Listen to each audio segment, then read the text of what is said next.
in the Islamic economy. So those institutions have been there forever, but how can we, or do you see a future for zakat and wakaf even more in the next decade? Thank you, Mr. Dan. Thank you very much. Allow me to speak in Arabic. This is my mother tongue language. So, بداية أقدم الشكر الجزيل لكلية الدراسات الإسلامية واللجنة المنظمة لهذا الحدث المميز، وعلى رأس هذا البيت أخي الكبير الدكتور سيد ناظم علي، شكرا جزيلا، والدكتورة بناز المساعدة لهذا المؤتمر. بداية نحن نعلم أن الشريعة الإسلامية أعطت للمال وصف خاص به، وجعلته ركيزة هذه الحياة، ويستطيع من خلالها الإنسان أن يمارس حياته بكل أريحية وبكل سلام. وبالتالي قضية الزكاة والوقف لا يمكن أن تمارسان هذه الشعائر إلا عندما يطمئن الإنسان ويجد راحة في نفسه وفي أهله وفي ماله.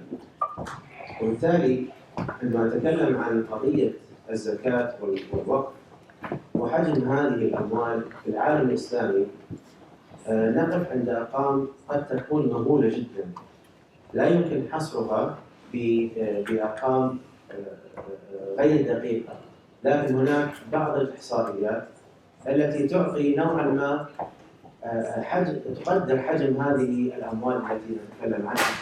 وبالتالي تقدر زكاة العالم الإسلامي سنويا ما بين 250 مليار إذا جمعت إلى 300 مليار. فتخيل هذا الحجم من الأموال إذا جمعت سنويا، كيف ستساهم هذه الأموال بحياة مرفهة لكل الشعوب الإسلامية والتي تندرج تحتها كذلك. أما عن الوقف فليس هناك إحصائيات دقيقة عن الوقف لإشكالية كبيرة ومعضلة في قضية إحصاء الوقف، وهي أن أكثر الحكومات التي فيها أو تتمركز فيها الأصول الوقفية تحجب الأرقام عن هذه الأصول، لأنها للأسف الشديد تستخدمها استخدامات غير صحيحة، وبالتالي ليس هناك أرقام دقيقة لحجم الوقف في العالم الإسلامي، وقدرت هذه المبالغ بأضعاف مضاعفة عن الزكاة السنوية. وبالتالي نحن نتكلم عن أرقام مهولة. هذه الأرقام إذا استخدمت، أرقام من المبالغ إذا استخدمت استخداما حقيقيا وفق الشارع الإسلامي، نجد أن لن نجد فقيرا أو مسكينا يحتاج إلى هذه الأموال. وقد نرجع إلى قول أو فعل عمر بن عبد العزيز الخليفة الراشد عندما لم يجد من يحتاج إلى أموال الزكاة، فأمر بنثر الحبوب على قمم الجبال حتى لا يجوع طير أو تمر الطيور من فوق الجبال وتجوع في هذه الدولة العظيمة. وبالتالي الآن أصبحت الدول والحكومات تتجه إلى تفعيل هاتان الشعيرتان الوقف والزكاة، لأنها أغلب الحكومات وجدت أن من منافعها إقامة هذه الشعائر بطريقة صحيحة وجمعها بطريقة صحيحة، فعمدت إلى تأسيس هذه المؤسسات، جعلها مؤسسات خاصة الزكاة. هنا صندوق الزكاة، وفي الكويت كذلك صندوق الزكاة، وفي مؤسسات أخرى في العالم الإسلامي أسست لهذه الشعائر مؤسسات تقوم على جمع هذه الأموال وصرفها لمستحقيها، لأن الزكاة كما نعلم لها أصناف محددة حددها الشارع الكريم، 8 تصرف لهم مباشرة. وبالتالي إذا صرفت هذه الأموال لهذه الأصناف 8 لن تجد فقيرا على وجه هذه البصيرة. فإذا استخدمت هذه الأموال استخداما حقيقيا، كيف ستؤثر على حركة الاقتصاد عموما وحركة الاقتصاد الإسلامي على وجه الخصوص؟ فهي حقيقة دائرة تدور في فلك الاقتصاد. عندما الفرد يستخدم الأموال استخداما حقيقيا ويستطيع من خلال هذه الأموال أن يبني له مجتمعا، أن يبني له داخله مجتمعا قويما يستطيع أن يستخدم هذه الأموال استخداما طبيعيا حقيقيا. ولذلك عملية دائرة الاقتصاد في أي مرحلة أو في أي مكان في العالم تبدأ من الفرد، لا تبدأ من المؤسسات إطلاقا. فالفرد عندما يكون قادرا على أن يعين نفسه ويتمكن من إيجاد الفرص التي يستطيع من خلالها أن يبني نفسه ويبني أسرته ثم مجتمعه، تدور هذه الدائرة الاقتصادية الطبيعية لكل أفراد. فإذا كانت هناك عالم في المجتمع من فقر ومسكنة وجوع ستعود الدائرة بالعكس، وبالتالي تبدأ الحكومات في توفير اللقمة الطيبة لهؤلاء الأفراد، فتنعكس دائرة الاقتصاد بدل لا تمر مرورا صحيحا تنعكس مرورا سيئا. وبالتالي عمدت المؤسسات الآن أو عمدت الدول إلى إنشاء هذه المؤسسات الوقفية والمؤسسات الزكوية حتى الآن حتى الدول أصبحت الحكومات تستخدم هذه الأموال في بناء اقتصادياتها، ليس على مستوى الأفراد وإنما على مستوى الحكومات، لأنها شعرت بأن هذه الأموال الضخمة إن استخدمت استخداما حقيقيا سليما تنتعش الحكومات وتنتعش كذلك أفراد وأفراد المجتمع. وبالتالي الآن بدأت تتجه هذه المؤسسات إلى وضع الأسس القوية والقويمة لهذه الشعائر حتى تستفيد منها. وعلى فكرة أن هذه الشعائر لا تمارس عند الرفاهية، يعني الإنسان عندما يكون متعب ومثقل بالديون لا يستطيع أن يقف ولا يستطيع أن يزكي. هذه الشعائر تمارس عندما يكون الإنسان قد تمكن من الأسس الحقيقية لبناء نفسه وبناء أسرته، ثم بعد ذلك ينتقل إلى مرحلة الأموال، وهي كما قلنا الأموال جدا لها تفصيلات دقيقة في الفقه الإسلامي لا يمكن أن المساس بها إلا عندما يطمئن الإنسان نفسيا على أسرته وعلى مجتمعه، ثم ينتقل إلى مرحلة أخرى، مرحلة الوقف ومرحلة الزكاة. فكيف يزكي الفقير وكيف يوقف الفقير وكيف يوقف المسكين إن لم يكن هناك أسس حقيقية في قضية بناء هذه الناس وبناء هذا الفرد في المجتمع. ولذلك الآن كثير من الحكومات توجهت إلى مأسسة هذه الشعائر وجعلها مؤسسات قائمة بذاتها ولها شخصية اعتبارية خاصة بها تقوم على حصر الزكاة وجمع الزكاة. هناك بعض الدول أوجبت على الأفراد والمؤسسات دفع الزكاة سنويا، وهناك دول بدأت تأخذ هذا المنحى لأن أغلب للأسف الشديد أغلب المسلمين الآن يحجمون عن دفع الزكاة، بل ينكرونها البعض خشية نقص الأموال وللأسف الشديد. وبالتالي قضية تأسيس مؤسسات تجمع الزكاة تستفيد منها الحكومات ويستفيد منها الأفراد المجتمع هي اتجاه سليم حقيقي يستطيع من خلاله المجتمع والاقتصاد عموما. نحن نتكلم عن 300 مليار هذه من الأموال السنوية دولار، يعني 300 مليار دولار تجمع سنويا من أموال الزكاة العالم الإسلامي. فتخيل هذا المبلغ إن دخل دولة معينة أو دخل مؤسسة أو دخل كم سيعطي وكم سيمنح أفراد هذا المجتمع. ولذلك هذه الأموال عندما تحصى توجهت الحكومات إلى وانتبهت أنها بإمكانها أن تستفيد منها وبإمكانها أن تصنع مجتمعا مزدهرا قادرا على أن يتحمل المسؤولية، قادرا على أن يقوم بنفسه، قادرا أن تخرج هذه الحكومات من عبء الصرف على الأفراد من خلال هذه المؤسسات التي ستنشأ لاحقا إن شاء الله. Thank you, Dr. Osama. Strong pillars of an Islamic economy, zakat and wakaf, and huge amounts that need to be unlocked. That's the message. So one subsequent question which we need, how do you think technology can help in the next decade to make zakat donation easier or wakaf services? طبعا الصناعة المالية الإسلامية ليست بمنأى عن جميع الصناعات الأخرى، والمال عموما يدخل في التكنولوجيا المالية بطريقة سريعة جدا، أسرع من أي صناعة أخرى، أصلا أسرع من الطب والهندسة وما إلى ذلك. وبالتالي قضية استخدام التكنولوجيا المالية في هذه الشعائر الزكاة والوقف أصبحت الآن سهلة جدا من خلال كثير من المنصات بلاتفورم، كثير من الكراود فاندنج ممكن ان يكون من ضمنها كذلك.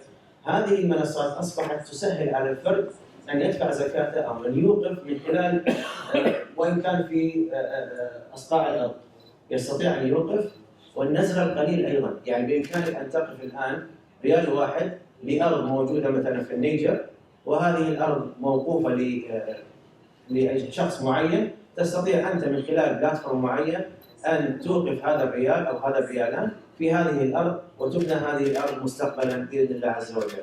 فهذا تسهيل عملية ولوج هذه الشعائر الزكاة والوقف في التكنولوجيا المالية الإسلامية سهلة جدا وبسيطة، وقادرة على أنها تحقق المبتغى لكل أفراد المجتمع حتى في البعيد والقريب. ولذلك نحن عمدنا إلى إنشاء بلاتفورم وقفي بنش ماني، لذلك حتى يستطيع منه أفراد المجتمع أن يساهموا في قضية الوقف وقضية الادخار المالي.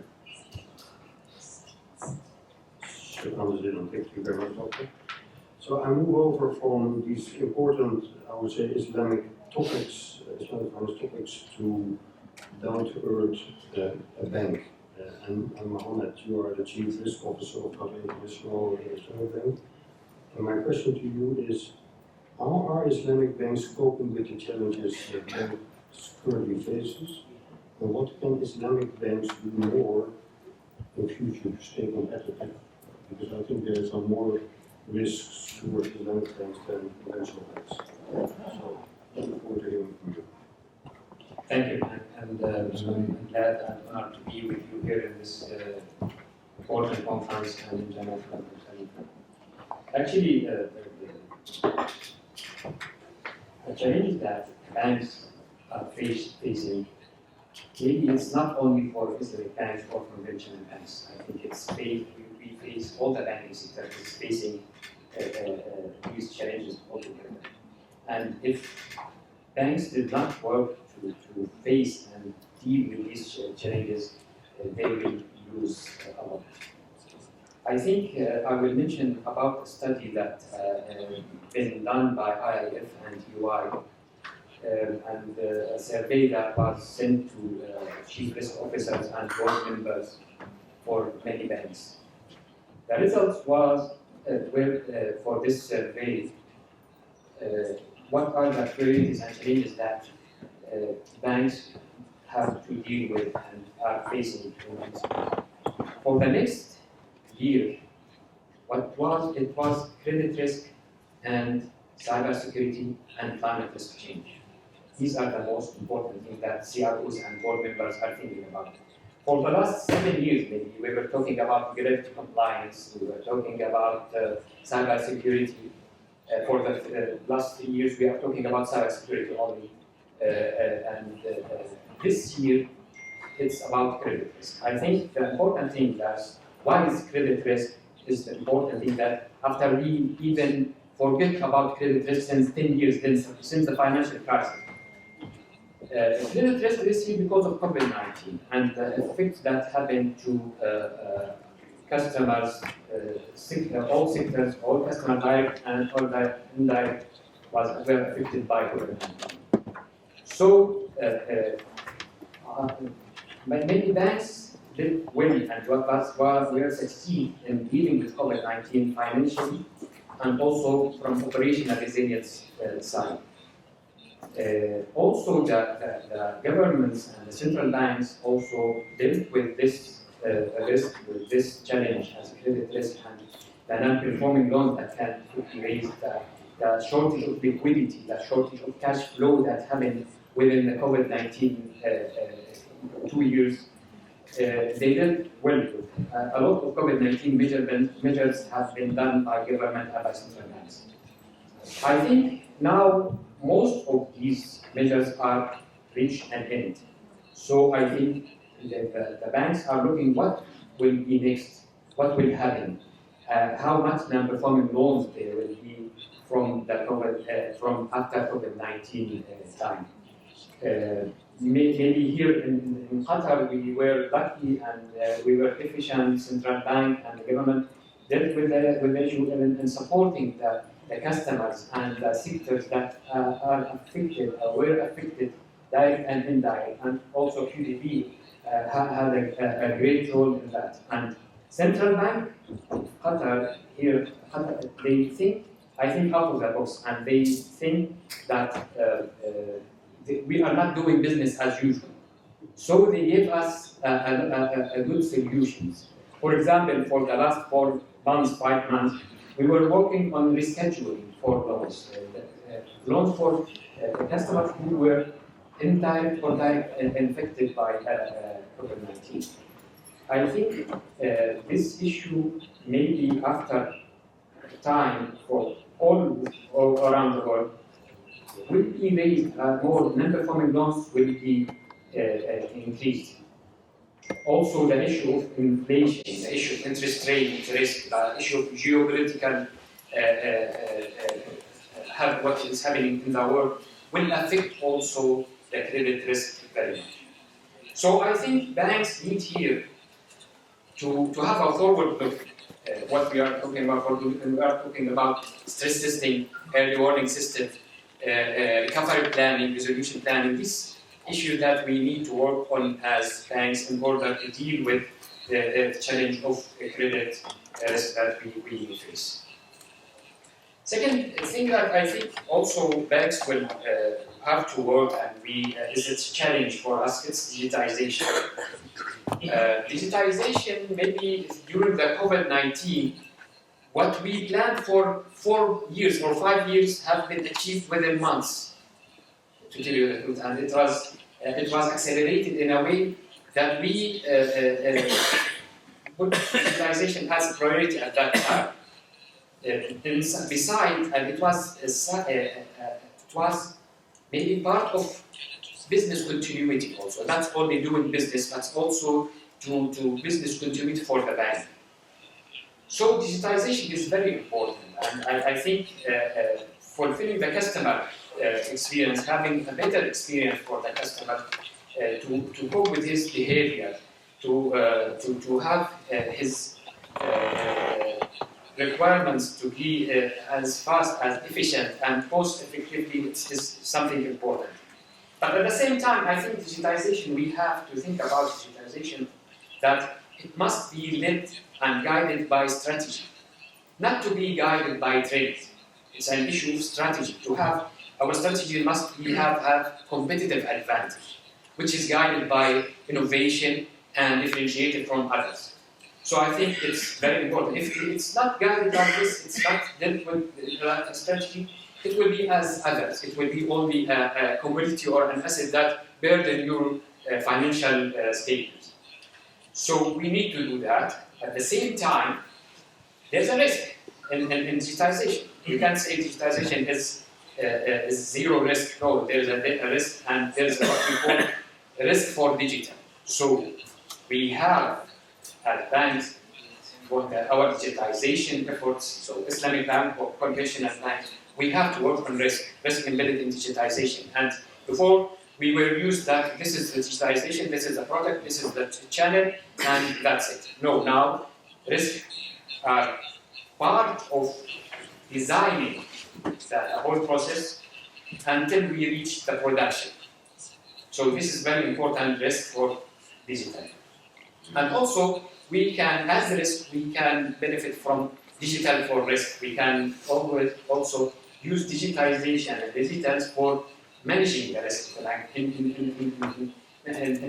dealing with, let's say, artificial intelligence, machine learning, and all of these issues. We can use it in managing our risk, in taking decisions, in fraud, in cybersecurity, and managing all kinds of risk. We use also digitalization.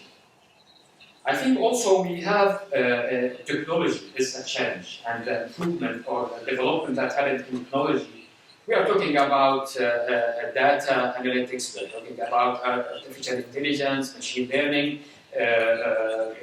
what we call cloud industry. Well, I remember 4 years ago we were talking about cloud. We were talking about no, we can't use it. We mustn't use it. It's a very risky. Now we can't say that we will not use it. It's there, but we have to put and deal with controls that can mitigate any risk from this use. So fintech is very important. Fintech to have fulfill our requirement, because what is happening is that customers now going up from banking to fintech because it's easier for them. It's less time consuming. For example, banks need underwriting process and credit decision take longer time than fintech. So people now try to go to fintechs for digital payment, for remittances, and even for loans. And I think the country here, we have a fintech task force that most of the banks are part of it, and central bank. So because they know that, for example, in order to be successful in the financial sector, we need, for the long time, we need to have fintech. Also, cybersecurity is a threat.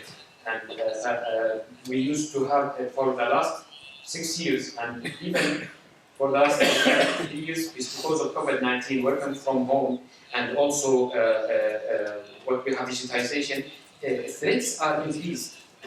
Threats were increased at that time. It's tripled. It was tripled than what we had before. For example, 2020 compared to 2019. So it's very important to work on this side. Banks already work for that side, for the cybersecurity. All of them are well equipped. They have good systems, softwares, and awareness, and business and human resources. But I think still we need to concentrate more. Still we have more risk from that. For example, PwC, I think they made a survey. They found 52% of the people, the companies will increase their cost in the issue of cybersecurity. So it's very important to be also with cybersecurity. And every day we heard about stories about attacks, about this that we have. Yesterday we heard about the chief security officer of Uber, who jury was found him guilty for not informing the authorities about the data leak that happened in 2016, I think. So it's very important, and there is no way and no space to have any mistake. I always say cybersecurity, anti-money laundering, there's no way to have mistakes in this. And maybe it's an issue that maybe we will happen. Sometimes I remember when I speak to consultants regarding the data privacy issue that GDPR in Europe, and I told them that you are coming to tell us about GDPR, about the data and about the data leak. You will suffer from data leak the last 2 months. He told me that it's not if you hacked or not, it's when you are hacked. So we have to put our efforts in order to face cybersecurity, which is #1 threat. We're in the USA for the last 2-3 years as CLC. So I think cybersecurity is very important, technology is very important. We have also suffered now, we will suffer from non-financial services. It's something new, and new players coming in the banking sector, and facing the banking sector. Now we are talking new players with their own model, their operating model. We are talking about e-commerce, large e-commerce like Amazon. We are talking about tech giants like Apple. We are talking about traditional retailers like Walmart. They have their own way of doing business. They have their own. They invest a lot in financial services. Even they have in banks, or they make collaboration with other banks. Like Apple, they make collaboration with Goldman Sachs. I think Apple will pay after or something like this. They have. So I think we are as banks. I think we need to have proactive way to deal with this, and also to make collaboration with these new countries. Okay, can you specifically, because it's general, this the candidates for banks. So is there any specific solution for future to see for specifically for Islamic banks? I think what we are talking about banks, we are talking about Islamic banks. Cybersecurity for Islamic banks, non-financial services will take part of the Islamic banks' share. Also, credit risk will be also an Islamic bank. So we will face the same. I think it's not an issue of Islamic and convention. We face the same. Maybe also the regulatory requirements also is a challenge that we have to face. Climate risk, climate change risk is also thing that we have to face. And for the same survey, CROs and board members, they saw that for the next 5 years, number one risk will be climate change risk. So these risks, not only for conventional banks, it's also for Islamic banks. Maybe interest rate is more for Islamic banks because the assets are not sensitive. They are fixed rate assets, and they are not sensitive for the interest rate like conventional banks. And also, on the contrary, the deposit we must change interest rate, or else we will have a liquidity problem. So I think these are challenges that we face in banking, in Islamic banking also. Thank you very much. Thanks, Mohammed. And so, as a chief risk officer, your most important risk is always the credit risk. And you say, well, this is an important topic going forward. So that triggers me to go to the bank. So basically, Khaled, you are responsible as executive director for business finance and specifically developing the SMEs. So I don't know whether it's true, but I sense that the banks, they have a focus on, loans. Let's say the banks in general will not have too much credit appetite in the next, a year, 2 years. So, while on the other hand, you would like to develop the economy and SMEs, etc. So, what specifically, so you guys are supporting SME, what do you think are the trends and then maybe the threats in SME financing, and what sort of programs you have in mind to grow the SME sector? Hopefully you say something about crowdfunding or good luck. Thank you. بسم الله الرحمن الرحيم. والصلاة والسلام على رسول الكريم. السلام عليكم ورحمة الله وبركاته. I will speak in English. So to answer the question, we at Qatar Development Bank, of course, are the government's arm to support the small and medium enterprise sector here in Qatar. And we've been established since 1997, I believe. And we've gone through a lot of development and a lot of learning since then. We started up as an industrial development bank, and we moved into other sectors and other areas. Today we are more or less the one-stop shop for small and medium enterprises in Qatar. And perhaps back to the question, I think in today's world, and looking at the products that we have developed over time, I should perhaps bucket them in two different phases. One is a reactive response that QDD or other development banks took throughout other development in time, and as well proactive. Talks more about the strategy and our ambition to make Qatar more resilient and more of an economy non-dependent on oil and gas, and have more of a private sector strength there. Of course, in our reactive projects have happened very fast during the blockade. We took a lot of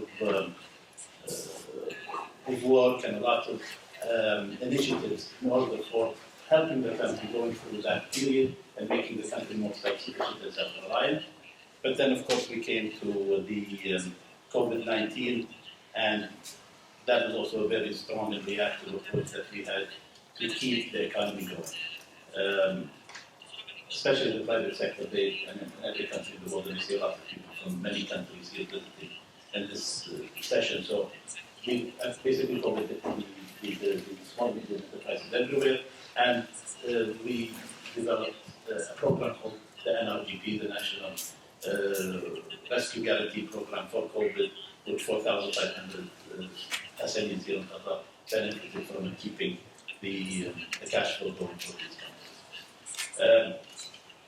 But of course, the future, I think, for SMEs will require as well to keep up with what is needed. Yes, we heard from Mohammed here that risk appetite perhaps is not going to be the same. And this is why we have a program called the Islamic program, our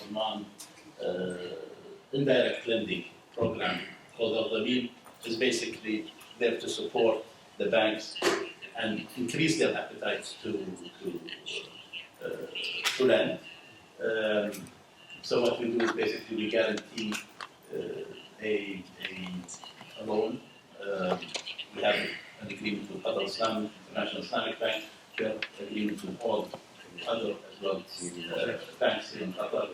This to help the banks basically lend money to SMEs and the startup in the startup phase.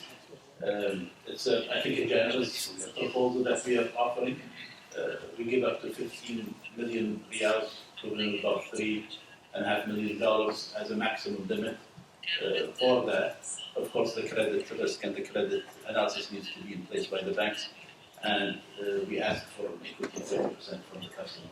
So this type of product, we believe, will help during the next 2 years, as Mohammed said, where the appetite perhaps will be there. As well, I think that we need to evolve, because today we're also hearing in the world today and in the global economy today, green financing. And we see this as well even with our exporters that come up from Qatar today. If we have let's say an exporter of aluminum that wants to export to Europe, the European buyer asks how much of your aluminum is recycled. The same happens with paper. So we're seeing this trend coming more and more important, and this is why we at Qatar Islamic Bank believe that green financing is an area that will see a growth and a trend. And we did develop just recently a product to support green financing, and everybody or any local industry that would like to embark on a green financing program to benefit from this product that we have. Digitization as well, I believe, is also an area that will be important. And we're taking some steps in that direction. Internally, as a bank, we want to be more digital, and we will be rolling out something by the end of this year to make the digital experience for our customers more digitized. And I agree with the kind that COVID, we learned from COVID a lot, because it helped us perhaps have more faith in the digital side of doing things instead of the conventional ways that we had with face-to-face meetings and paper contracts. We're moving very much away from that. I think another thing that I would like to talk about is the investment role. When I started talking today, I talked about GDP in 1997, where we were more of a conventional industrial bank. One of the things we do today is investment. So we provide a tool for investments for the small medium enterprise. And we have taken out various products in this field, and I think, and to be honest, we still need more. We feel that the appetite for investments in Qatar, especially, is not very high. The risk taking is not there. Therefore, later this year we'll be introducing a product called co-investments, which basically the bank will invest with the investor up to 50% of the investment. We feel this product will create a risk-sharing appetite so that people will start more providing their funds into new ideas and new companies, and KDB will be playing its role in trying to support that as well going forward. So that's a snapshot. Thank you. Thank you very much. I think specifically the last idea of co-investment, I'm pretty sure that only the Mashar or Islamic finance products can work in this sharing this unshared profits. And that could definitely help the SME sector, because I think traditionally QDB has done an amazing thing. The Qatar Business Incubator, and you guys run the Qatar Fintech Hub, and supporting that really.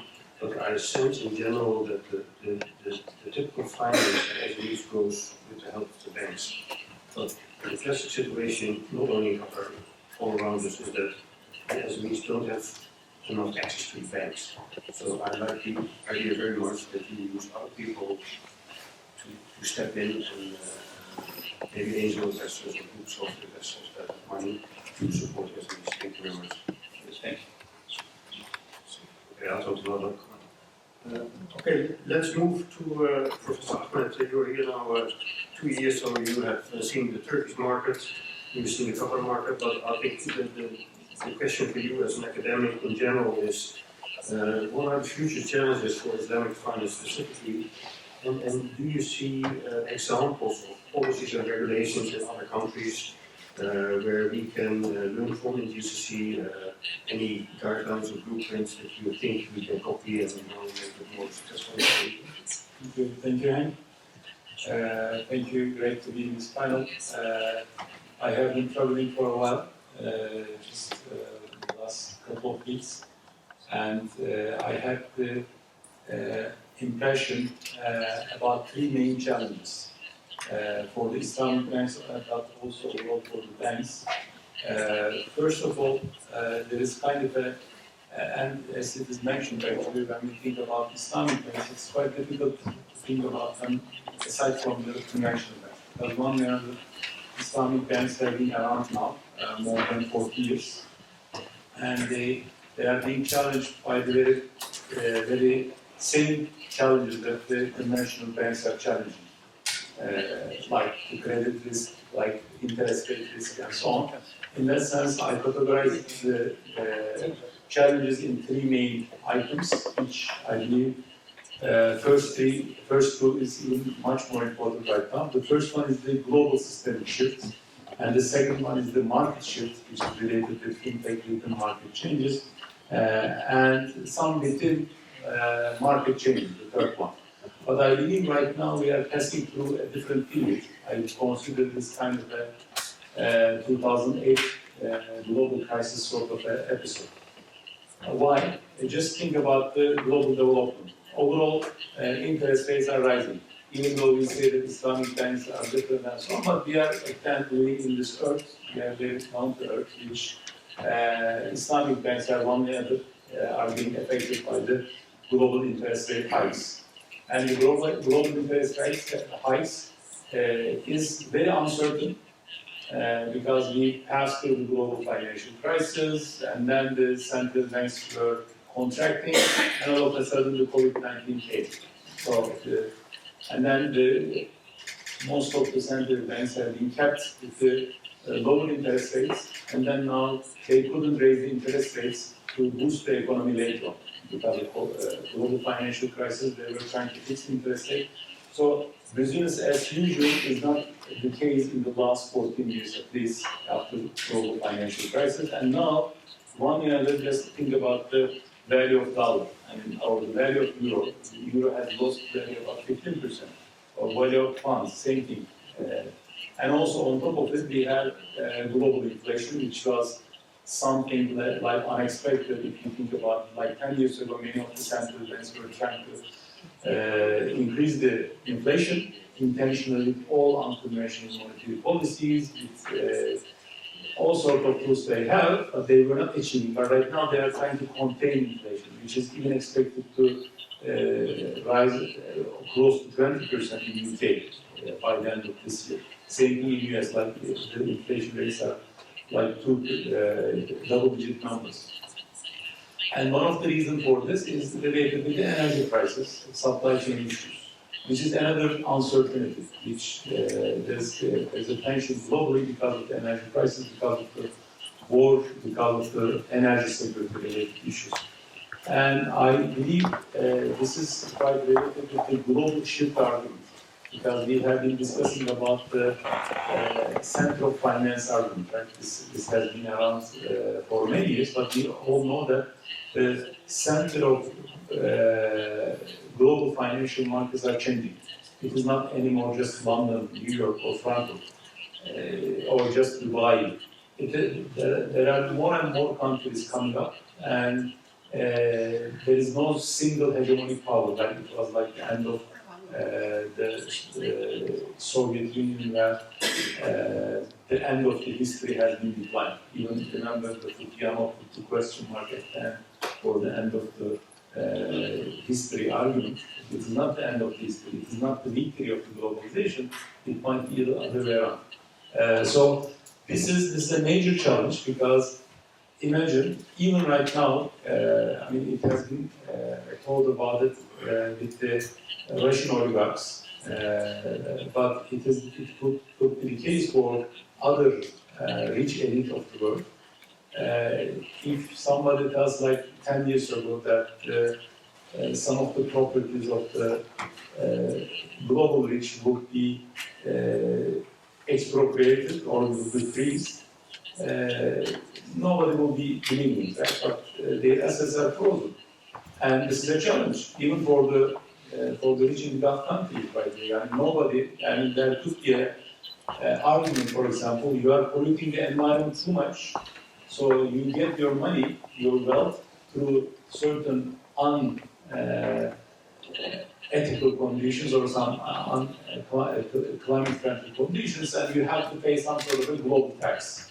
And even when you want to withdraw your money, you withdraw your assets from the global financial center, you might be exposed to this sort of questions. I'm not saying that this is the case right now. There is such a field, and that's why when we think about this climate change and so on, there is a global discourse being formed. And this global discourse on climate change might somewhat sooner or later will be used against certain countries. It will be, I believe, kind of a global test. I'm not saying that I'm undermining this global climate change risk, but when we come to the ground, this has the potential to be used for that purposes. So in that sense, this is a kind of a global systemic shift. There was a very famous paper by Najimoğlu. I have been thinking about it for a couple of weeks now. He published it in Journal of Political Economy. It is about unbundling institutions. And his main argument is that the capitalist economies are better, for sure. This is Najimoğlu's argument. But even within the institutions, he is comparing different institutions. And the two institutions that he is comparing is the property rights institutions and the contracting institutions. Property rights institutions, and then they found out that property rights institutions are much more important than the contracting institutions. Just think about the contracting institutions and law and order.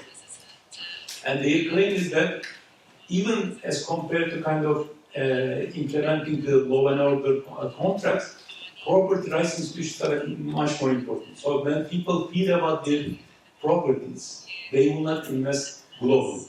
They will be much more fearful.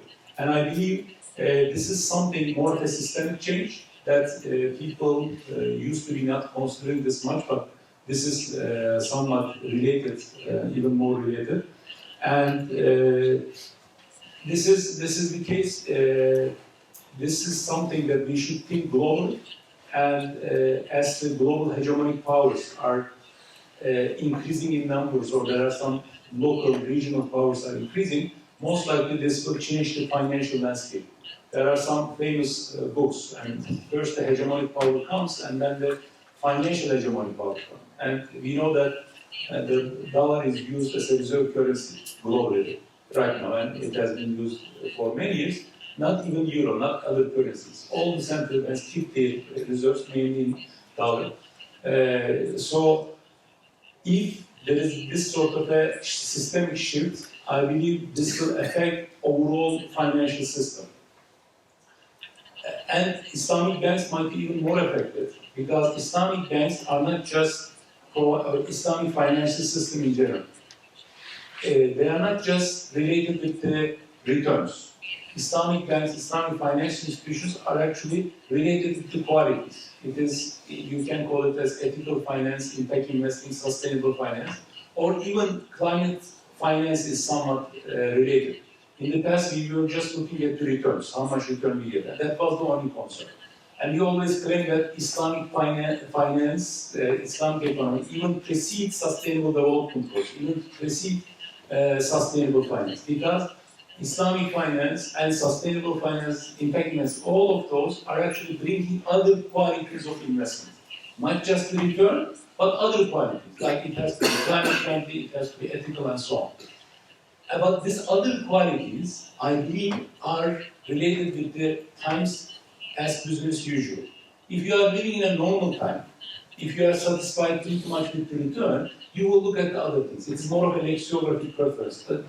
One way or another, people first look at the return, and then they look at the qualities. My concern is that with this systemic shift in the global economy, the companies, even the countries, might be less concerned about the other qualities of the investments. They might be just looking even more on the return. Think about the Europe right now. I mean, they're going to face with the energy crisis one way or another this winter. Do you think that are they going to be that climate friendly at least this winter? They will not, right? Because there's the most immediate threats. There's a war going on, energy prices are rising. Are they going to be that much concerned about the ethical finance, climate finance? At least not for this winter, I believe. And if it is sustained like that, if there is kind of a global disorder, there are other countries emerging and they are claiming their share in the global economy, or they are claiming their power in the economy. So this global agenda might be a bit problematic.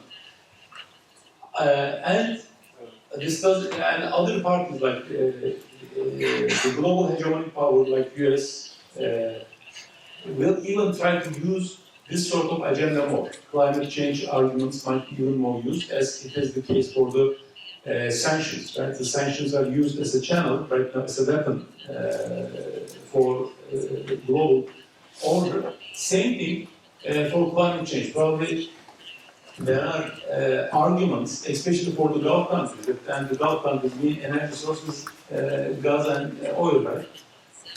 What happens, for example, after 10 years? They say, okay, you are polluting the environment, you are anyway extracting oil and gas, and then you should have some sort of an international tax.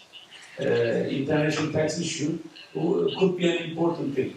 But these are all related with the power in the global financial system. So I believe that major challenge, I know, and it was a wrong decision to attribute the question to an academic, it could last forever, this was the first item.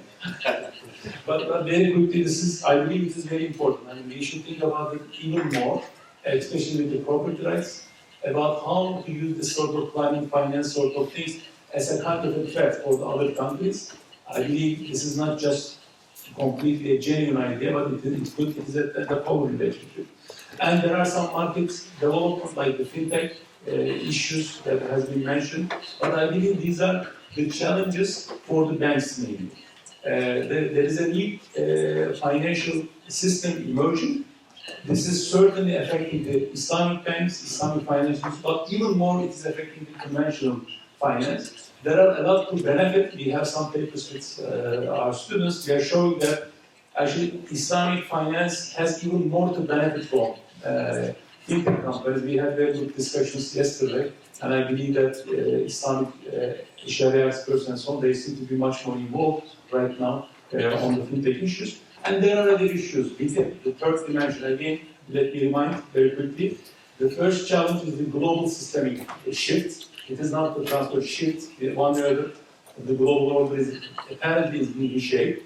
And the market shift, especially the challenge coming from the big tech companies, coming from the telecom companies and the fintech companies. And also there are within challenges, and within challenges are mostly related with the harmonization and the standardization of Islamic finance. But overall, Islamic banking especially has been developed quite well. I am more concerned about the first challenge, and this is like you cannot think about it as an order because this is going from the aggregate to the more narrow part, and we seem to be in a period which is in the transition. Sometimes When you are in the transition, you don't know what's going on. We think that the business will be as usual, but I don't think that the business will be as usual. The investors in the Gulf region will not just invest in London. They will not just invest in New York. They will not just invest in Europe. They have to diversify because this is more of a global systemic shift, and Islamic finance could be a good channel, and I'm looking for that. Thank you. Thank you. That was a great lecture. It's usual. Yeah. So we see, as Dr. said, we see also these trends. We see more and more people looking towards investing in Africa, tracking the relationship with Asia. I think specifically, that's why I asked for blueprints, but I think specifically the economies, Islamic economies in Indonesia and Malaysia with big populations, I think can serve as an example because of all tech, fintech development. So thank you very much. I'll move to the last question in this round. The next round will also be questions with short answers, and then there's room for you guys to answer, to put some questions to the panel. So basically, the last round, Imad, is for you. So when I worked 20 years ago in Saudi, Bahrain was the sort of mecca of the Islamic finance world back then. I think since then many things have happened. Other places have taken over that role. You are, as CEO of Citibank, still in the midst of the Arabic world, and I would like to ask you to basically ask you guys at Citibank were the first to have an Islamic window as an international bank, and you also, so you continue on that path hopefully, and you also have expressed, to be net zero in 2050, which, contributing to the climate. So how are you as Citibank progressing towards that goal, and how are the GCC operations being affected? Does it have an impact? Sure. And please make sure to talk in the microphone, because I hear that not everybody can hear us. Bismillah, Assalamu alaikum. I thank Dr. Nazim, Ahmed Khalifa University, and the management to give me the opportunity. Yeah. So just quickly in terms of how we are structured. So City Islamic University Bank, as you rightly said, is a full-fledged subsidiary owned by Citibank, and one of the first international banks to set up a full-fledged subsidiary in the region. And since then, we have been having a good journey with the clients and various types of clients, be it corporates, be it quasi-sovereigns, sovereigns, and FIs in the region. And at the global level, as we all understand, financial institutions do play a very major role in terms of many things, in terms of policy decisions, in terms of projects, in terms of, running the whole the game show of the world, right? And in fact, if you see some of the top 10 banks' net assets, they are higher than the GDP of maybe 50 countries in the world. So meaning to say that banks do play a major role, and if something needs to be done within the communities, it's important that these are coming through the banks in terms of financing transactions. So from a city perspective at a global level, the city has signed up with the net zero approach with a group of other participants. And at the same time, internally, when Jane Fraser, who is the currently CEO at the group level, in 2021, she announced that till 2030, City takes a mandate to invest around $1 trillion in ESG kind of projects. And then she allocated the 1 trillion to 500 billion just for social financing, and then 500 billion for the environment kind of an approach. Now on the Islamic piece, City Islamic has, like my personal experience, we work very closely with the Sovereign of Indonesia. I visited them, spoke to their teams, and we were one of the lead arrangers, and we brought our London team to come up with the green sukuk kind of template. And it was quite a successful acceptance, not just in the region, but at a global level, for a sovereign to issue green sukuk and decently oversubscribed, a good response from various markets, not just in the region, as I said, globally. So that was the first experience which we had by one of our clients. And then in the region, we worked closely with some of the clients like Masjid al-Futain, for example, in the issuance on the sukuk side. And then we worked recently from a Turkey perspective with one of the Islamic banks in Turkey called Square, because they were getting a lot of inquiries being from the European region in terms of their contribution on the carbon footprint kind of thing. And then we worked very closely with IDB recently on this corona, where they were issuing the vaccination issuance. So we worked closely, and around more than $1 billion of sukuk was issued with the mandate that the proceeds will be used for the vaccination expenses of IDB.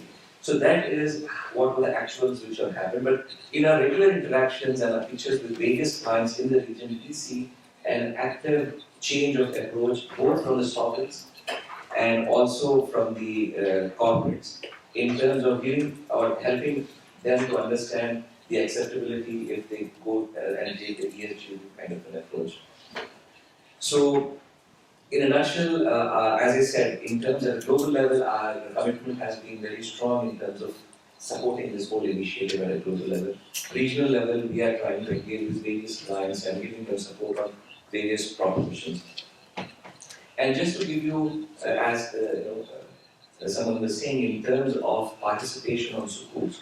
So what we have realized is that when we issue and advise a sukuk to clients, like an investment for example, if the tenors are 5 years, they mostly come from Islamic banks. Because the Islamic banks generally do not want to take an exposure of holding those paper for more than 5 years.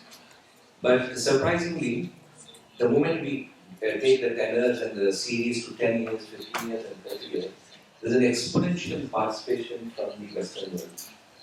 And if you split the participation, sometimes it is even 60 to 70% participation comes from the international investors, be it US and the whole of Europe put together, for these support issuances. And with the shift in the international market on the ESG, the sector of investments, so if any issuer, be it sovereign or a corporate, looking for long-term issuances, 10 year and above, so one of the mandates or one of the things they need to keep in mind is ESG. Because that is what is the flavor of the international investors have. So that is something which the local sovereign issuers need to come up with, and even big corporates need to come up with. And we are supporting them and helping them in terms of how, from our experience in the international markets. Because Citi, as you know, on the bond market, Citi has been on the lead table as number one in terms of the issuance sizes. And on the ground, we have more than 800 sales force. So that becomes a good sales pitch for various issuers to bring us in as lead arrangers for the issuances. But on the contrary, when we analyze the gap, right? So if you look at 2021, there was a gap of around $170 billion in terms of ask, demand, and supply. So meaning that the demand was so huge that there was a gap of 170 billion which we were not able to address. And even today, if you look at the oversubscription average, on an average, every sukuk gets 4 times oversubscribed compared to vis-a-vis a bond. So meaning to say, there's a huge liquidity in the market which is waiting to go and invest and hold that paper. And they are not finding sufficient issuances. So there's a huge gap here, and it gives an opportunity for a lot of corporates to come up, structure, and issue sukuks. Because as we know in the region, most of the top corporates are, in a way, from a rating perspective, get a rating of either a sovereign or a not secured in the sovereign. Because most of them are, the top corporates are owned by the sovereigns.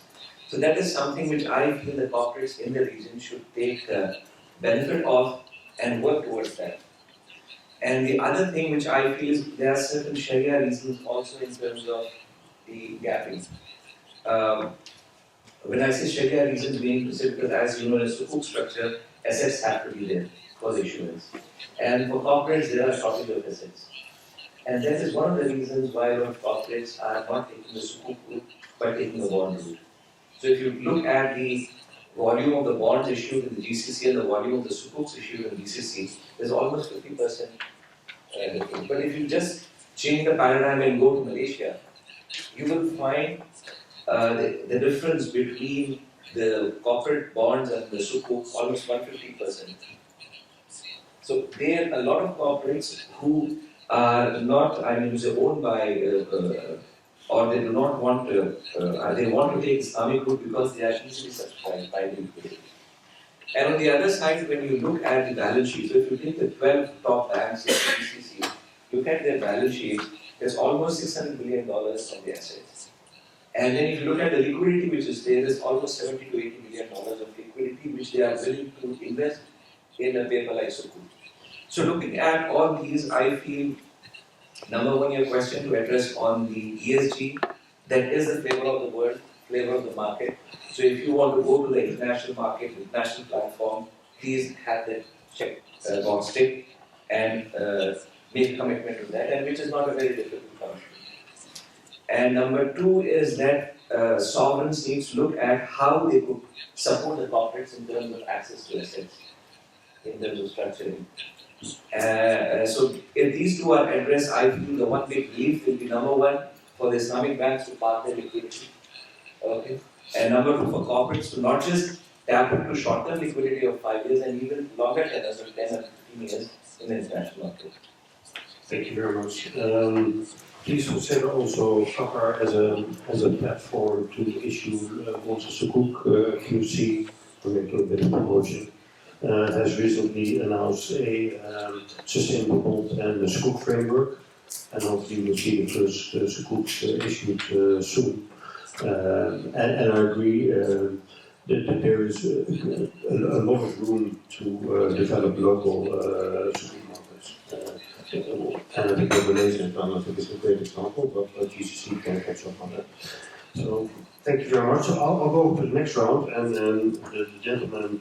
I will ask the gentleman to have a short answer, like 5 minutes, so then we have some room to answer questions from the audience. So, Dr. Osama, I go to you.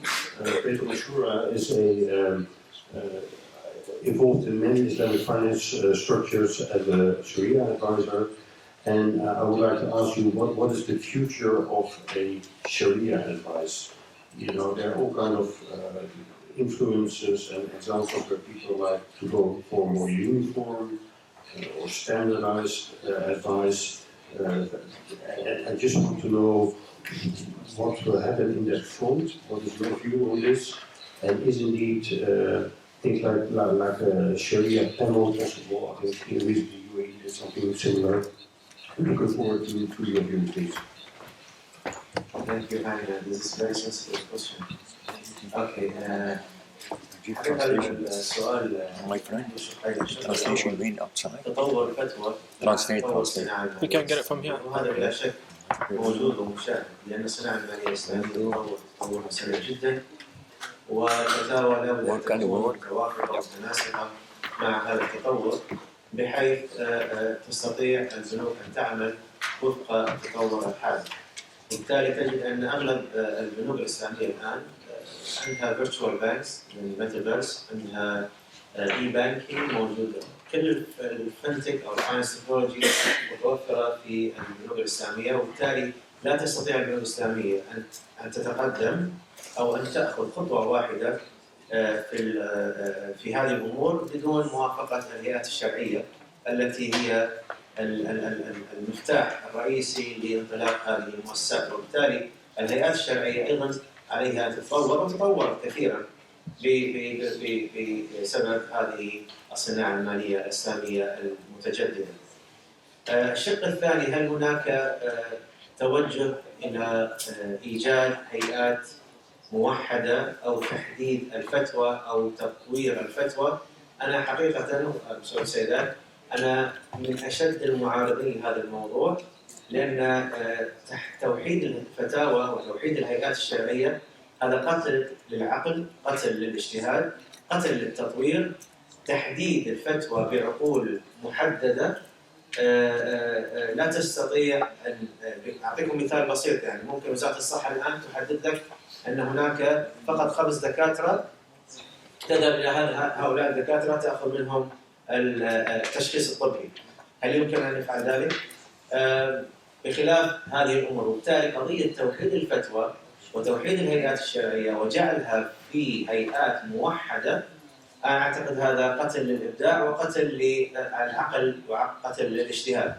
نعم، تؤطر هذه الهيئات الموحدة لها وتحدد بمهام وتناط بها مسؤوليات معينة، لكنها أن توحد الفتوى في قطر معين أو في مجتمع معين هذا قتل للإبداع. وبالتالي نحن نستطيع أن نرى على مر التاريخ هناك فتاوى تواكب التطور أكثر من أي صناعة أخرى. وعلى سبيل المثال في القرون الماضية في مدينة بلخ اللي هي في ما بين إيران وأفغانستان، والمذهب الحنفي هناك كان موجود. كانت هناك شحة في الكاش، شحة في النقد، فأفتى مذهب الحنفية في ذلك الوقت بجواز بيع الوفاء الذي يسمى الآن في الوقت الحالي الريبو. الريبو الآن أفتى به مجمع الفقه الإسلامي بالحرمة، لكن في ذاك الوقت وجد أن الحاجة ملحة والحاجة إلى النقد. أفتى علماء الحنفية في ذلك الزمان بجواز بيع الوفاء. كذلك في العهد العثماني عندما احترقت أغلب الأصول الوقفية، أجاز علماء الحنفية في الإجارة نوع جديد من الإجارة، وهي الإجارة المقدمة، أي أن يدفع المستأجر مبلغ ضخم إلى المالك أو إلى المطور أو إلى الواقف حتى يطور هذا البناء ثم يعطيه أجرة بسيطة جدا على مدى سنوات طويلة. هذا التطور في الفتوى وهذا التطور في العمل المالي الإسلامي له باع طويل. لذلك نحن قضية تحديد الفتوى بجهة معينة وهيئة معينة وإطار معين، أعتقد هذا قتل للإبداع وقتل للعقل المسلم. يمكن أن تؤطر هذه المسائل في أطر معينة وتحدد في محددات معينة، ويفسح المجال لأصحاب المهنة الذين يجمعون بين الفقه وبين الواقع العملي. ليس الفقه فقط هو يستطيع الإنسان التصور، لكن الواقع العملي هو المهم وهو المحك. وبالتالي عندما تجمع بين المهنية والعلم الشرعي تخرج لنا مسائل فقهية حديثة ومتطورة ورؤى متناسقة مع المنهج القويم ومتناسقة مع التطور المالي الإسلامي. قضية الفتاوى الآن ومستجدات هذه الفتاوى، نعم الآن في مراجعات لفتاوى كثيرة جدا. هذه الفتاوى كانت تقريبا قبل 40 سنة منذ بداية نشأة العمل المالي الإسلامي. الآن بدأت هذه الفتاوى تراجع مرة أخرى بناء على التطورات المالية الحادثة أو الحاصلة. وكثير من الفتاوى المنع سابقا تغيرت إلى الجواز بحسب الوضع الحالي الذي أجبرت هذه الفتاوى على أن تتغير وتتماشى مع الوضع الحالي. وهذه المرونة وهذه الفلكسبيتي الموجودة في التعاملات المالية الإسلامية تأخذ من القاعدة الرئيسية: الأصل في المعاملات الإباحة. قضية المعاملات أنها الأصل فيها الإباحة والمرونة، وأنها تتطور مع تطور الوقت وتتطور مع تطور المجتمعات، وتأخذ بالحسبان حاجة المجتمع وحاجة الفرد إلى كثير من المسائل التي يمكن قد تكون ضروريات لفرد لا تكون ضروريات لفرد آخر. قضية تحديد الهيئات في جهة معينة أو تحديد الفتوى في جهة معينة قد تصلح في مجتمع معين بخلاف مجتمعات أخرى. وأعطيكم مثال بسيط ليس للانتقاص وإنما هذا واقع عملي. مثلا دخول المالية الإسلامية إلى الغرب إلى أفريقيا وإلى المغرب العربي تأخر كثيرا، وبالتالي قضية من يجمع بين الفقه العملي والفقه المالي كانت قليلة جدا. يمكن في تلك الدول أن توحد الفتوى وتوحد الهيئات إلى أن تتطور العملية المالية الإسلامية.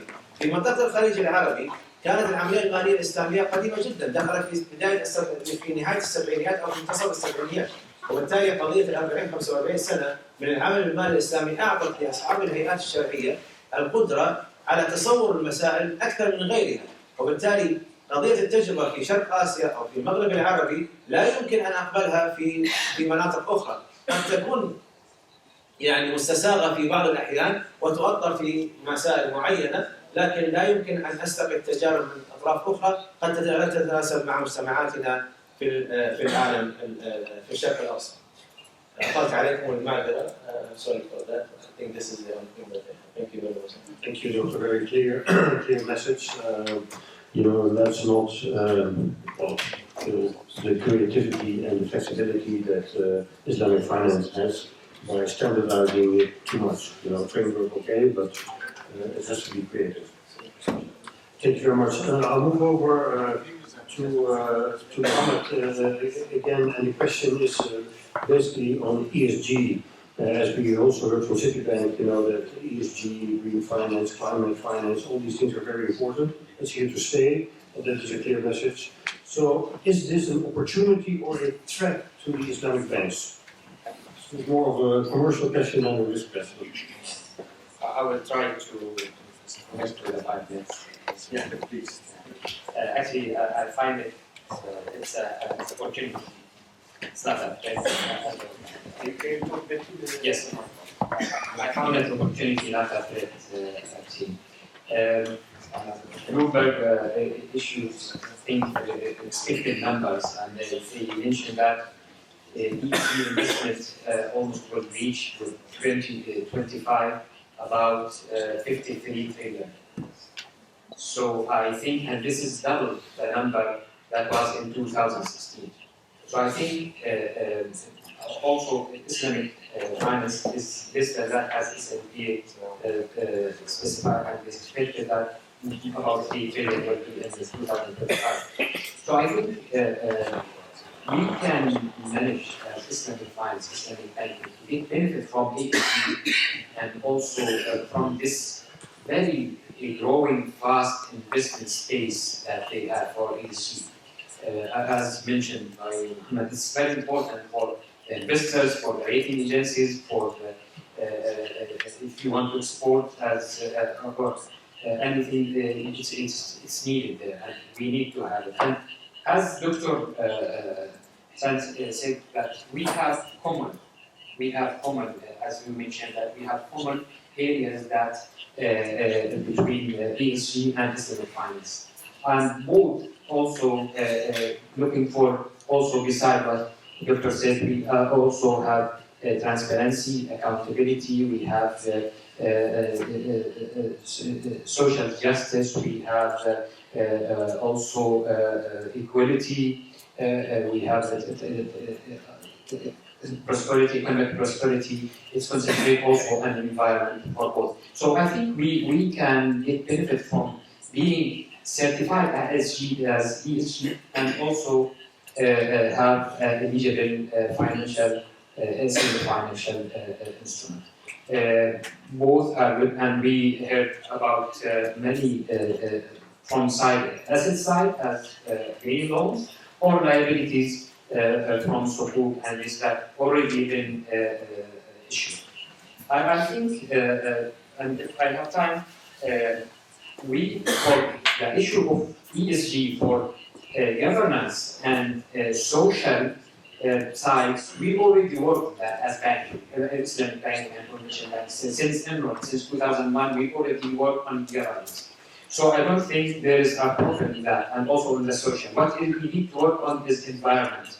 We need to work on environment because I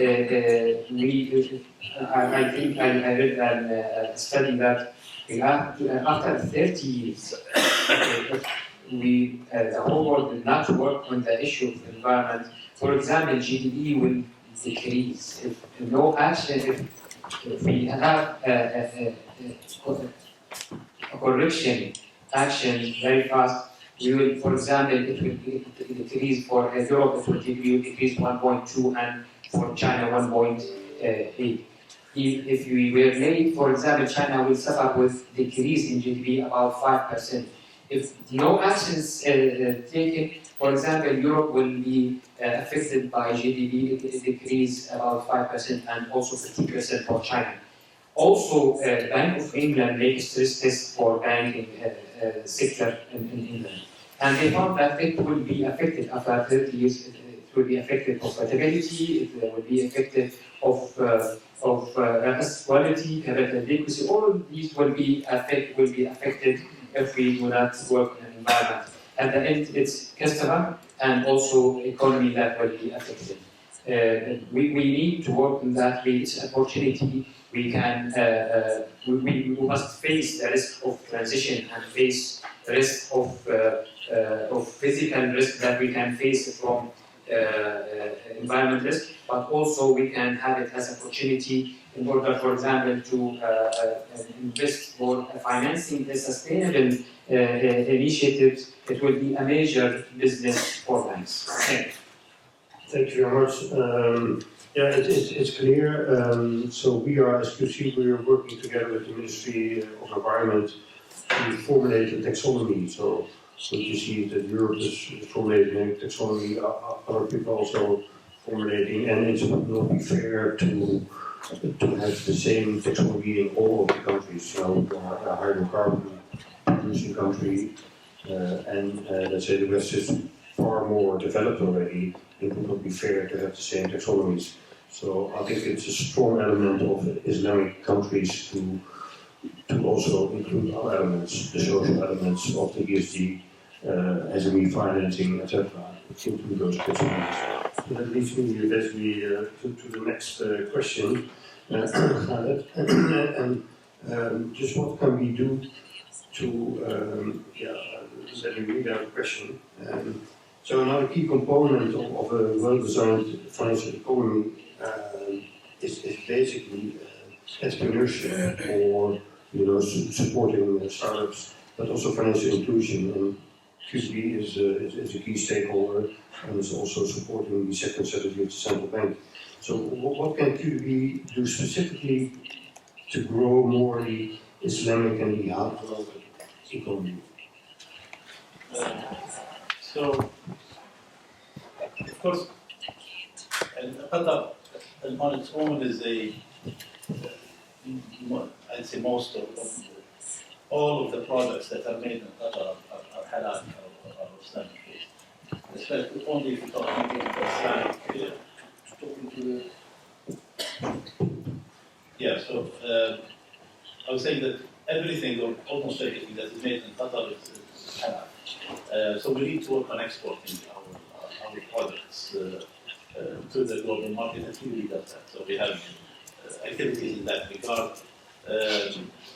Again, if we look at our production levels in Qatar, in 2017 they spiked because of the blockade, and we now have a lot of, especially food items, that are more than what the local country needs. So we take on an action to try and export this. One thing that we are working on today is something called a buyer credit program, which we would like to introduce and give the local exporters, so that when a foreign buyer comes and wants to buy a Qatari product, we actually finance that foreign company. This way we give the ability for the Qatari products to be sold easily to international markets. So supporting local products going abroad is one area that we, I think, are very excited about, and we're going in that direction very strongly. Another thing that we have, and thank you, I think, as well, involved in the organization, is what the Qatar FinTech. On the FinTech side of things as well, Islamic tools are being created by young entrepreneurs. So we would like to as well support that journey through a incubation program, which we have, and we're giving 40,000 riyals for that, $40,000 for that initiative, the incubation. And once they graduate, we also have an acceleration which goes up to 100,000. So taking those entrepreneurs throughout that journey, I believe we have 66 graduates from our Qatar Tech Hub so far. 25 of them are in the market today, providing their services. The creation, I think, of Islamic and Sharia compliant products through that FinTech Hub is also something that will continue and will continue to support during the upcoming years. And it comes, I think, from a source as well of self-discovery for us in QDB. We ourselves went through a Sharia transformation internally. Back in 2013, we were a conventional bank, and we decided that we would become a Sharia compliant bank. So from 2014, it took us about 3 years to transform ourselves into a Sharia compliant institution, which we are very proud of today, and we are providing our services in the Sharia compliant manner. So it's about ourselves as well, and we're trying to provide a platform for others to contribute to what we feel Qatar is a cluster for Islamic finance projects.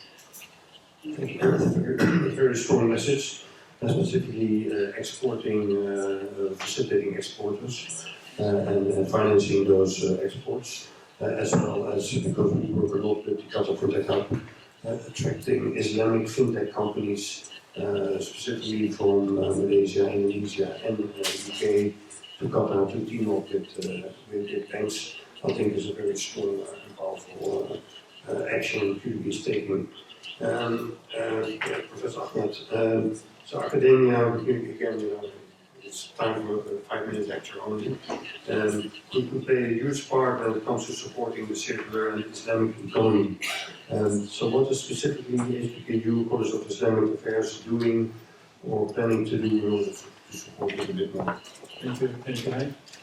We had the chance to listen to very good discussions on ESG, climate change, on standardization of Sharia-related standardization and harmonization.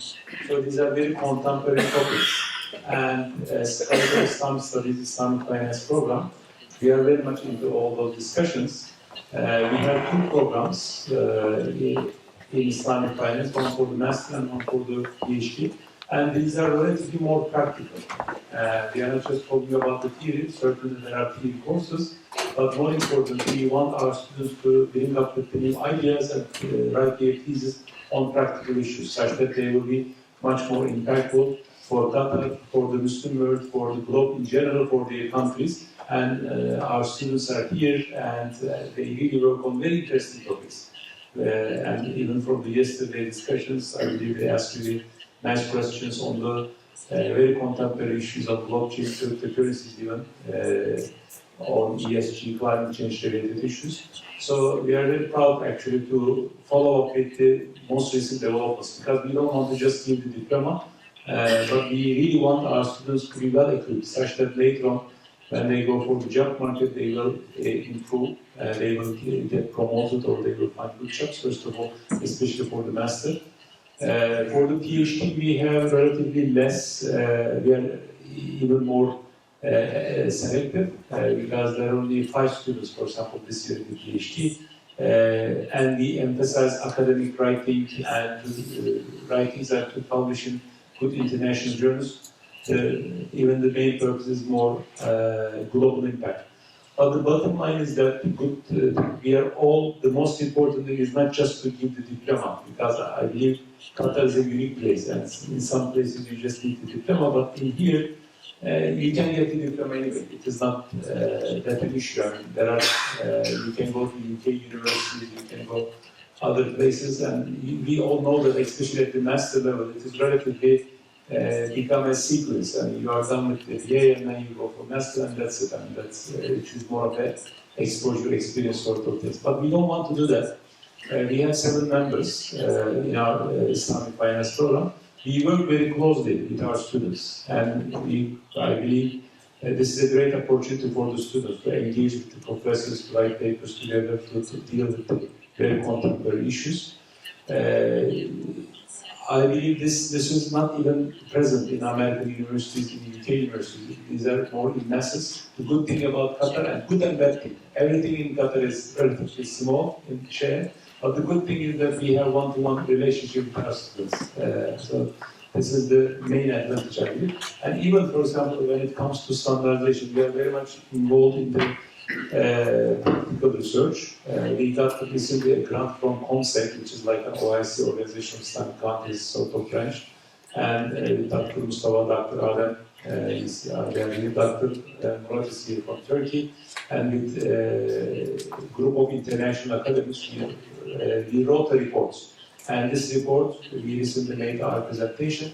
This will be accepted by the ministers of the OIC countries, COMSEC countries, and it will put into effect. And it is about very much related with the very contemporary issue of standardization. And I agree with Dr. Usame, we try to emphasize this point in our report. I mean, standardization is good, but it shouldn't be killing innovation. It is kind of against the nature of Islamic jurisprudence, Islamic law. This is richness, different interpretations are actually richness. We have to be careful about harmonization and standardization. Standardization is good for efficiency enhancing mechanism, this is for sure, but it may lead to killing the innovation because the word SPC, even 5 years ago, we were not even discussing these issues, but completely now we discuss different things, fintech, ESG, climate change. So we have to be for sure innovative because Islamic finance is very much should be related with our current lives.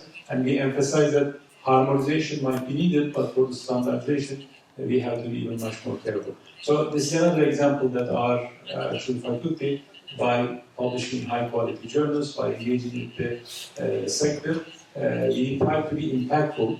We really want to produce the generation of the next generation of Islamic finance people who will be influential not just within their countries but globally. And I believe Qatar has a great potential that we want to be really made in Qatar sort of approach for our students. Inshallah, the ideas will spread from Qatar and will be impactful for the world. Thank you.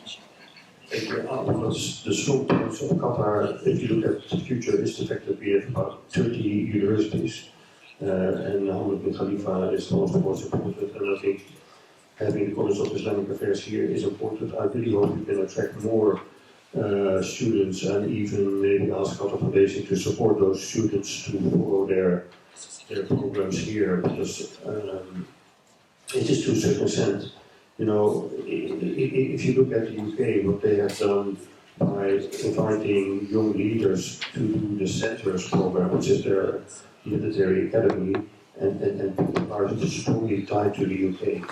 So if you do something similar for the College of Islamic Affairs, you bring from all these Islamic countries, you know, the best people, offer them a great opportunity to learn and interact, then I think Qatar will have a great future. And I also really like the fact that the faculty is supporting the business, challenging the regulators, and I would say please go on with this. It is an excellent exercise. So the last question is again to Citibank, and we already touched on it you touched on it in your question already. So one of the important elements I see is that we have to develop more of these local debt capital markets in the countries. You know, traditionally the banks issue bonds as sukuk, let's take the Islamic example, and then the banks, you know, would give bilateral loans.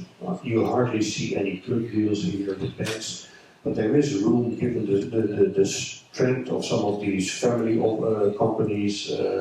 Very diversified, strong economies, not only in Qatar but also beyond, to have more issuances on the strength of the corporate sector itself.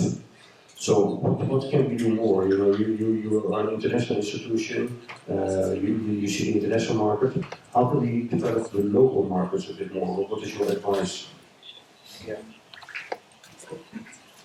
Usually on the local markets, as we say, on the local side, the backbone of an economy is on the SME and the MSME. So that is one sector of the local market. And then the other local market which we have seen is the liquidity of the central bank and the institutional liquidity, short-term liquidity, money market liquidity.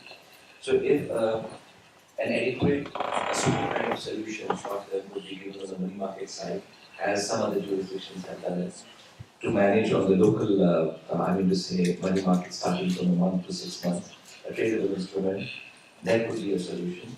Then on the other side, though, from an investment banking sector, we have not done much on the SME kind of financing, but when we read reports, not just of the region but at a global level of various countries, we see that this is a sector which needs extra focus, extra support, so that this could come up to the next level, a kind of a handholding kind of a support.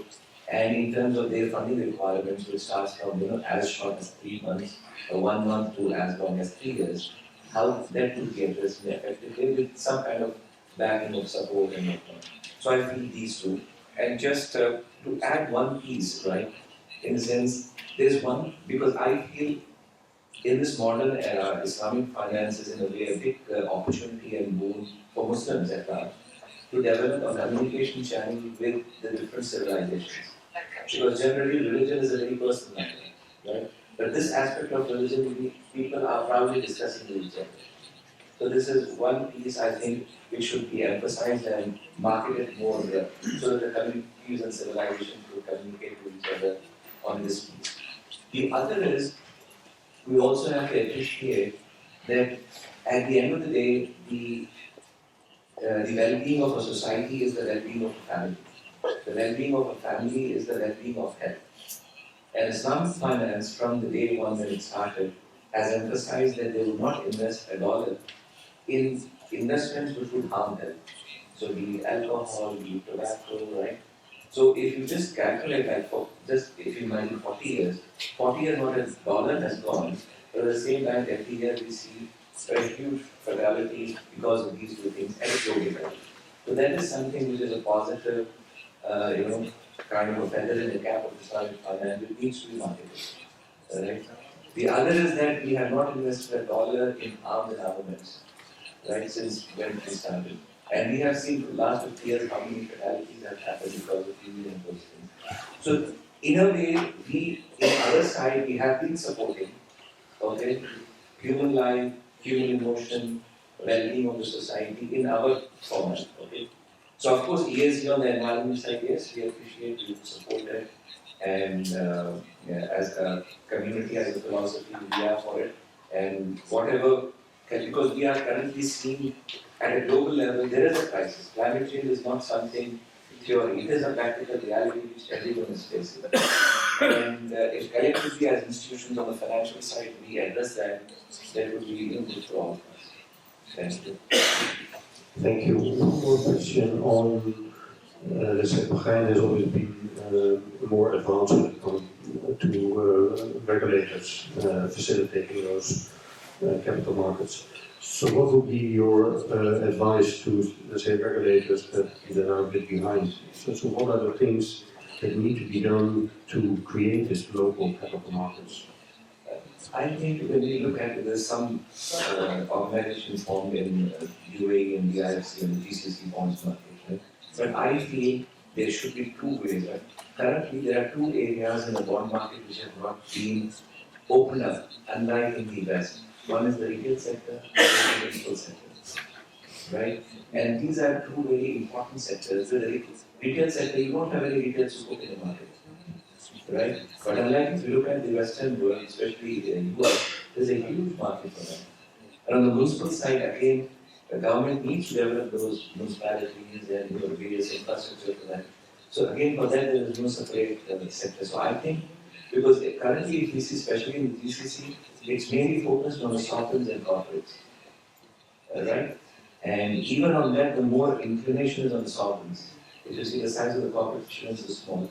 So that focus needs to be done. And even if you look at Malaysia, Indonesia, that market has not opened up.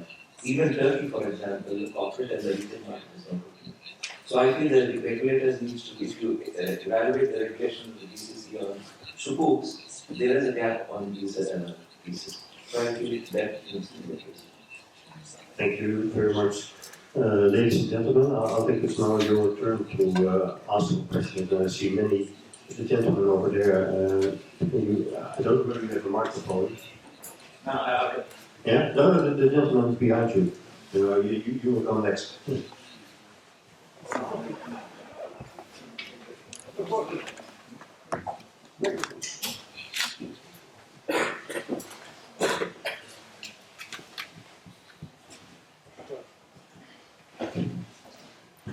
فيصل بركان باحث مالي اسلامي.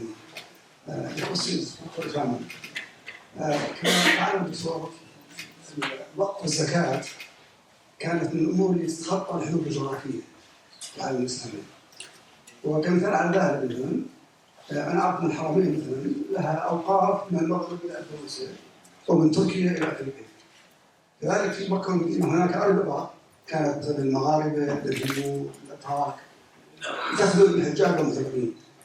هل في إمكانية إنه مثلا خاصة الأوقاف بالذات هل في إمكانية أن تكون هيئات مستقلة عن التحديد الجغرافية؟ يعني يمكن إلقاء الضوء على هذا الموضوع.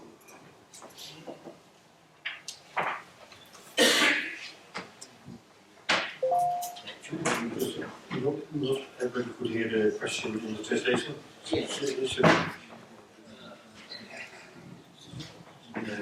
شكرا على السؤال. كنت أتمنى ما حد سألني عن مسألتي. حقيقة نعم يمكن إذا توافقت الحكومات على هذه الهيئات يعني يمكن أن توضع هيئات عالمية لمتابعة الوقف. خاصة كما ذكرت حضرتك يعني في مكة والمدينة الأوقاف تكاد تكون هي الأكثر من الأصول الأخرى خاصة حوالين الحرمين الشريفين. والأصول هذه تعود إلى دول العالم الإسلامي قاطبة من شرق آسيا إلى غرب المغرب العربي إلى أفريقيا. وبالتالي هذه المنظمات هذه الإشكالية الكبيرة أنا ذكرتها أن هناك كثير من الحكومات لا تحاول إظهار حجم الأوقاف الموجودة لديها، وهذا مشاهد وحصل قبل تقريبا سنة في أحد الدول العربية. حجم الأوقاف التي لديها ضخمة جدا ولا تحاول إظهارها لأن لها مآرب أخرى. وبالتالي وضع مؤسسة عالمية تتفق عليها المؤسسات أو تتفق عليها الحكومات العربية مطلب حقيقة ممتاز جدا ويمكن اللجوء إليه لحصر الأوقاف هذه والاستفادة منها في جميع العالم الإسلامي. جزاكم الله.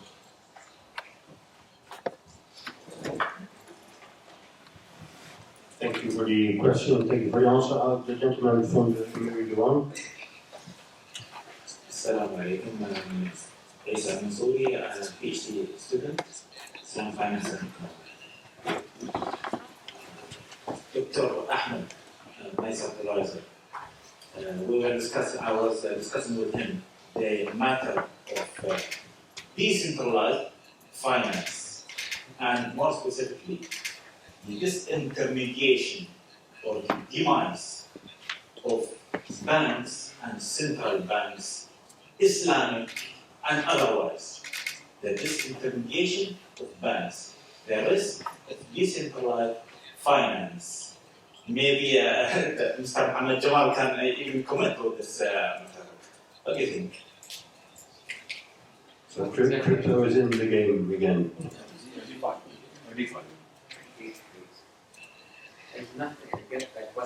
Well, to be more, even more specific, the risk that blockchain, cryptocurrencies, decentralized lending platform, finance platform posed to finance even central banks. Actually, there is a problem when we are talking about, for example, shadow banking. We are talking about non-financial services that is provided for other customers. Customers at the end they want to fulfill their requirements, to serve them anytime, any way, any needs. So this is what they want. Also, banks, for example, are regulated, and many financial providers are regulated. Having regulation on banks and these financial services will make their life a little bit harder. So when you are talking about shadow banking or non-financial services, this will not be there. The regulator is not there. So it will be easier for the customer to be fulfilled their requirement. So I think it's a risky thing, and we need to treat proactively against anything as banks. For example, as I say, we have to make, for example, collaboration with non-financial services, as Goldman Sachs made it happen. So it's a risk, and we need to work on it, and also central banks need to support this issue and regulate this issue. We have to understand the purpose and the intention behind the regulation. Right? It's not to drag the process or make hurdles in the development.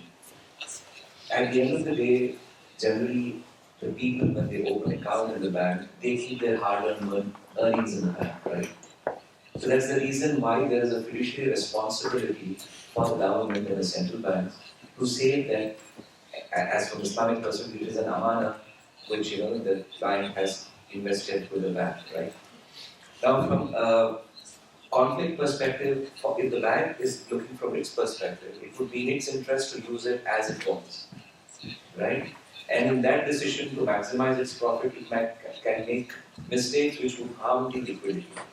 So the whole reason for these regulations and different layers of regulations is to safeguard the responsibility of the state towards its citizens.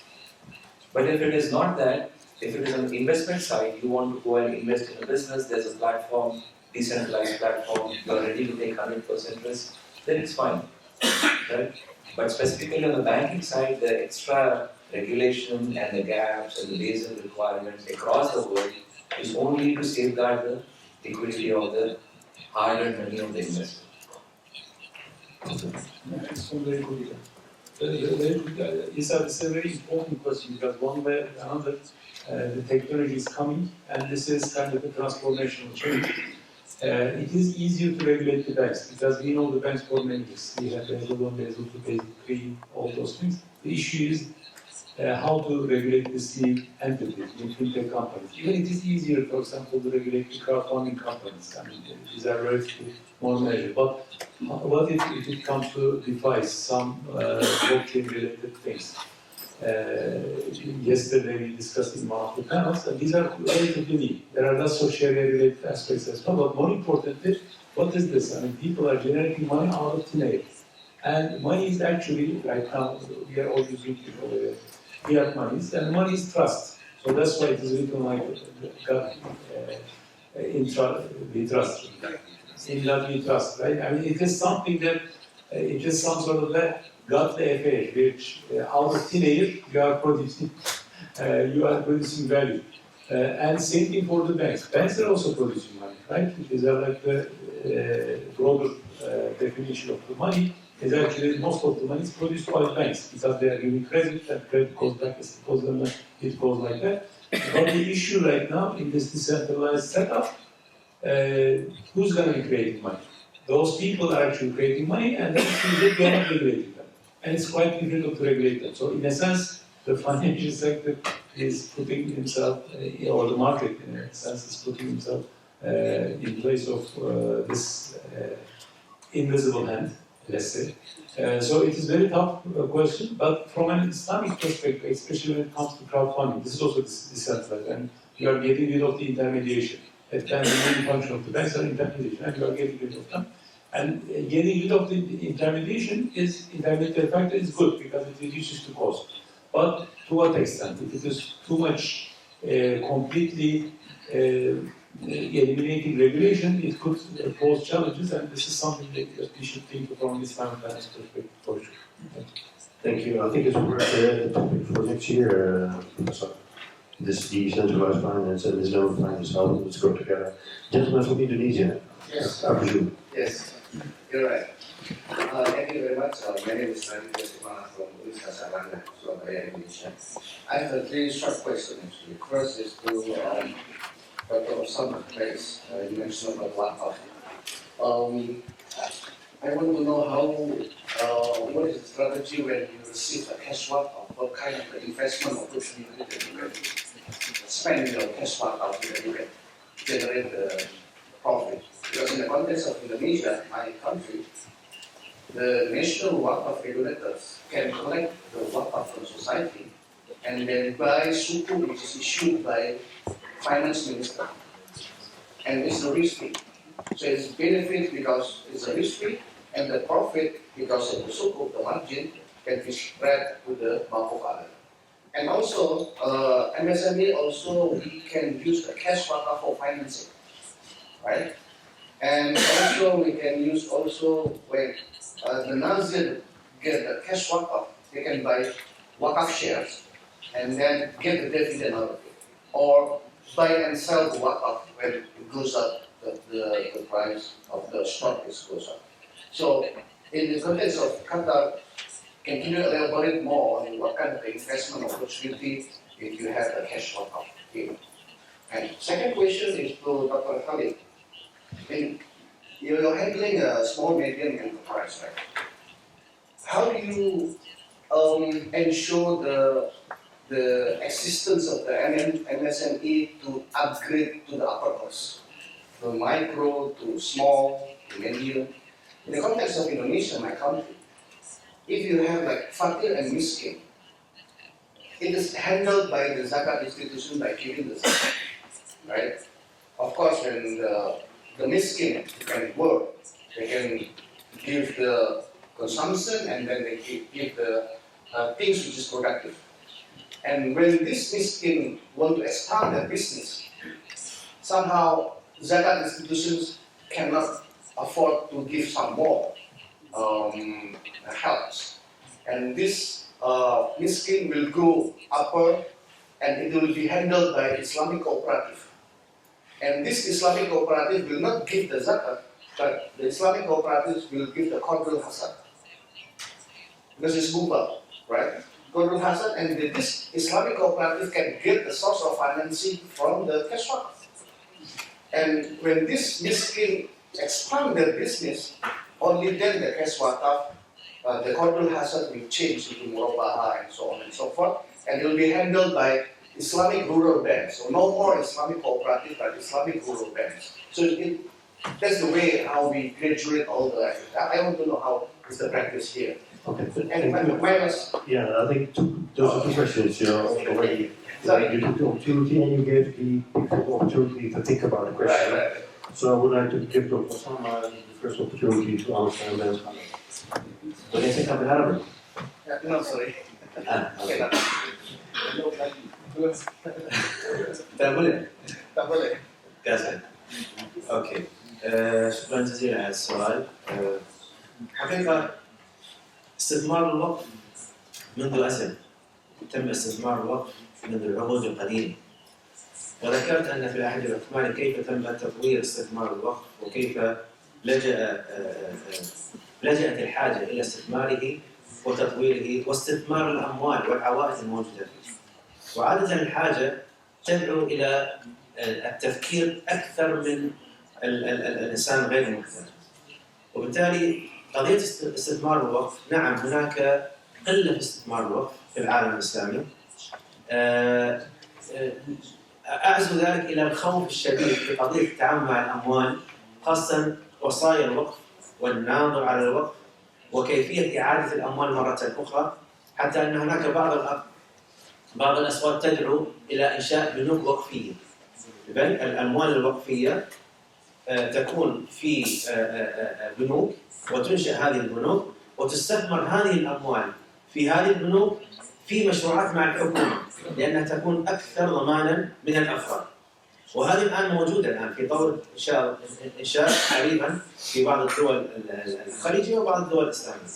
قضية استثمار الوقف ما زلنا، وأنا أؤكد ما زلنا نخشى أن نأخذ خطوات جدية في قضية استثمار الوقف واستثمار أموال الزكاة. وما زالت قضية حساسية الأموال هذه والخوف الشديد تمنع من تقدم في استثمار هذه المصادر المهولة والضخمة في العالم الإسلامي. لكن إذا فسحت المجالات إلى التفكير الأبعد مما نفكر فيه نحن الآن، على سبيل المثال أغلب الاستثمارات الوقفية تذهب إلى properties، الأصول. ولذلك تجد أن الأصول الآن هي كونكريت، الأصول تأخذ حيز 90% من الأموال الوقفية. وهذا للأسف الشديد تعطيل الأموال الوقفية. يمكن هذه الأصول أن تكون استثمارات أخرى خارج نطاق الأصول التانجبل. وبذلك ما تفضلت به في اندونيسيا وفي ماليزيا وفي دول شرق آسيا، نعم استثمروا الوقف استثمار جميل جدا وعندهم آليات قوية جدا في استثمار الوقف وسد حاجة وعوز كثير من المجتمعات هناك. وإن شاء الله بدأت الدول في المنطقة الخليج العربي الاستفادة من هذه التجارب.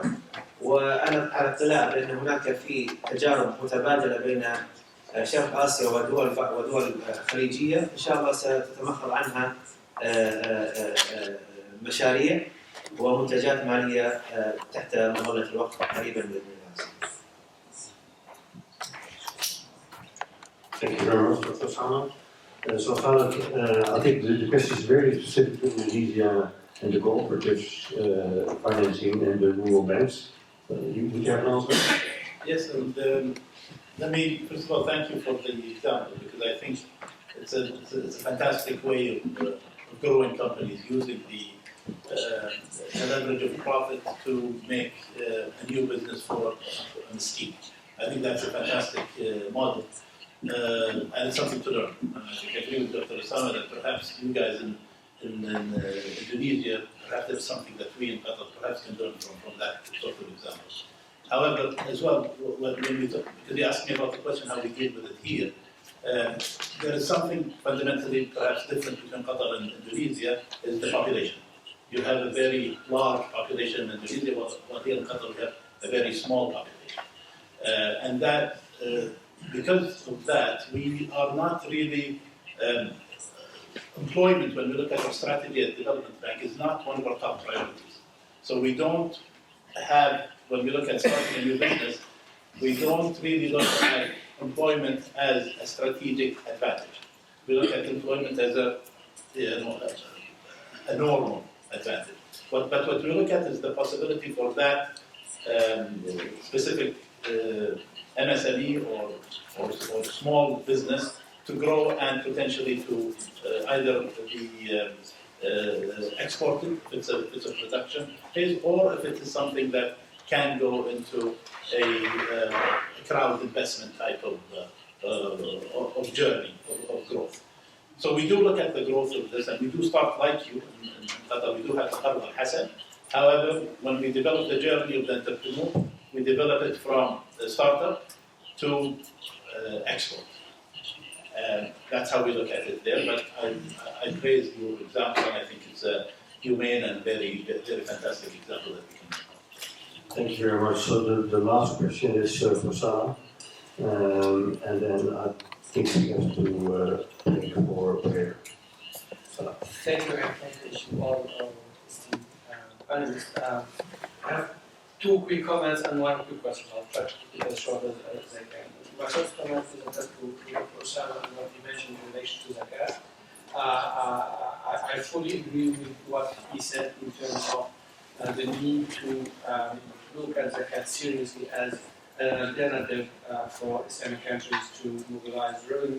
And I worked on that topic, and what I can say in very short sentence is that I have a tax background, so I used to the principles that govern the design of tax, so what we call tax design policy objectives, and I apply each of these principles to zakat and compare it to tax. And in all of these principles, there are about 6 or 7 principles, zakat outperforms taxes. That's clear. In some principles, our performance is actual, is real, because it relates to the design features. In some others, it's potential because it requires some administrative decision to be taken, including embedding new technologies, etc. So I really want to highlight that really zakat is a very, it should be a very serious option that Muslim countries, and particularly the GCC, should think about. And the other thing I want to say here is it doesn't really contradict with tax system. It can be applied with the current tax system with the view to progressively phase out tax. The second comment I have is to Professor Ahmed, and what he mentioned in relation to this global shift, or systemic shift, and what you predicted in terms of what kind of pressure we can get as a result of applying environment standards, etc. I can tell you that this already has happened on the tax domain. No one would have imagined 15 years ago that someone would come to a country and tell them exempt this or don't tax this or don't do that. Unfortunately, we are, as we speak now, in Qatar and other GCC countries, we are being included in blacklists, grey lists, etc. with a kind of a claim that it's because our tax system would encourage a global tax avoidance and tax evasion. And we all know that it's part of what you mentioned, Professor, in relation to this global systemic shift. And it has already happened. And the modus operandi here is very simple. They develop a standard, a rule, they develop a forum, they develop a process, and the outcome will be listing with pressure that comes up. One last question, very quickly, is to Mr. Mohammed from QIIB. You mentioned the climate change as financial risk. We've been reading about that around the world, but I'm really interested to know what banks in the region are doing to mitigate that risk. What kind of concrete measures that QIIB, for example, or other banks are doing as part of their strategy to mitigate the climate change risk? Actually, I can say it's not kind of the risk. When we are talking about climate risk change, the issue is the one I mentioned about the stress test that happened that's done by, for example, the Bank of England.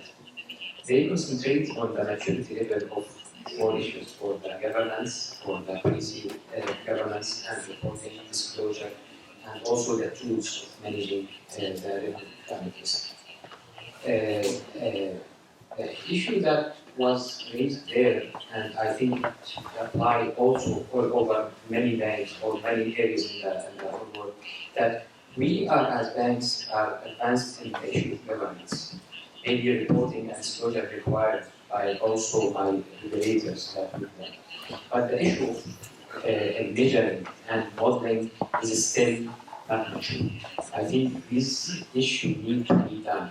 We are working on the sustainability report, we are working on governance, we are changing our policies, we are saying carbon emission, we are talking about zero carbon. We are working with that, but still I think we need to get the issue of environment, and I'm talking about here in Qatar. I think we need to put it more in the credit policies, and also we need to work on our models and generating that use, for example, to put part of it for the issue of environment. Also to make stress tests that what are the, for example, sectors that affected by change in environment. I think still we need to work more, especially in Qatar, and we need for that. I like what Dr. Hassan said, that I think things will be changed because of what is happening all over the world. It's not a priority for them. While 2 days ago, I think part of one of the authors in ICIF mentioned that we need to do the taxing issue and we need to hurry it up.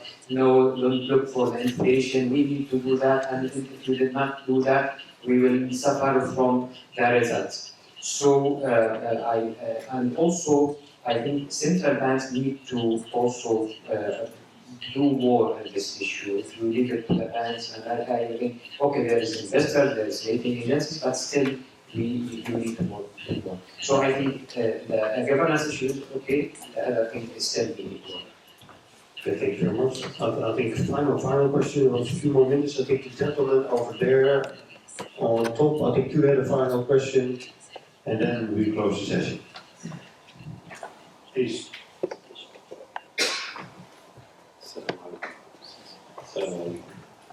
محمد علي الأمين الباحث الخاص هنا ومكمل تنظيم المنظمات الأفريقية. أشكر الالتزام في نفس الدراسة الثانوية ومكتب المال الاهتمام بهذا المنبر التنظيم. سؤالي للأستاذ محمد جميل طريقة المساحة الموجودة بين العمليات والوصف والعمل في المؤسسات المالية والصناعية.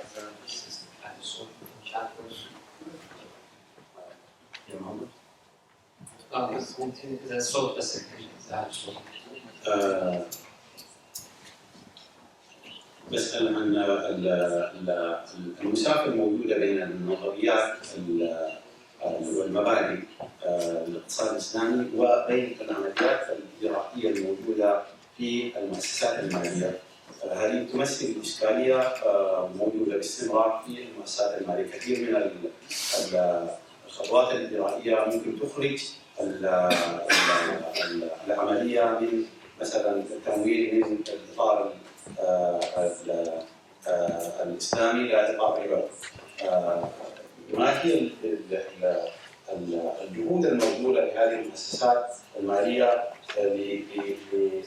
لإرساء هذه الخطوات وفق المبادئ الإسلامية وفق القيم الموجودة في الاقتصاد الإسلامي؟ يمكن النقطة المهمة، وكيف يمكن أن نستخدم التقنية لتكون هي حاكمة وضابطة لعملية هذه الخطوات الإجرائية وفق المقاصد. لو سمعت سؤال آخر كذلك للدكتور سامر بما أنه just stick to the question for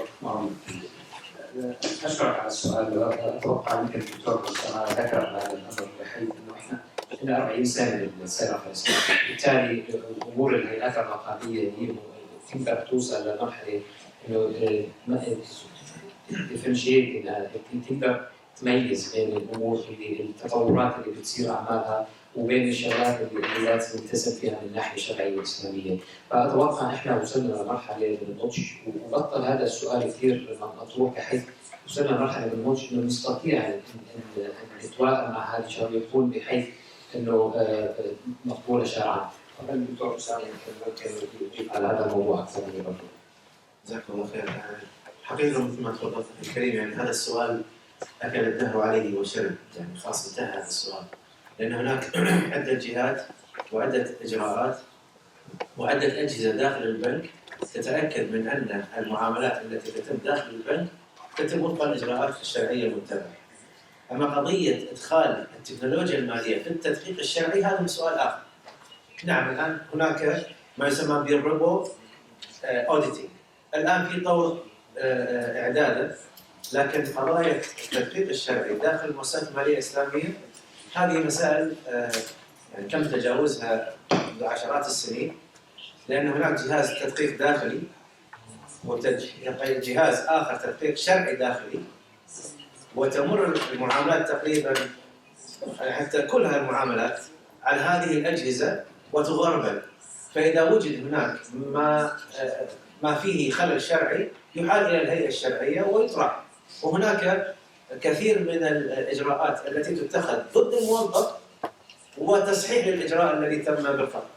فهذا الأمر، لكن أعتقد أن النقطة الثانية، اسمح لي أستاذ الكريم، بإدخال التكنولوجيا المالية في التدقيق الشرعي. نعم، الآن موجودة هذه مثل أي تدقيق موجود الآن في العالم المتطور.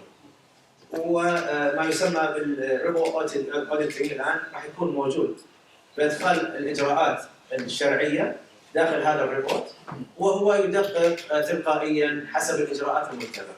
نسبة الخطأ موجودة نعم، وهل يمكن تطبيقها أو لا يمكن، هذه تخضع إلى التجربة، والتجربة إلى الآن ما زالت غير متوفرة. Shukran, thank you very much. I think there are probably more questions, and I think you can take the opportunity to ask more questions. I would like to thank the university, the dean, Mr. Nazim, for this great topic, and I would like to thank the panelists for the great answers, and the audience as well. And we're looking forward to having a similar session next year as well.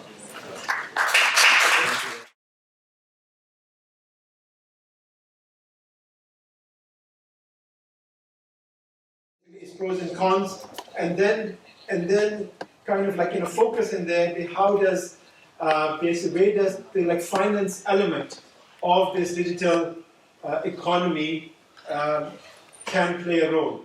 So there are different areas of digital economy in terms of basically fintech, digital government, e-commerce, basically, and so forth. So all of these things. So this is a technological revolution as brought by the new paradigm of digital economy. So I think understanding of this basically is very, very important.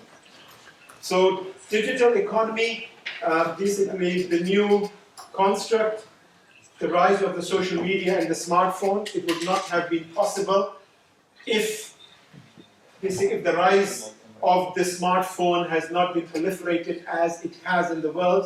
And it's more important, by the way, basically for the emerging economies, that although the developed economy was trying to, in this case, like revolutionize, but the beneficiary are these emerging economies where we have a lot of people, because of regulation or the requirement of the regulation, people are unbanked. And this unbanked phenomena, it is an issue. So these emerging economies, they are in this vicious cycle where the West or certain developed countries, they keep helping them out, okay? And in terms of charities or fundings or whatever you may call it, but helping out in terms of taking the help for a short period of time, or taking a kind of help that is going to make me self-sufficient, basically, that is an important issue. So the concept of charity, I think, as Muslims, as general understanding, the concept of charity needs to be redefined or talked about again. If I am in need of any assistance, are you going to meet my assistance by short-term giving me a loan or some charity, or are you going to make me self-sufficient for me to go back in the future to be able to become like self-sufficient? So I think this is an important part, and this is where technology has come in, and it can be an enabler in order for the emerging economy and the rest of the world can benefit from all of these new, basically, in this case, obviously, asset class. So, the relationship from the Islamic point of view, so the paradigm of relationship between a conventional point of view, I should say, that it is always the lender and the borrower, basically in the financial world.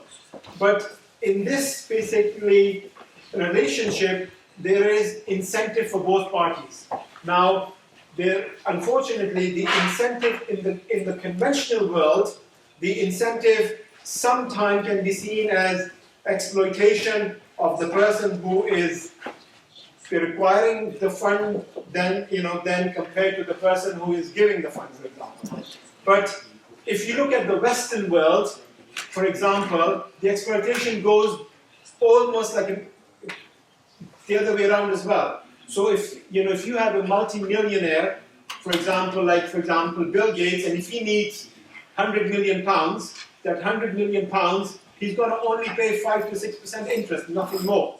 So in this case, people like those entrepreneurs will exploit the system.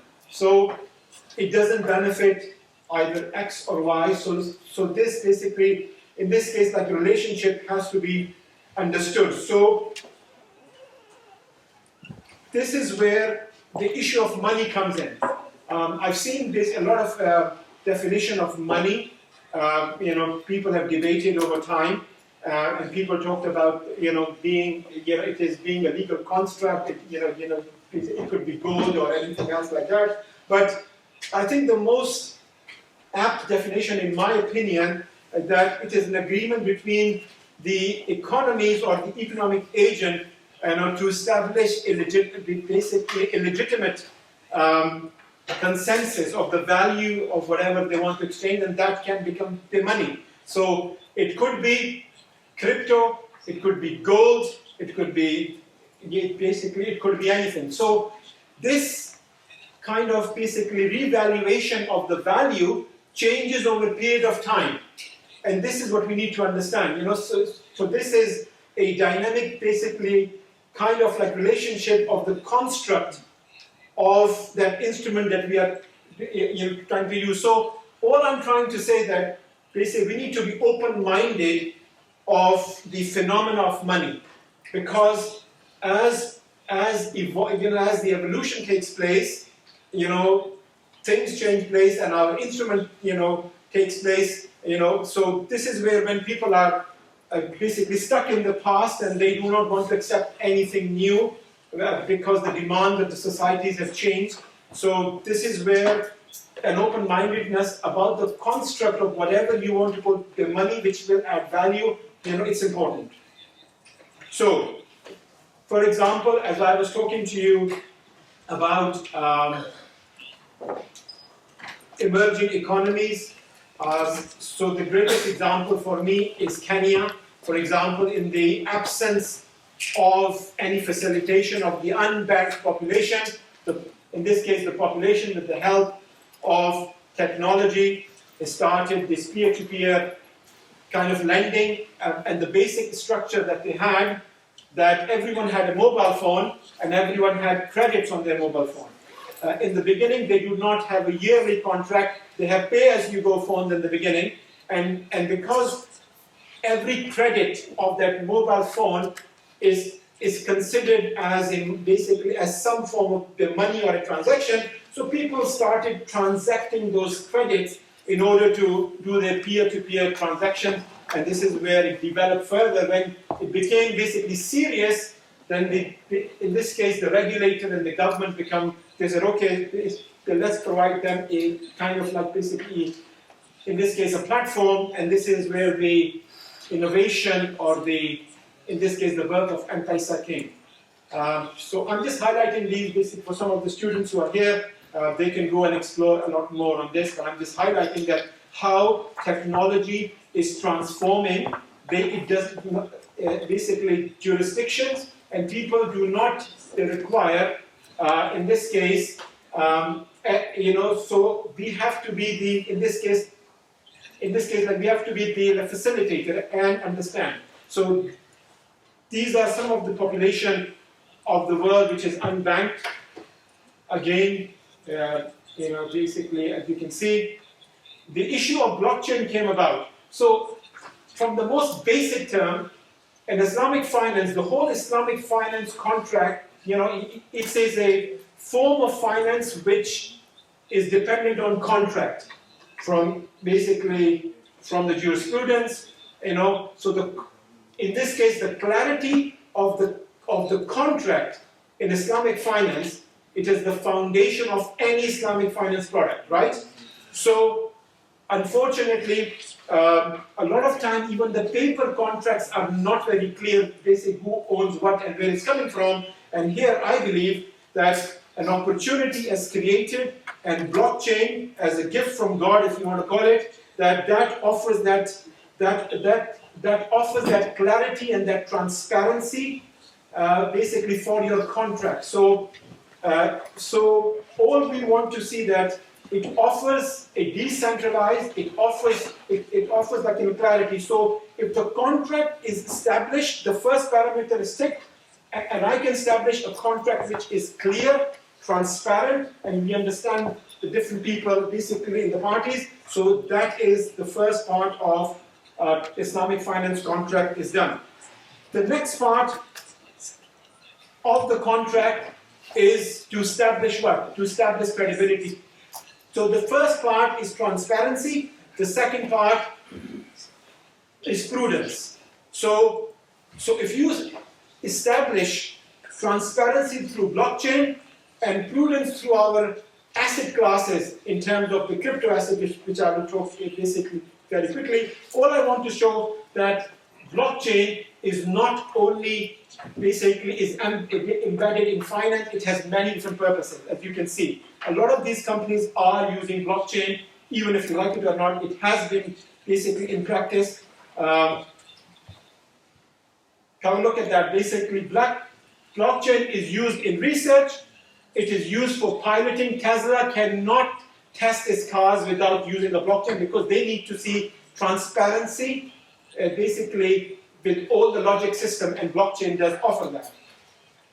As far as the blockchain is concerned, it helps to verify, and that is what an Islamic finance contract is supposed to do. As far as cryptocurrency is concerned,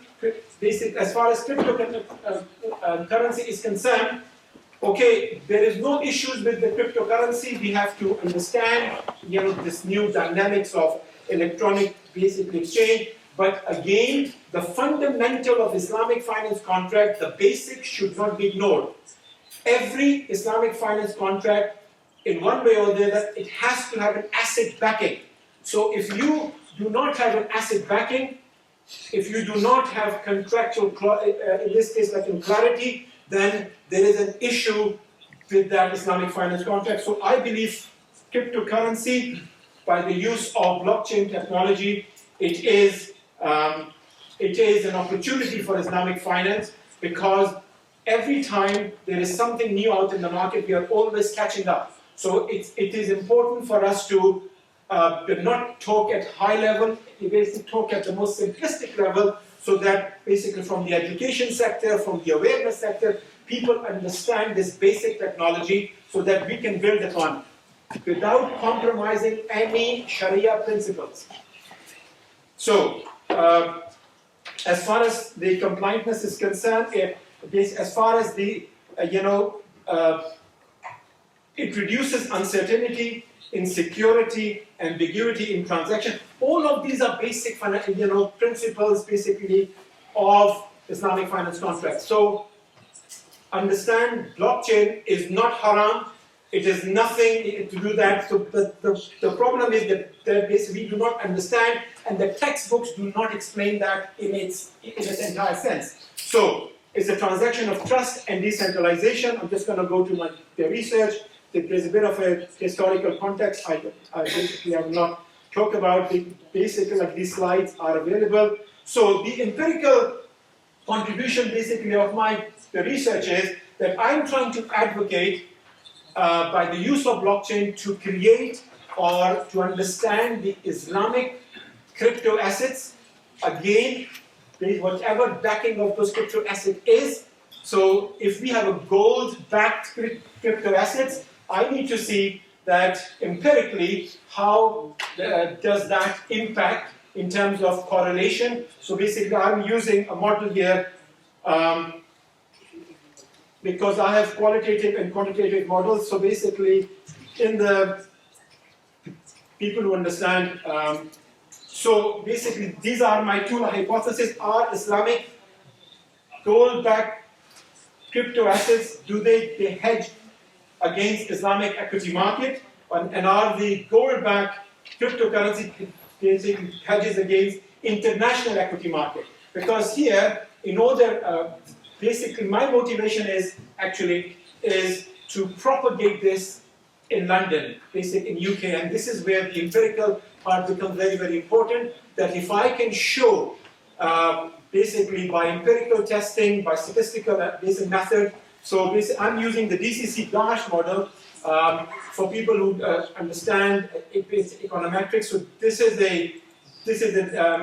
basically a model or a statistical model which is dynamic correlation model, which tests with the multivariate functions or the movement of any stock. So here what I propose, if my time varying correlation, which is the first part, if it's negative, hypothetically, basically if it's the negative, then Islamic crypto assets are the safe haven against the hedging. If it's insignificant or zero, there is a weak or kind of a neutral element, or if it's insignificant or it does not make a difference. So this kind of testing is for the policymakers and the regulator to promote crypto assets by the use of, for example, in this case like blockchain. So as far as I leave you with two case studies. They recently, basically, Dominican Republic, they have just signed an agreement to have their transaction on the blockchain. And the adverse effect, as we speak today, there is a big noise about Credit Suisse, one of the largest financial institution, that they are in trouble as far as their liquidity and credit default is concerned. Now, basically, in this case, like what we argue, although they have contracts, but it's not clear from the balance sheet basically where the risk is. Had their contracts been on blockchain, the market will not be like panicking. So all I'm trying to say that, first of all, like blockchain technology, it is Sharia as close to as possible. So apply that, take that as much as like further. But if you are thinking about developing further Islamic crypto assets, make sure those basic Sharia principle of asset backing and all of that, this element is embedded in order for that crypto assets to not behave like a conventional crypto assets. Because the only thing I would say in the end, that if I'm going to basically sell an Islamic finance product in a non-Muslim country, which we do, anything, right? So how it is different, it's not about the percentage rate. An Islamic finance product should offer two things to its consumer. Either you're Muslim or non-Muslim, I don't care. It offers two things which the conventional does not. The Islamic finance product offers you peace of mind and security, regardless of the rate comparison which people do in their ignorance. So and the reason I can make this claim of peace of mind and security, because it is embedded on the foundation of basic Sharia principle.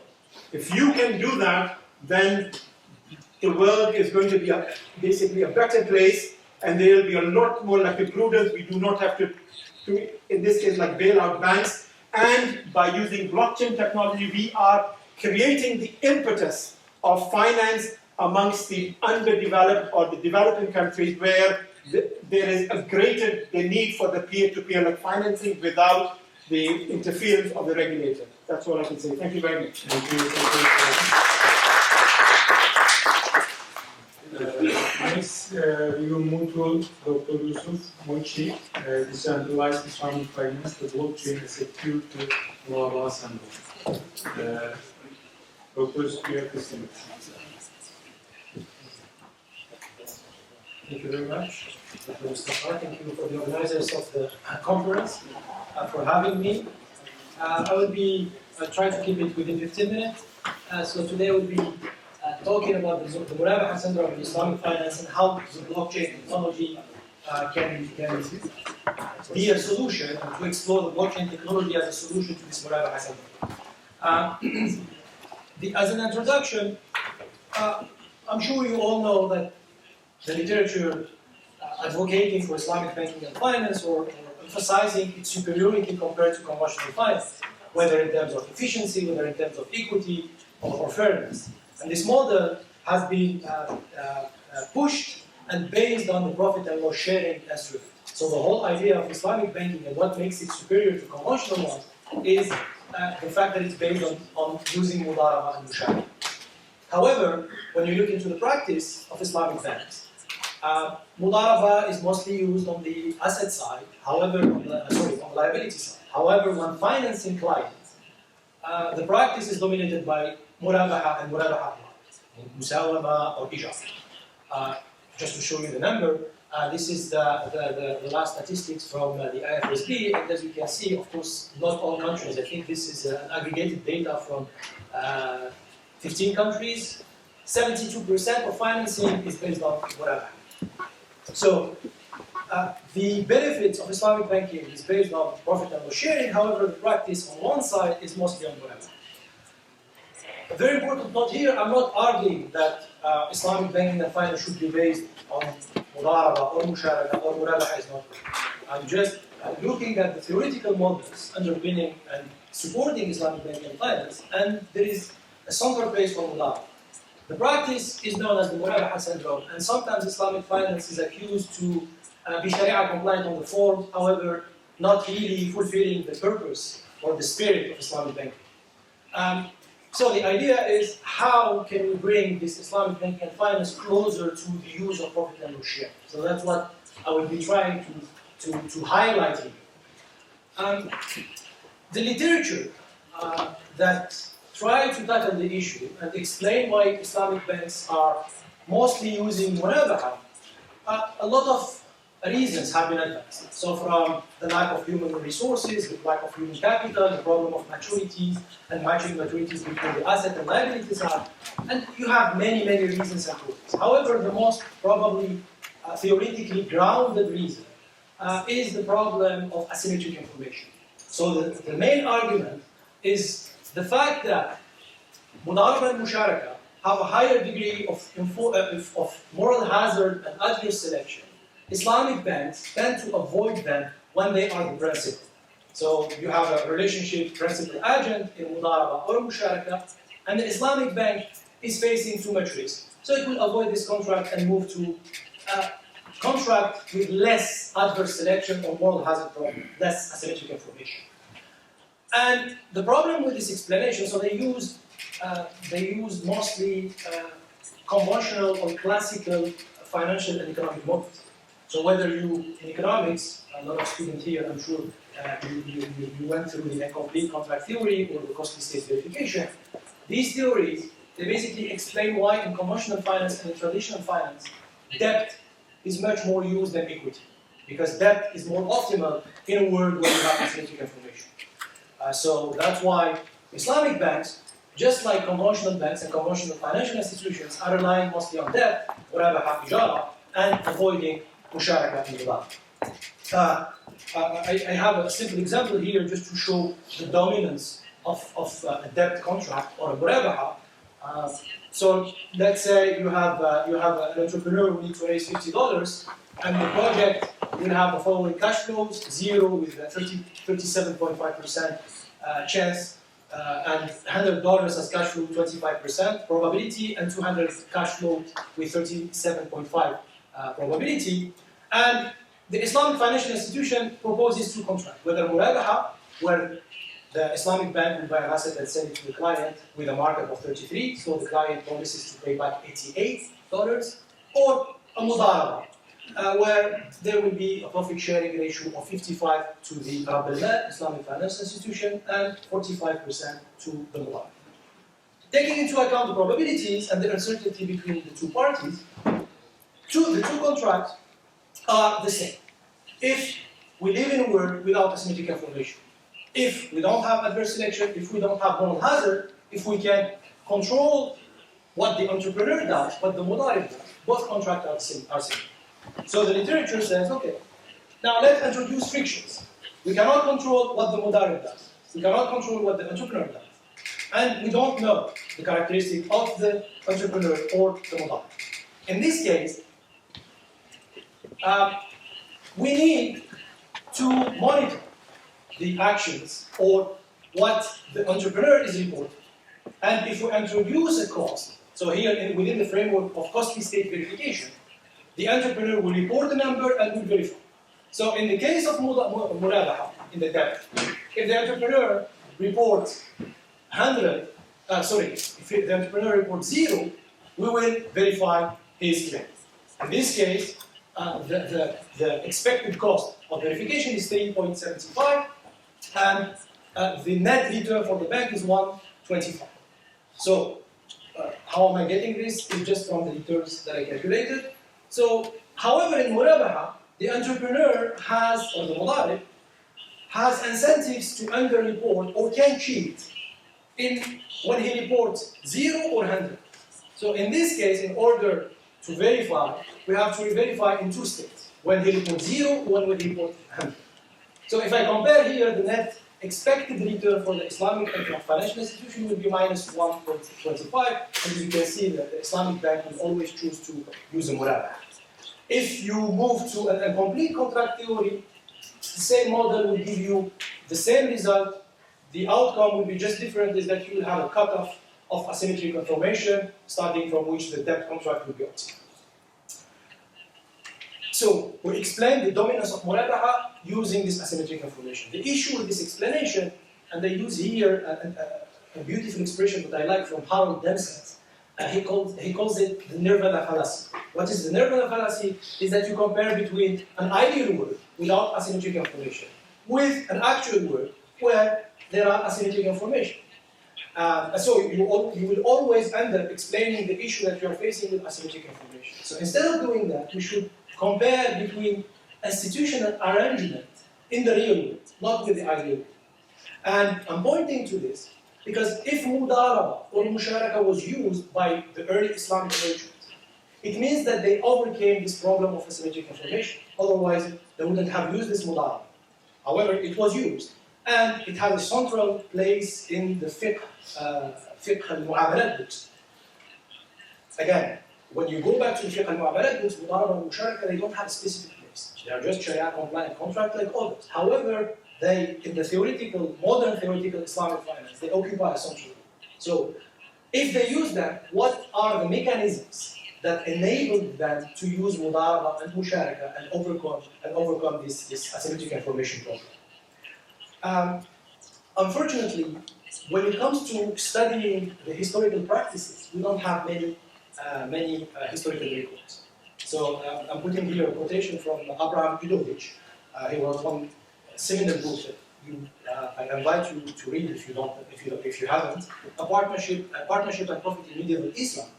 And he literally puts the following: is that if you want to study the practical or the commerce practices in early Islam, in medieval Islam, you have to look at the legal treaties, because we don't have many historical documents documenting the practices.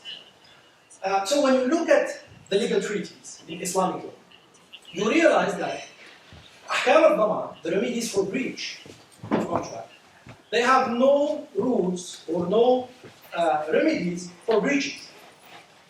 When you study the contract law, and when you study each contract, ahkam al-daman for each contract, you realize that the main purpose of fuqaha, of the Islamic legal scholars, was to ensure who owns what and when is the transfer of property goes from party A to party B. And if party B cheats party A, he has to compensate. So it's really achieving this idea of fairness and justice and make transaction reach a certain equilibrium. So there is no mechanism for deterring opportunistic behavior or cheating in this case. So there is this idea of if the mudarib, for instance, is proven to have done some ta'addi or taqsir, breaching the terms of contract, he becomes liable for the capital that has been entrusted to him. So his yad is transformed from yad amana to yad dana. However, there is no idea of opportunity cost. So the lost profit or lost potential profit, you cannot be compensated for it. So the idea is just to put you back as if there was no contract. What kind of mechanism does Islamic merchant have used? Of course, we don't have historical record, but there is a large literature, especially the Maghrebian merchant literature, where there were Jewish merchants under Islamic law, and they were using some kind of mechanisms to deter opportunistic behavior, which was reputation and punishment. So basically, they used the formal law, Islamic law, to protect the private property. However, to deter wrongdoing and opportunistic behavior, they relied on private order or private enforcement, reputation. Obviously, we cannot recreate this system. We cannot recreate this system. The mudaraba was taken from this framework and has been, we've been trying to implement mudaraba or musharaka in today's world without these supporting institutions. Today we operate in an impersonal framework exchange. When you go to the bank does not know anything about you. Sometimes, of course, reputation is used, but it's not something that you can rely on.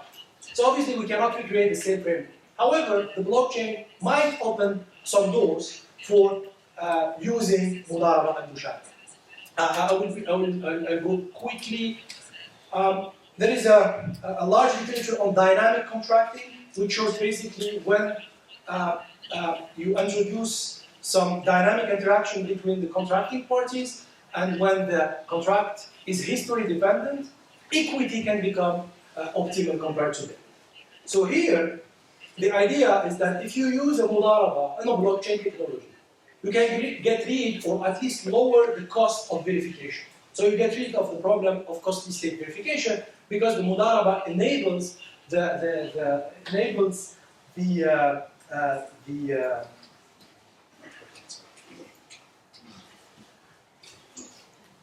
enables an easy access, almost free access to information. So you share information in an easy way, and you maintain a ledger of past transactions. And of course, you can imagine all sorts of applications where, let's say, you have a mudarib who has a business, and you can have access to his cash register or something like that. So you can have access to a large amount of information and retrieve this information for almost zero cost. Now, remains the problem of opportunistic behavior. So, how are you going to keep incentivizing the entrepreneur to keep doing the effort that he needs to do for the success of the development? In this case, another example, I will just go quickly over it. So, compared to the murabaha and mudaraba, you have a third contract, which I call here the smart mudaraba. And the idea of the smart mudaraba is the profit and sharing ratio will be based or will be changed depending on the outcome in the first period or the second period or the third period. You can generalize the model to many periods. And in this case, when we compare again the contract, the three contracts, with no moral hazard, no asymmetric information, the three contracts are similar. However, so in blockchain can enable this because you don't have any state and any verification cost. However, how can you keep incentivizing the entrepreneur? So in this, when I compare the contract, the one that gives the highest incentive to the entrepreneur is the dynamic mudaraba, is the smart mudaraba, compared to the debt, to the murabaha or the conventional mudaraba. Because the conventional mudaraba will keep the ratio fixed, whatever happens. However, the dynamic one, the smart mudaraba, will adjust the profit sharing ratio depending on the outcome in the first period and then the second period and so forth and so on. So the idea that I want to share with you today is that the blockchain can provide a framework that can make the application of mudaraba. I don't explore here the case of musharaka, but I'm sure you can generalize the model to musharaka. So it can provide a framework to apply a mudaraba, because it brings flexibility. Compared to any Islamic bank, it would be very hard to adjust the profit sharing ratio every week or every month. So blockchain can enable this. And it also can provide a diversification benefit. We covered this yesterday and today, even though yesterday I wasn't able to attend. But the idea is that the blockchain can lower the cost to apply a mudaraba while keeping the incentives and giving the right mechanisms to keep the entrepreneur putting the right effort. However, there are a lot of caveats. The first one is what kind of blockchain you use. That's a technical one. I'll not talk about it. The second one, probably the most important one. The blockchain here just moves the friction. Because today we live in a real world, so we create a blockchain. We solve the issues of asymmetric information in this blockchain. However, in the real world, we still have them. So the question is, how do you link this blockchain to the real world? Because a lot of transactions are happening in the real world. So in this case, who is feeding the data? That's a big issue today for the digital economy or digital finance, the issue of oracles. Because today the link between the blockchain technology and the real world are called oracles, and you put the trust on these oracles. So the trust is not an issue anymore in the blockchain technology. However, the trust becomes an issue when you link this blockchain to the real world. So that's the first problem. And the second one is the legal framework and the Sharia compliance. I highlighted here that if you take the standard from the IOF regarding the changing the profit sharing ratio, that's not a problem from Sharia perspective, as far as I know. However, as you can see here, the contracting parties have to know. So if you apply a dynamic sharing ratio, which will be based on the outcome, you might introduce some dimension of gharar in your contract. So here it's a challenge for the legal scholars. They might be exploring this question in a deeper way to see what sort of law will be exposed here. It's yasir or fahish, so that's more a legal issue. However, that could be a limit to applying this smart law. I'll just conclude here. I think I'm respecting my time. So the idea is that it's a call for research agendas, because a lot of scholars are focusing a lot on cryptocurrencies and how can we use cryptocurrencies, but I think we should also look and explore the avenues where how the blockchain can be used to support directly the work of Islamic banks as financial institutions. And to go back to the first slide, is the idea of moving Islamic banking today from the form to make it closer to the substance. So how are you going to do that? Blockchain might offer some avenues for that. And I thank you. If you have any question. Thank you. Thank you, Dr.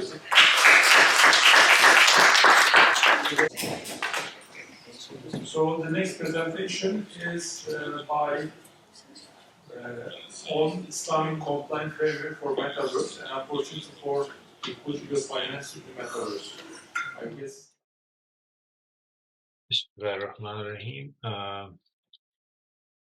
I'd like to thank ICIF conference organizers, especially Professor Ali, his coordinator Mr. Hakim at the College of Islamic Studies, HBKU Qatar, for inviting myself and Professor Clemens to this conference.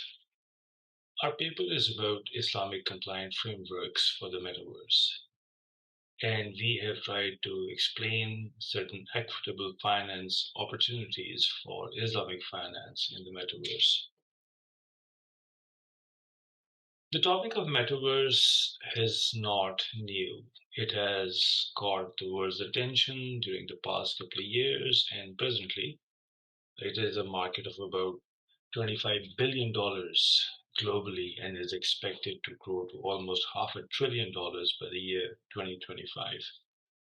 The word metaverse itself is being encountered in various spheres of technology, especially you must have heard that recently Facebook changed its name officially to Meta.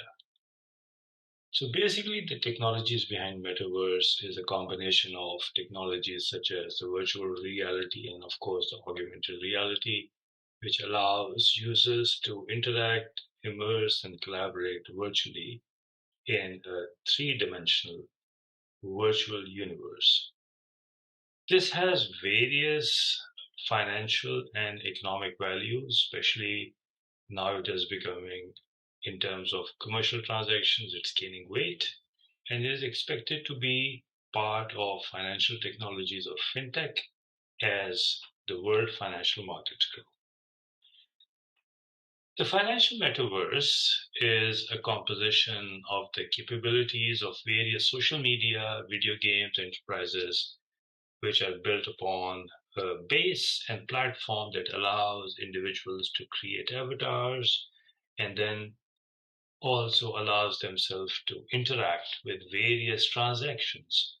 So in a smaller scale, people are pretty aware of the impressions that a metaverse has about gaming.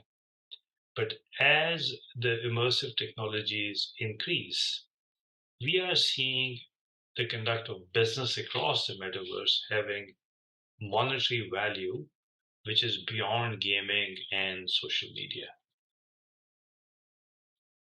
The technological emergence in metaverse poses certain questions which are still not settled, but are part of the emerging research which is growing. And some of the questions relate to the financial services which operate in metaverse, and obviously gaming, social media is a really obvious one. But the role of artificial intelligence and blockchain is being seen as on the cusp of being emerged and immersed into the metaverse itself. So if blockchains, artificial intelligence are going to be part of the metaverse, as both of these technologies are part of the world financial markets in fintech, the question arises that is there a role for Islamic finance in the metaverse? As you know, that Islamic finance is the ethical financial system in which the principles of Sharia speak about the welfare of the society as the core intrinsic principle that drives the financial markets. So the simple answer to these three key questions is that obviously metaverse is now a key component of the digital economy, being at about $25 billion a year and forming up to be about $500 billion in a couple of years. And all financial systems, whether it is your SWIFT system or your banking system, whether it's your credit cards or your ATM cards, or even using the bank cards on your phones as an app, is an example of the virtual networks actually taking over and replacing the fiat currency. So all you see is numbers on the screen, basically moving from one network to another, but there is no real asset which is seen by the user.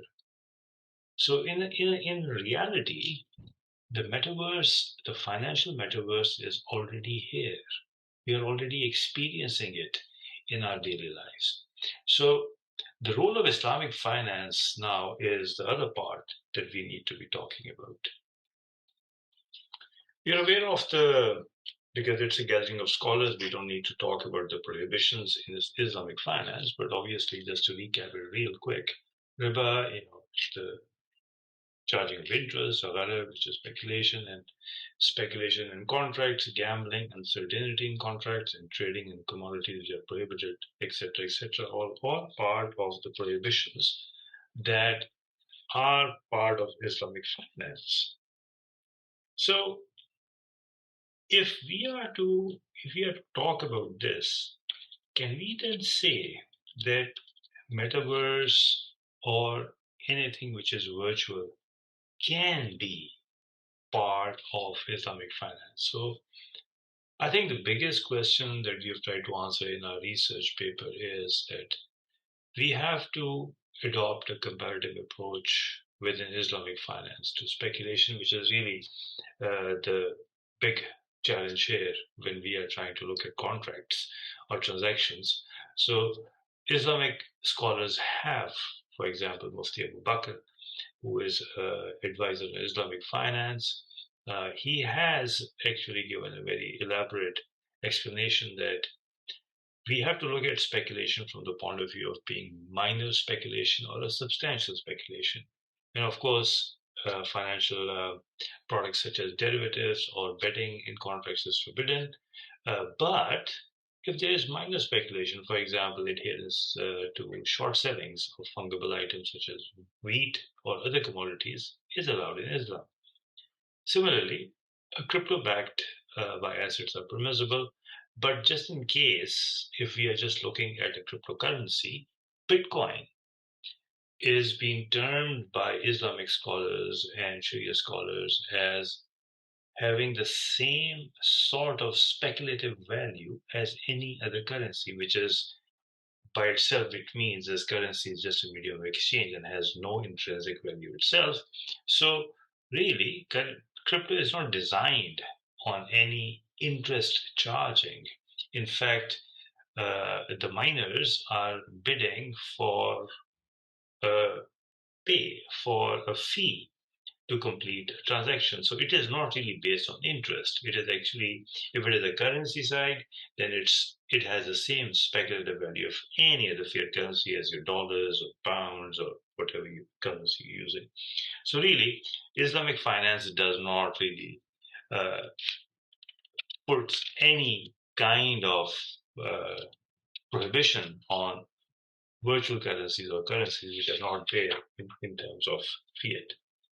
Now, we have looked at the commodity side of Meta Murabaha, and we have found that Meta Murabaha is one of the features within the meta universe that can be used.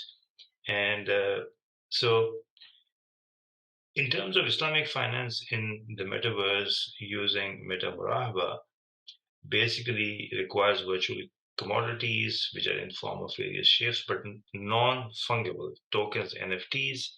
They have the most valuable commodities within the metaverse. So for example, there is land being sold, virtual land being sold in metaverse, and it is a single commodity. So it's really the experience itself is considered value asset.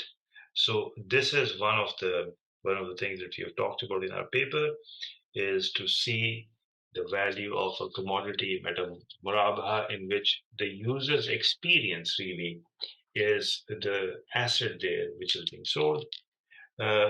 Similarly, the parallel commodity meta murahaba structure is another financing format where a crypto interest-bearing facility agreement together with a special purpose vehicle structure can be used, but the interest-bearing part can be taken off when it's part of the Islamic murabaha. So then the SVP sells the digital commodity on the basis of meta murabaha agreements. So really, this is then Sharia compliant, and it can also, the SPVs can also cover the repayments as crypto loans. So we have in our paper tried to talk about various types, for example, the commodity meta murabaha, the parallel meta murabaha, and the equity meta murabaha. And these three in our research, they actually provide the Sharia compliance element. Another form of contract is the meta istisna and or sukuk al-ijara and sukuk al-murabaha. I mean, these contracts can also within the metaverse provide, especially the sukuk, which is still in its nascent stage, but will experience growth in the metaverse significantly within the coming years. The first step, obviously, is the meta sukuk al-ijara, establishment of a meta SPV or special purpose vehicle, and which will issue the e-sukuk within the metaverse, and the meta SPV will issue an e-sukuk in form of trust certificates that either represent an undivided ownership interest in certain digital assets or a usufruct of the asset. So the e-sukuk holder also obtains the right to the income which is generated by the meta SPV from the asset. So these are some of the examples that we have discussed in our paper that actually provide opportunities for investors who are looking for ethical finance when we are dealing with the metaverse. And it seems that as technology is going to grow, crypto is going to grow, digital assets are going to grow, meta financiers, meta entities, digital assets, I mean, they will continue to grow, and people who are interested in the ethical value of Islamic finance will have to find a space in the metaverse to do their transactions. Obviously, time will tell that how our virtual and augmented reality experiences with life in general are going to develop, and that's all part of what we're all looking to. Since the time is very short, so I'm not going into very specifics in this 15-minute presentation. I do encourage you to read our paper and look at the modeling that we have suggested. We will be happy to take any questions if you feel that you want to have further conversations. And our university, Euclid, is actually now, it has established a FinTech Metaverse Research Center, and we are looking forward to publishing more papers with more conclusive evidence as we come across in our research. So to conclude, I would say that Metaverse has become of paramount importance within the last several years, being a virtual universe where individuals and companies can interact. And so the metaverse still is and is going to be in a nascent stage for a few years, but Sharia compliant financial services are definitely going to be big part of how we are going to be interacting with this technology. And as we see the growth of metaverse financials from 25 billion to $500 billion in a couple of years, I'm sure that Islamic finance, which is now almost 1/5 of the global financial systems, is going to be very much part of it. Thank you so much for listening to this presentation. We are very excited that we are part of this conference, and we would like to invite questions through emails. And we apologize we couldn't be here for the conference, but we look forward to hearing from you. Thank you so much, and we wish every participant in this conference the best of luck. Thank you. Assalamu alaikum wa rahmatullahi wa barakatuh.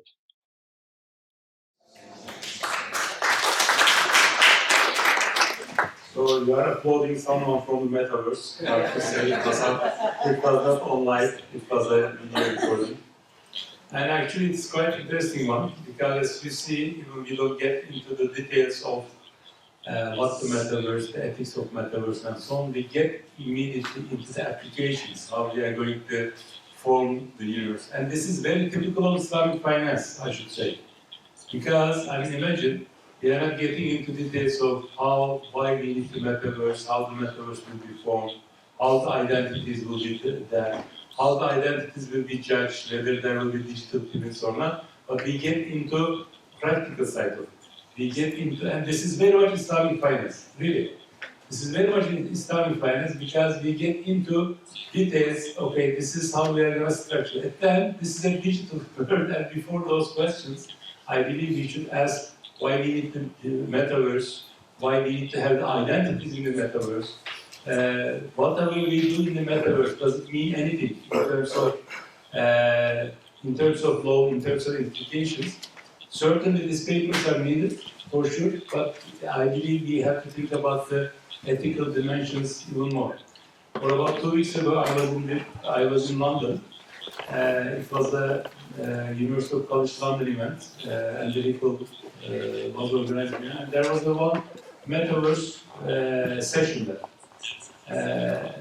And in that metaverse session, people discuss about this ethical dimensions even more. What does it really mean to form identities in the metaverse? What does it mean psychologically? What does it mean from a sociological perspective? That's why I want to stress this point. I believe we have to first address these questions. Otherwise, whatever you do in metaverse, you are anyway replicating.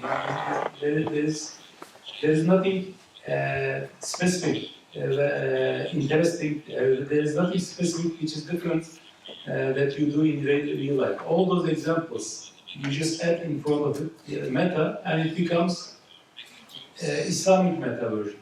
But I believe really metaverse is coming one way or another. Our kids are playing with the Minecraft, playing with all those sort of games, and the Islamic world is not there. We have one paper with Jamal, one of our PhD students on metaverse. It is something we should definitely work on.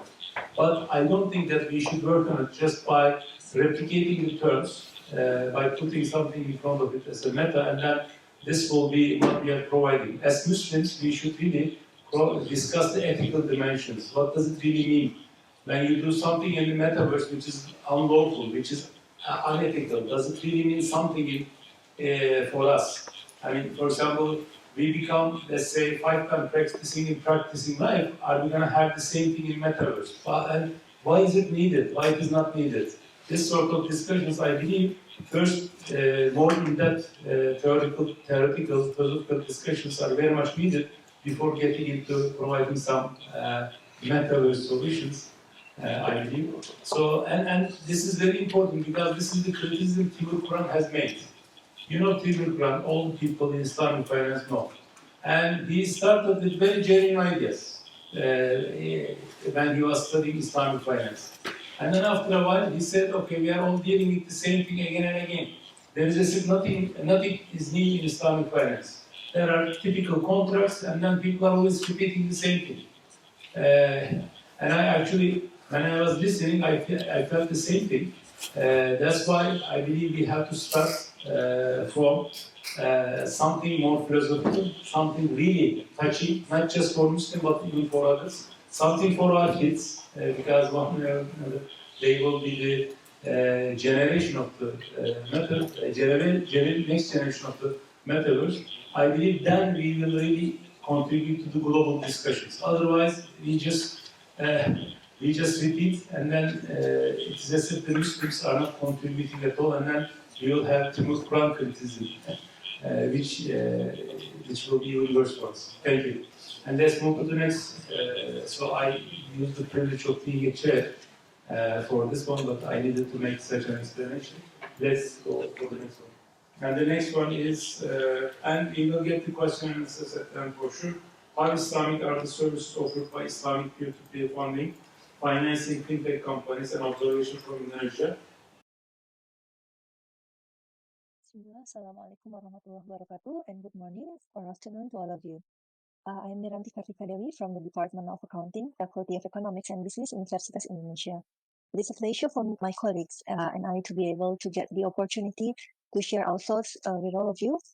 Even though we couldn't be there physically with you, but we hope that this recording can represent us to share our research entitled How Islamic Are the Service Offered by Islamic P2P Financing Fintech Companies, with the observation from our country, Indonesia. And we hope that we can get the constructive feedback from you to enhance our discussion and our finding later on. So the financial transformation, as we know, in the contemporary world has made it easier for people to access finance. Among others, is through the finance company. Although there is no such standardized definition of fintech, the one proposed by Dorf-Leitner et al. 2017 is quite representative here. So according to them, fintech is a company or representative that combines financial services with modern technological innovation in fields such as financing, asset management, and payment. So such financial services are also needed by Muslims. This Islamic fintech, as we know, marries Sharia companies with digitally delivered financial solutions.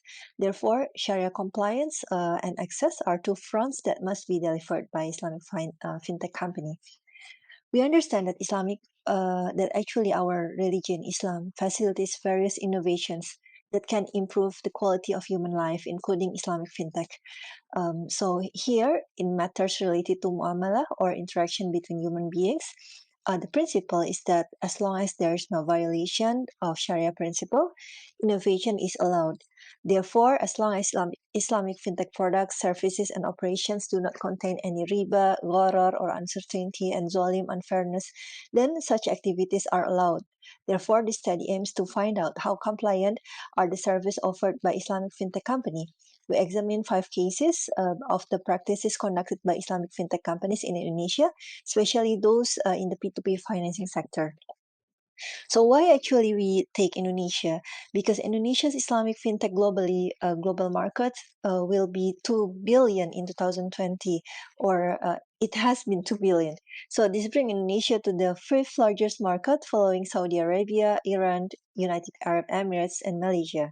So currently, there are 7 out of 102 fintech institutions authorized by our Financial Service Authority.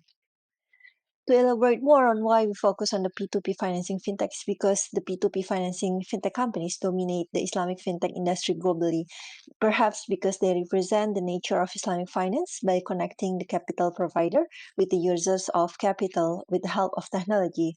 Specifically, if we look at this ecosystem of Islamic fintech in Indonesia, the trending area is also that the crowdfunding sector dominated by P2P fintech as well, if you see on the right-hand figures there, the figure 2. And then moreover, the following slides, this slide and the next one, will review some contracts that are frequently used in the operation of Islamic P2P financing fintech. We call mudorobah or the partnership, murabaha, the cost plus margin sale, the court or the loan principle are among the mostly used contracts in the Islamic fintech. But we also have other contracts which are hawala, wakalah, and salam contracts that are also used in some of the Islamic fintech companies observed in this study. So to answer the research question of how Islamic are the service offered by Islamic P2P financing fintech companies, we use document analysis from both private and published sources as our research method. We do not discuss every single contract practiced by the Islamic P2P financing companies, but only take some cases that potentially conflict with the Islamic principles. So our first case is regarding the fee as an intermediary between fund owners and recipients. We understand that some Islamic fintech companies get their income from fees or ujrah from both the capital providers or the investors and the clients as fund recipients. So regarding this, a famous Islamic scholar from Hanbali Mazhab, Ibn Qudamah rahimahullah, he explained that if someone says, get a loan for me from so and so for 100 dirhams, for example, and I will give you 10 dirhams. So this is permissible. This represents wakalah contract practiced by most Islamic P2P financing fintech today. However, if someone says, you are my guarantor and I will give you 10, or in other words, the two parties practice kafalah bil ujrah contract, then this is not permissible because kafala is not considered as a commercial contract, but the like tabaru contract. What if the fintech company get the fee from both parties, but they do not act as a guarantor? So this is still considered permissible, inshallah, as long as the companies disclose that they receive from the two parties. In addition, Islamic fintech companies also must ensure that the contract mechanism between the owner of the funds and the recipient of the funds is also Sharia compliant ones, and it doesn't contain any prohibited things in the contract. So let us continue to the second case. Regarding the murabaha-based financing, there are lots of murabaha contracts practiced by Islamic fintech companies. However, it should be noted that murabaha can only be done on objects that are prohibited by Islamic Sharia law. So we cannot trade alcohol or any other prohibited things. The seller must own the assets before selling it to the buyer. So this is not so many people realize about the qabd. So the importance of the handover of goods or qabd is a necessity in this case. So here is an illustration of a current murabaha practice implemented by an Islamic finance fintech company in Indonesia. For example, we call Mr. Fulan, a contractor. He called an Islamic fintech company to apply for a murabaha financing. Let's say the worth of the financing is $4,000 with a financing tenor of 4 months and a margin of $400. So after the financing application was approved, the Islamic fintech companies contacted the contractors that are or the contractor's partnering supplier, so the supplier that the contractor used to transact with, to order the building materials that needed by the contractor, and then the Islamic fintech company transferred the payment to the supplier. So once the transfer amounts have arrived safely on the supplier's bank account, the Islamic fintech asked the supplier to deliver the building materials directly to the contractor. So the Islamic fintechs didn't really involve on that delivery. So is there an issue here regarding the Sharia compliance? Yes, it is, because the qabd or the handover has not occurred from the Islamic fintech to the client. So qabd is actually essential to be conducted either physically or constructively. This is actually based on the hadith of Rasulullah Sallallahu Alaihi Wasallam. He mentioned that do not sell things that are not yours. So this is narrated by Abu Dawud and Tirmizi. There's also another hadith narrated by a Sahabat, Hakim bin Hizam radhiyallahu anhu. He mentioned that Rasulullah sallallahu alaihi wasallam remind him, do not sell it until you take possession of it, and this is narrated in Sunan An-Nasai. So the qabd is very essential in case of murabaha or other types of buying and selling contract. So how is the suggested practice? The mentioned hadith actually explain the necessity of the handover of qabd, of goods, or we call qabd, from the supplier to the Islamic fintech companies as intermediary seller. So actually the Islamic fintech should possess it before selling it further to the contractor, to the end buyer. So technical practice of how COBET could be carried out in practice actually can be found in IOEF standard number 18 concerning possession or COBET. Let us move to the next case. The third one is regarding the invoice financing.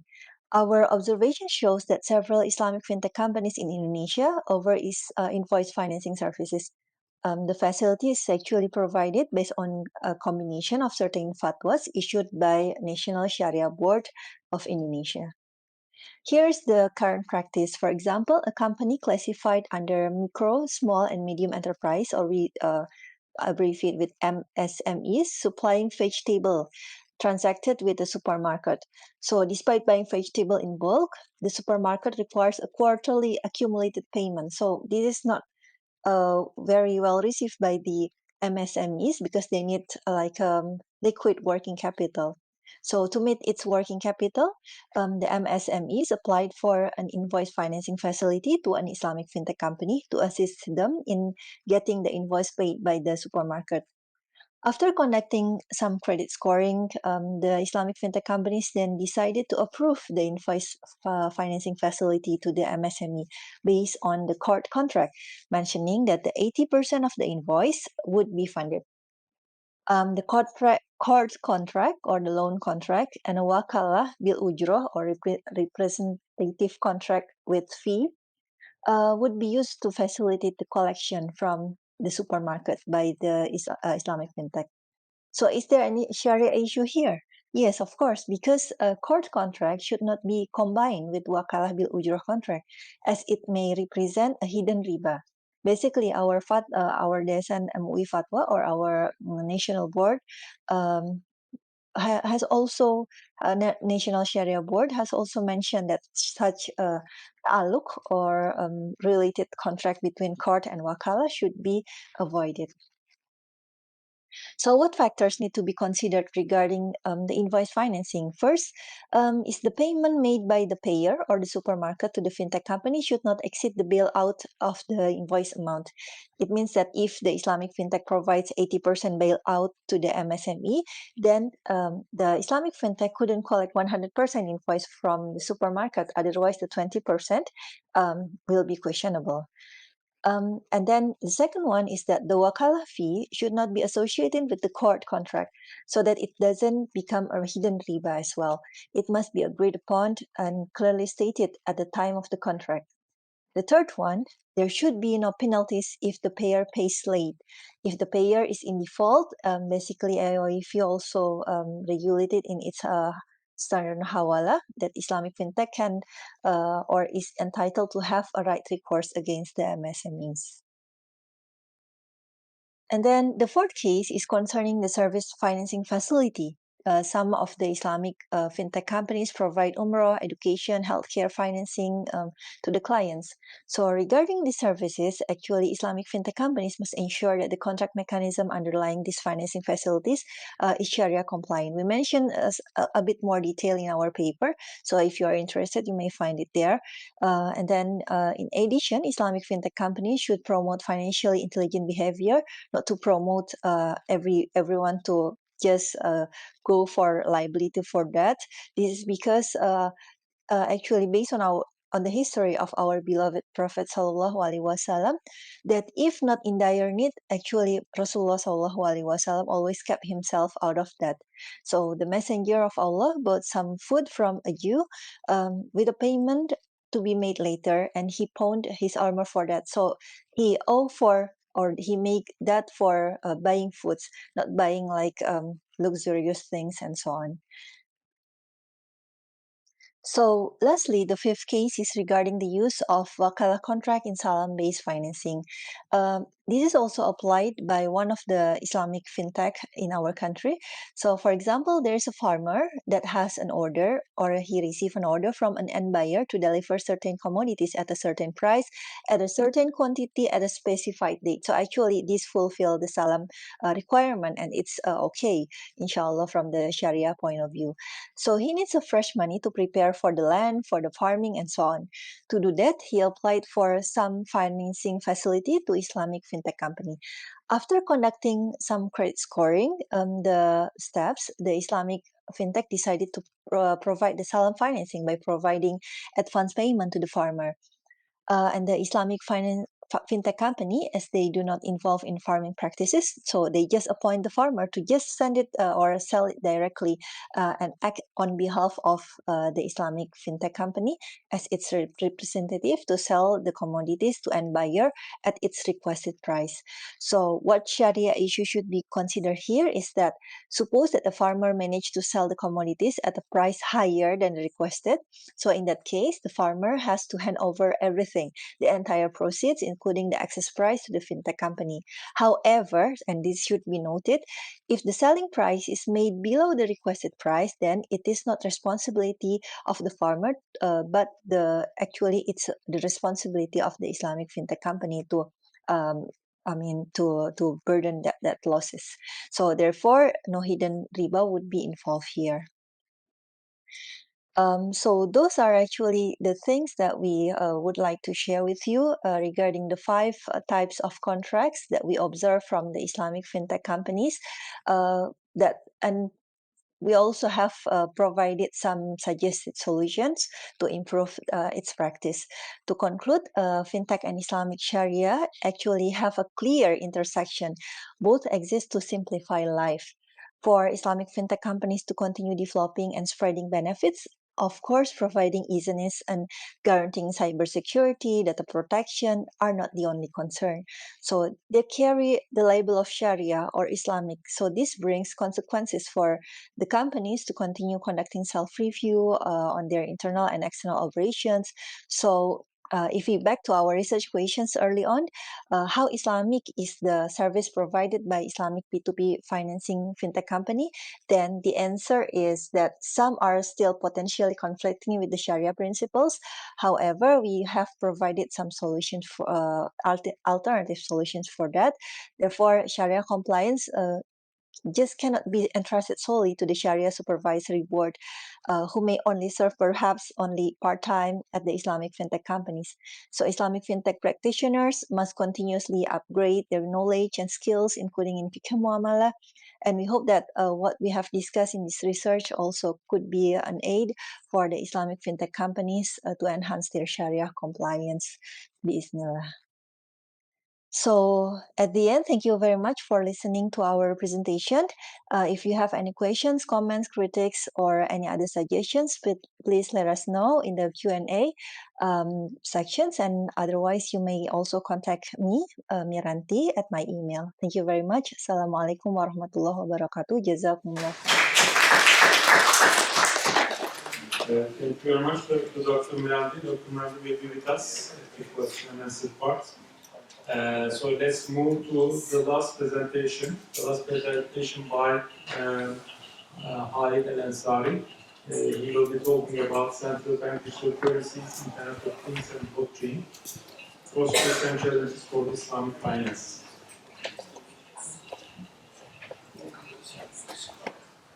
Yes, yeah. I thought that we have more because it's your name. Assalamu alaikum wa rahmatullah. I'm thankful for the organizers for actually putting the speakers before me because they have paved the way and I don't have to explain much in my presentation. The agenda is as follows. I will concentrate more on number 3, which is central bank digital currency, and number 5, which is IoT and blockchain. So blockchain, myth or reality. We found, I looked a lot for a good definition for what is a blockchain.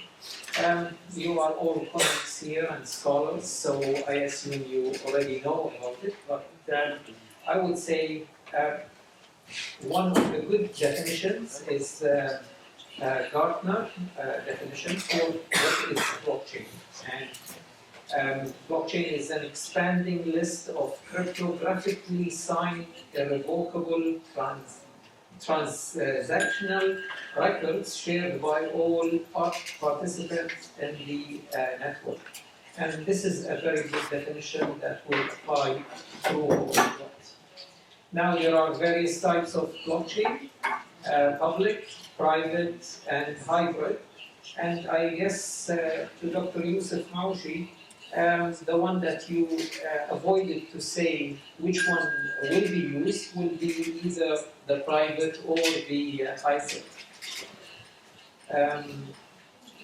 How blockchain works, I think you all know. Now for the blockchain, whether it is a myth or reality, until March of 2021, there were 5 or 6 peer-reviewed journal articles written by 1,278 authors across 79 countries.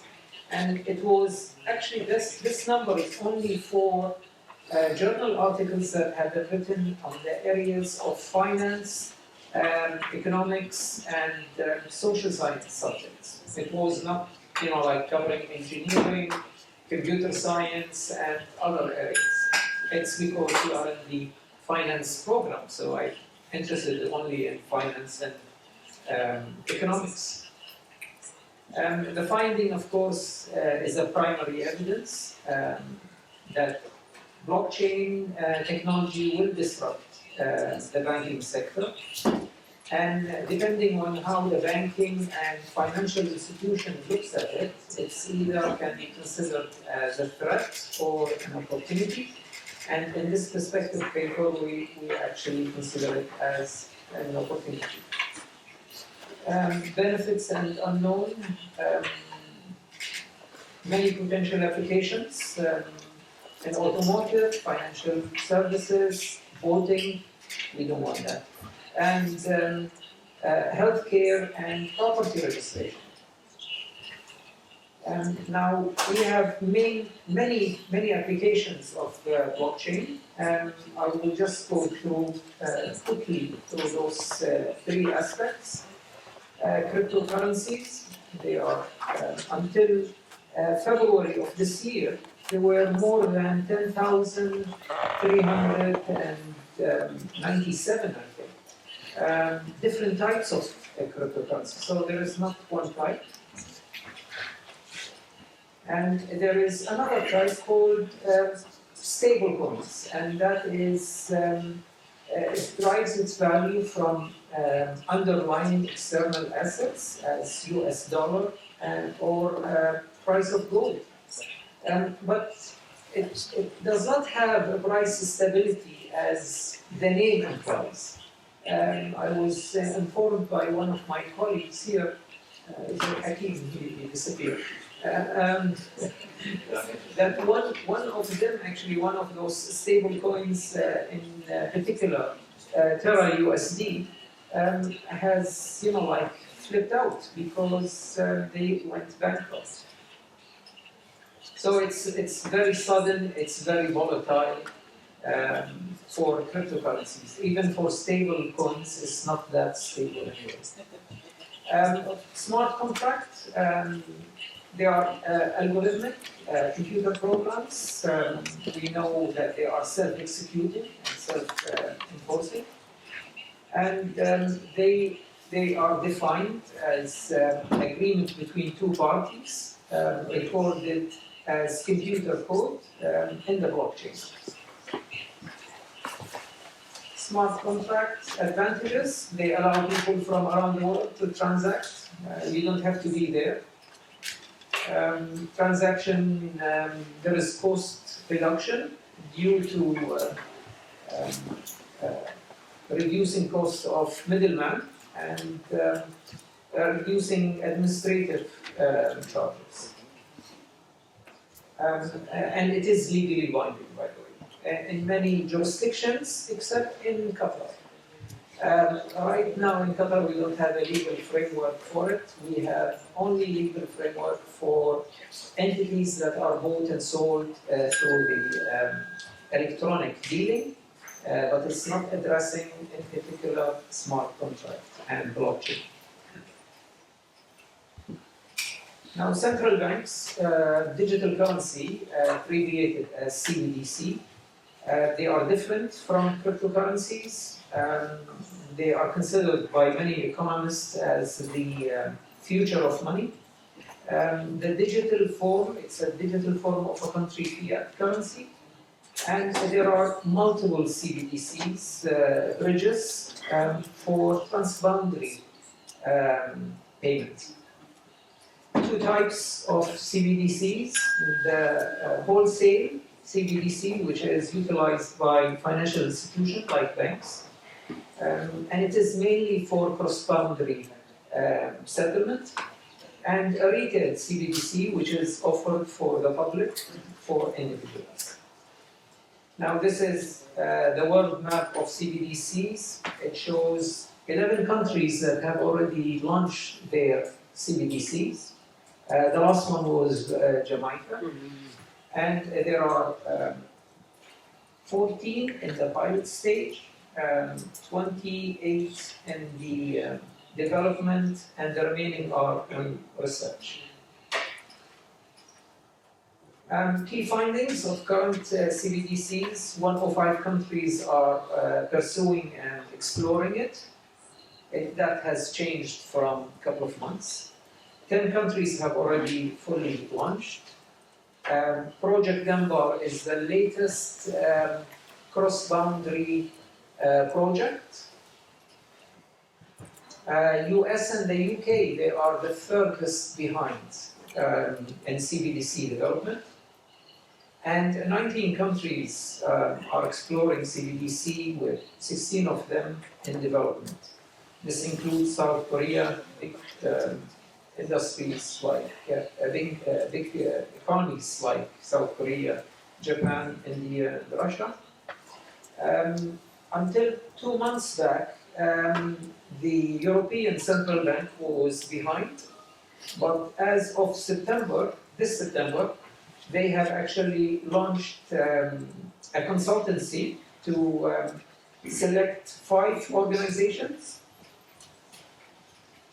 to do what is e-commerce payment and peer-to-peer online payment and peer-to-peer offline payments, and point of sale initiated by the payer and point of sale initiated by the payee.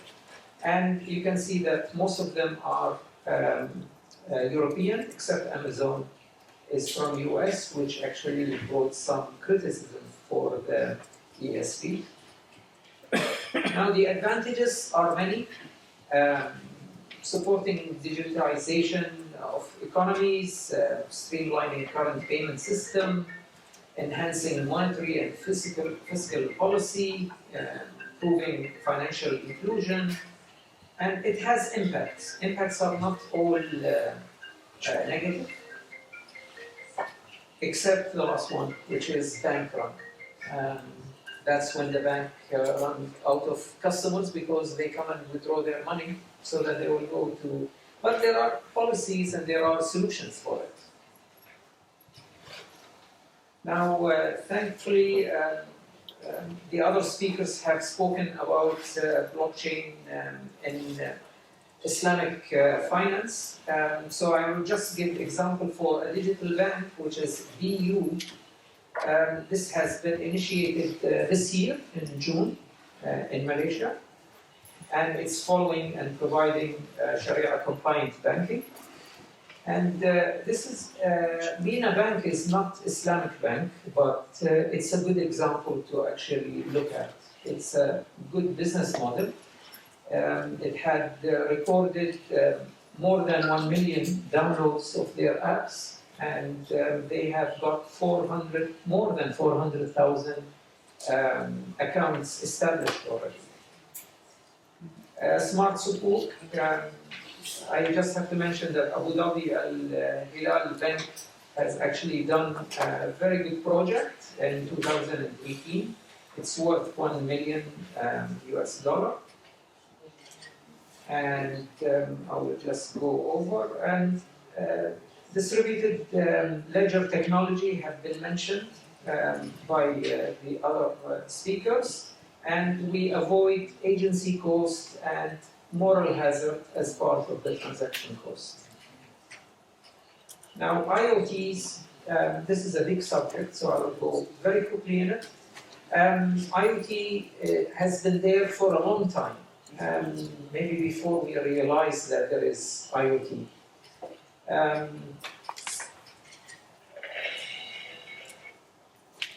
McKinsey actually reports that there is 127 new tools using IoT are added to the world every second. Example of current utilization of IoT, ATM is the oldest one. It's connecting something physical to something virtual. Digital banking, smartwatch banking, you can actually pay using your smartwatch. Smart speakers, you can use Alexa to actually pay bills. Now, potential use of IoTs are many, but I'm just listing here, and I encourage you to actually read our research paper to know more. And there is one issue of cloud server access that's connected with the normal technology of IoT. And there is a big scandal that happened. And this is a case study which time will not allow to go, but it's there on the paper. And the solution for it is to actually implement blockchain, IoT in the blockchain. This is the only solution to it. And concluding thoughts, we have mainly four. Evaluate, this is for financial institution and banks in particular, to evaluate other alternatives means to if what will happen if CBDC was actually initiated in the country. You have to evaluate how you are going to get your revenues. So banks should actually consider this. And you have to invest in DLT, distributed ledger technology, use artificial intelligence and big data to make the client having less difficulties or less steps to actually access information, and move any IoT application that the banks have right now to the blockchain. Otherwise, you might actually end up with this situation, which we all should avoid. Thank you very much. Thank you very much, Alex, for the very nice presentation. It was quite comprehensive. One other thing probably you might want to add, which we didn't discuss in this paper, is decentralized autonomous organizations. I believe it should be at the agenda of Islamic finance, because we can have decentralized autonomous organizations for any sort of financial assets. Imagine even in money printing, even as a part of central bank digital currencies, each and every time, even the population can decide how much more money that should be printed. Right now, this is not done very in a very democratic process, because at the time the politicians are elected and they choose the central bankers, and central bankers decide. But even in with the central bank digital currencies, with decentralized autonomous organizations added into it, which is possible, even each and every day, the citizens can decide on how much money to print, how much not to print. Same thing for the equity issues, crowdfunding. We have an exposure about it. Stakeholders can take more part in the decisions, which is one of the issues right now in corporate finance. Very small fraction of the equity holders, even when you have like 2-3% of the shareholders in the company, you can run the company if the company is very much dispersed in the equity ownership. So decentralized autonomous organizations from the very beginning can prevent this, and there could be more let's say, inclusion in decision-making process, which is something at that time when we were thinking about the paper, and the main author is the Brother Halid, we didn't think about it much, but it becomes more and more important in the last 1 year or so, which I believe Islamic finance people can also use it, because Islamic finance is, it serves the purpose more, anyway, because this asymmetric information, as mentioned by Dr. Yusuf, could be reduced, because each and every time, one way of reducing the asymmetric information for the transactions, the most static case, but most of the transactions that we have is more dynamic. We delegate some authorities, which is oftentimes lacking in the micro models, and it has to be like a repeated game, but it's not like a repeated game. We, as in the case of this money printing, and we elect the politicians appoint the central banks, bankers decide each and every time when the new crisis comes, some economic circumstances come. But for the 4 years, 5 years, people do not vote. But when decentralized autonomous organizations are there, even at the, by the way, voting will be with our own currency. We don't even need to go somewhere, and it will be very automatic. Each and every day, you can decide on certain things. And you can also decide on many other things, in addition to just money, for sure. I believe this will be in the agenda of, it is relatively new. I mean, it's not been completed, it has been around, but I haven't seen anyone using it for Islamic finance. I believe there's a potential there.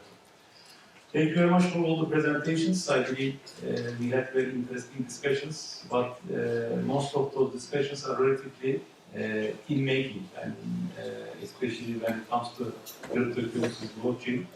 Even in the conventional side, it is in making, so that's why just consider them as like a preliminary attempts first, and then there will be more research to come. And with your questions, so the search might be even more enriched. So now we can turn the floor for the questions. Let's start from that, and then that, and then that.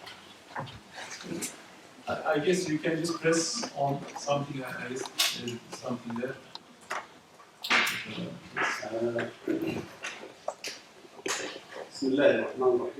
My name is Muhammad Abdul Rahman Hussein.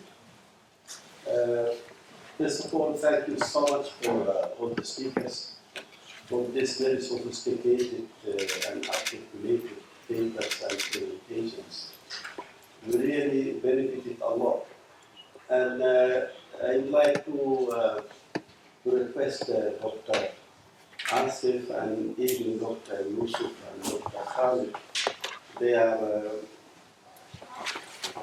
actually enlightening us about the bright side of this blockchain and the advantages.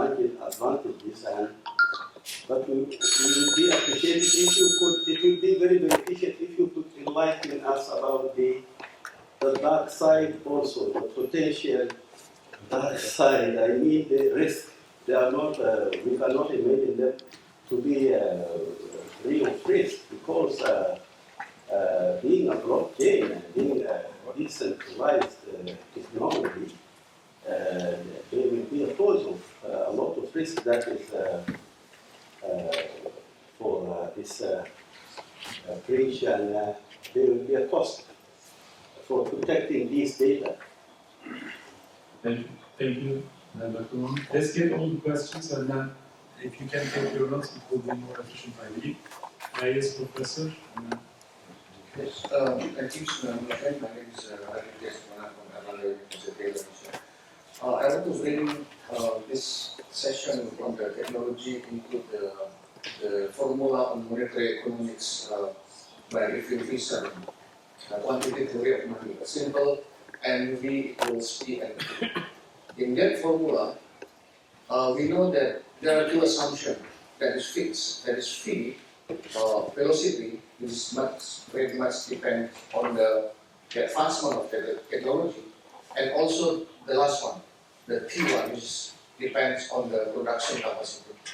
So if phi and T is fixed, that means if government increase the N, money, so P will increase.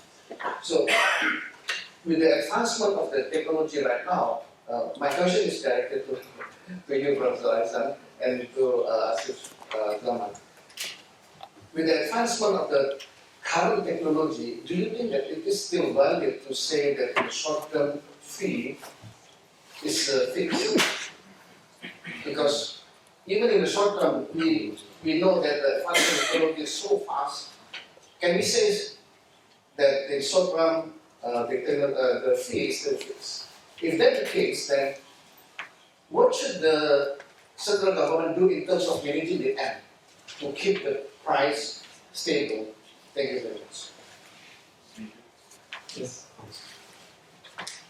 I guess we can take on something over there.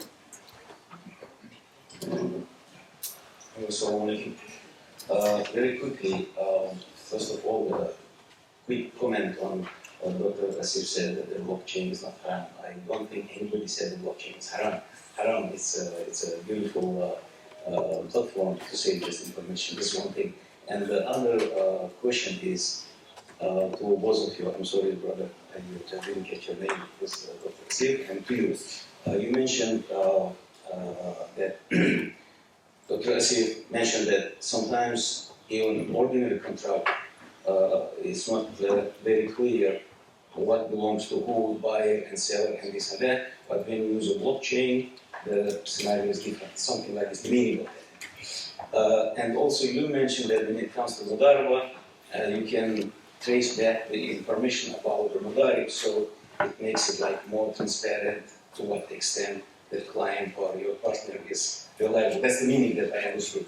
Please correct me if I'm wrong. So, blockchain platform is just simply a platform where you, human beings, save the information there. What makes you so much confident that blockchain is going to give you that much confidence unless we, human beings, place it there?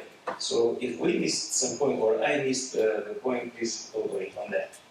Thank you. Thank you. So, any other questions? Yes. Thank you. So one of the concerns for central bankers with regards to CBDCs is how does it impact the monetary policy? So if there is anything that you can probably shed light on. Thank you. This is to certainly to Balhan. Sorry. The question is for you. Can you please repeat? I was writing the previous question. No problem. So with regards to issuance of CBDCs, the central bankers have a concern that it may impact whether positively or adversely the monetary policy. So if you can shed some light on that. If there's anything that's Thank you. Yes, Javida? No. Can you take it? Okay, thank you. Thank you so much for the enlightening conversation. So the question that I have is for Dr. Asif, and it's not mine, it's for one of our students who is a PhD student researching the whole movement of cryptocurrencies and had attempted to study Islamic cryptocurrencies. She's currently not here, but would like me to ask this question, that when she was trying to study Islamic cryptos, she noticed that there wasn't enough data to work with, and even trading activity is very rare. It could sometimes last for weeks or sometimes for more than a month. So her question is, how does one make up for the lack of data to be able to assess whether Islamic cryptos have hedging or safe haven quality?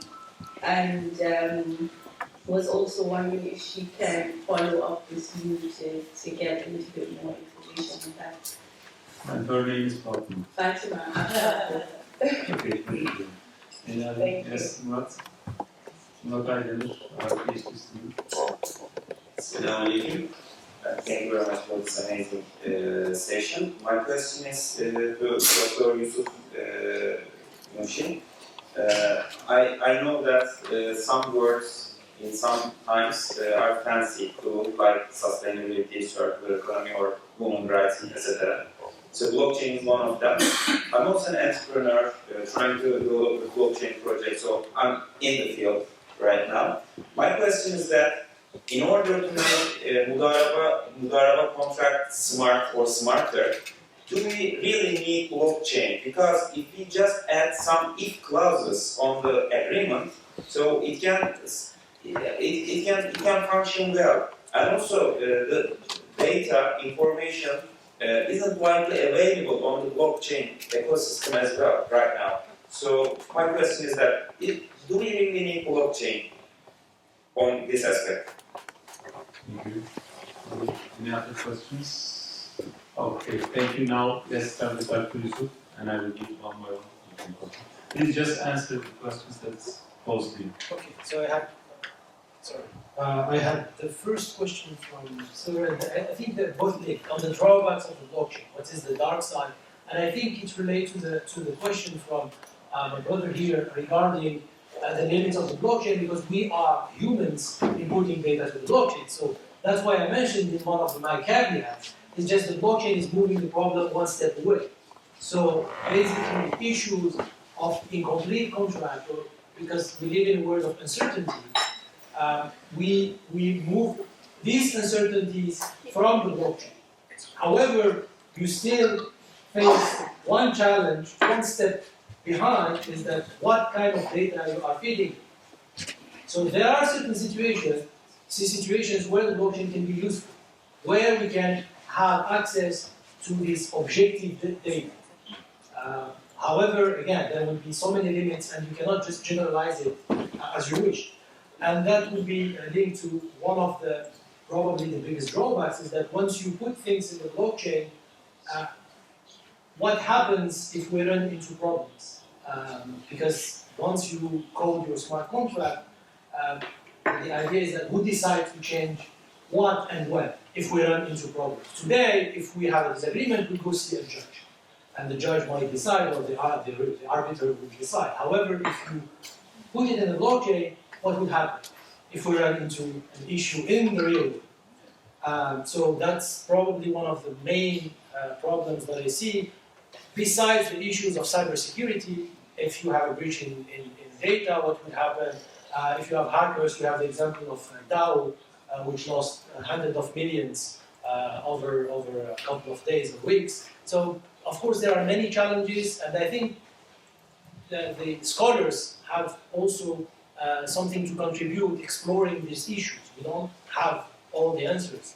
And to the last question, of course, the blockchain can be used as a buzzword. You mentioned sustainability, I agree with you, the blockchain too. Here, of course, you don't need a blockchain to implement a smart contract or a modal. You can have any network. However, if you want to expand the use of Mudaraba as a financing tool, how are you going to structure this? If you are an Islamic bank, you don't need a blockchain. An internal network, and probably you can solve your issues. However, if you want to expand your operation outside of the region, outside of the country, that's the first point. Second point, again, we go back to who feeds the data into the network. So one of the blockchain advantages is that it creates trust. Blockchain solves a 1,000-year problem. How can I trust you? So far, the way I trust you is that we have to trust a third party. So we just kill this third party. It's the blockchain. It's a network. So, of course, you can implement it without the blockchain. However, I think there are benefits of the blockchain in terms of cost minimization, in terms of trust. So we create trust through the blockchain. But I'm sure you can apply it in other networks or other settings. Thank you. Let's move to Dr. Well, thank you very much for your questions.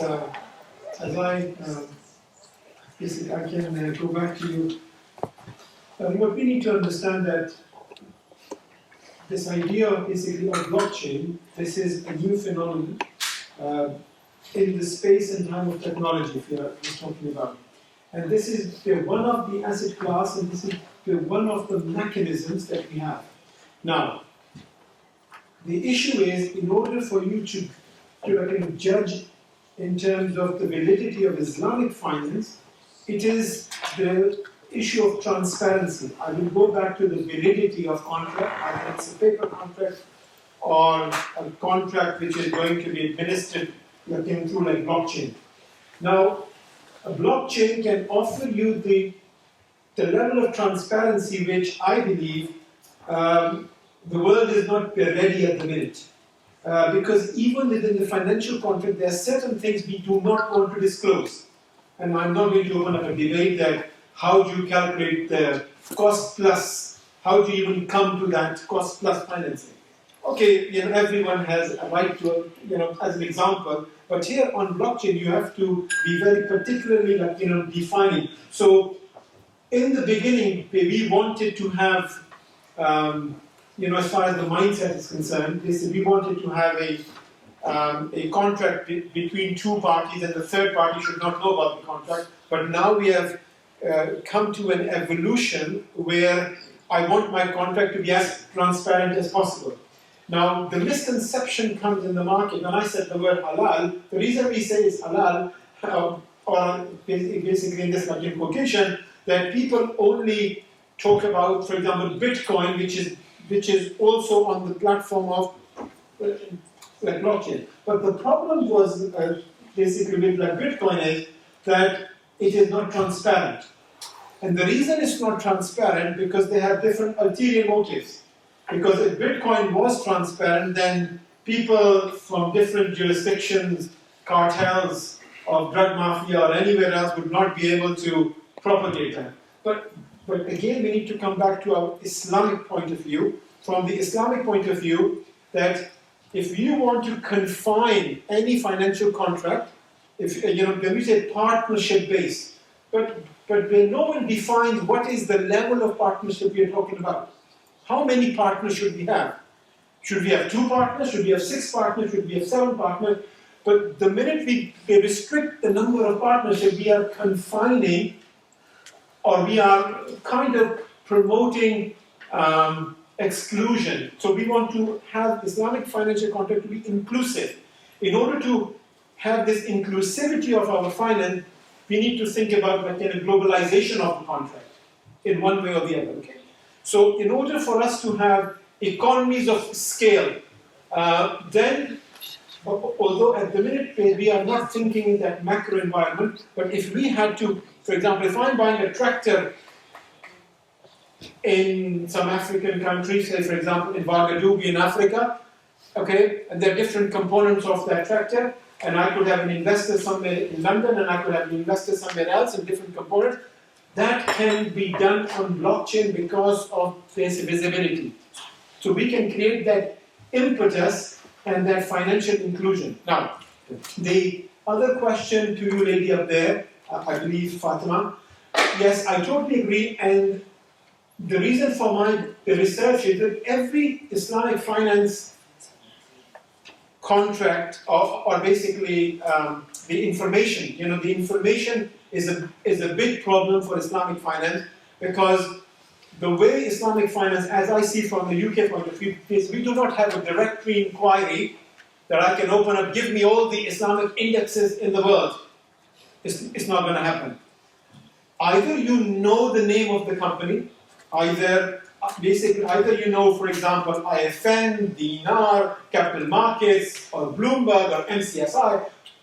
So the task of the researcher is that they have to go in all of these different platforms to collate your information.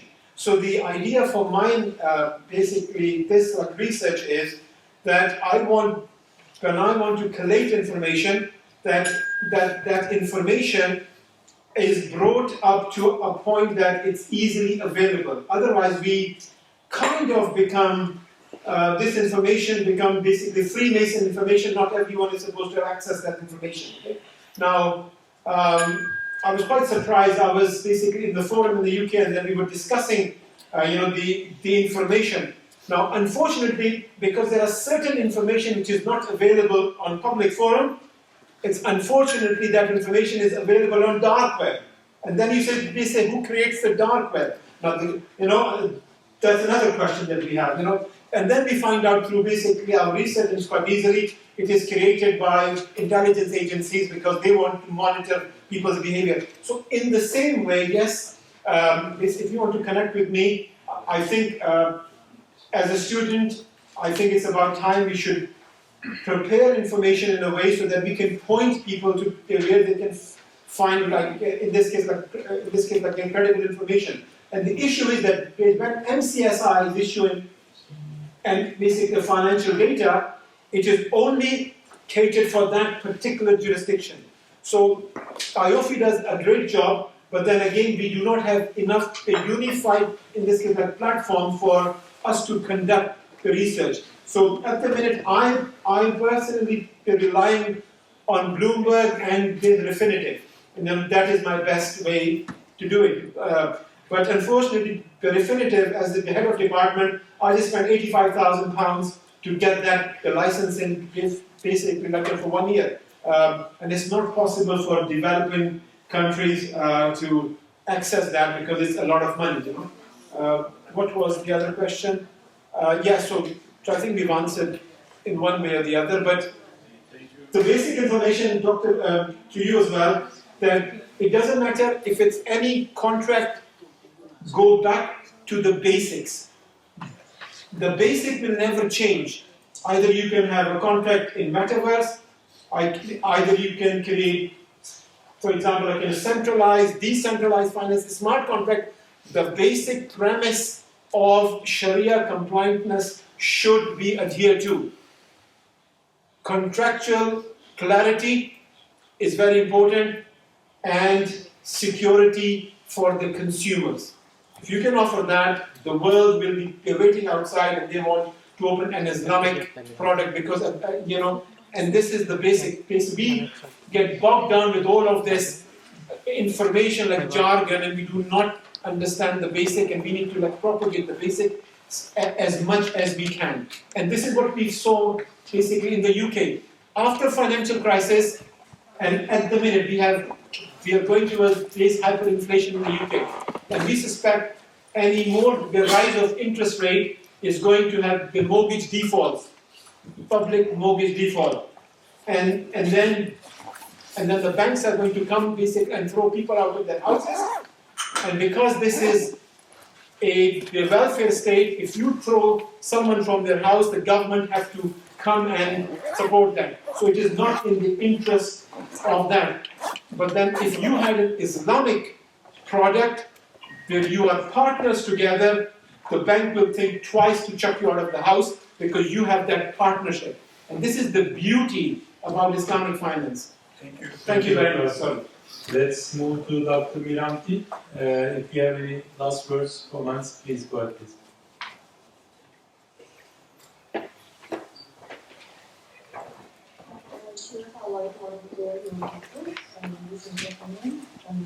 Doctor and colleagues, thank you for giving me the opportunity to speak in the forum. Actually, I'm observing here from the back of my screen in Jakarta. Thank you very much for having listened to our presentations. I hope that what we studied so far could give some insights to you regarding the current practice, and I couldn't agree more with the brother we just mentioned, presented just now, that actually no matter how advanced the technology is developed, but still because we bring the flag of Islamic finance, then the Sharia compliance couldn't be justified and couldn't be argued for the compliance. So we still need to balance between those technological advance and also the compliance of our Sharia. So I think that is for me. Thank you very much, and have a good conference later on. Thank you, Dr. Hope to see you in Qatar in the upcoming events. Thank you for joining from Indonesia. And thank you. Brother Khalid. Dr. Ahmed, إذا حضر الماء بطل التيمم. The question is purely economic in meaning about CBDC and monetary policy of the central bank. I will answer them if you like. If you have any last words about comments, please go ahead. Just for the gentleman, one of the uncertainties of blockchain is the uncertain legal framework. If you want to work with blockchain, it must have a legal framework. Right now, we don't have in the GCC except one state in the whole GCC that has legal framework specifically made for blockchain. Bahrain. State of Bahrain was the first one. I was informed that the UAE, United Arab Emirates, are working on one, and Saudi Arabia is working on another framework. So that's one of the uncertainties. Inshallah, Brother Halid would write the second one in the GCC. Thank you. For the monetary policy, one of the things about CBDCs, it has to be accepted so that you can have a monetary policy. It has to be accepted by people. If people don't accept it or they don't buy it, the central bank will not be able to influence or have an effective monetary policy. If people accept the CBDC, the digital currency, instead of fiat currency, then yes, the central bank will have lots of power. Not only knowing exactly what you are spending your CBDC, your Qatari Riyal on, not only that, because that's not of their interest, except if you are a drug dealer or money launderer, they can actually reduce the amount of cash floating in the system. As Dr. Ahmed said, people can control that, or CBDC, central bank can control that. So that will fluctuate the interest rate. But I will leave definitely the last word on it for Dr. Ahmed, because he is the economist here. Thank you, Brother. There are two questions. First, for the quantity of money. These theories are developed in the 1950s, for sure, but it's an easy way to teach to our students. And B is equal to PT or P times Q. Certainly, even when in the past, most likely this V was not even stable. The velocity of the money was not stable in the past. But I agree with this digitalization. The velocity of money might be even much less stable, which you observe. Just one example from the last week or 2 weeks ago. All of a sudden, the British pound has somewhat devaluated, somewhat depreciated. And all of a sudden, people start rushing to some of the cryptocurrencies, doing investment. This was due to the announcement of inflation rate or something. So, certainly, the markets are much more reactive because they have the chance. Imagine those models have been developed back in 1950s, 60s, and so on. At that time, it was quite difficult to change the velocity of the money because people do not have any mechanism. But right now, we have internet banking, we have credit cards, we have even international transfer, we have this sort of Bitcoin cryptocurrency exchanges. People are even moving, transferring from one asset to another. Certainly, we have much more velocity possible due to the technological change. But we still believe that the macroeconomic condition, like in one country, if you have high inflation, velocity is higher anyway. But the technological improvement for sure are increasing the velocity, and it might be much less possible to assume velocity is constant in the short run. This reminds me of also this discussion about the inflation targeting. Even in the past, even though we teach it in our textbooks that this quantity of money is valid and be tested, it is really difficult. So that's why it is. There were some economists, they claim that we have to target the monetary aggregates, not like the base money, but broader definition of the money. That is one thing. And later on, this inflation targeting monetary policy recommendation came up. And because of this reason, that it is difficult to target something which you cannot control. There are two things that aggregate money is defined. M, V, right? Money that you probably know, but how many times it will be transacting in the society is an issue. We observed this in 2008, right? In the 2008 crisis, the central banks issued more and more, but it didn't mean anything because people were not just keeping them.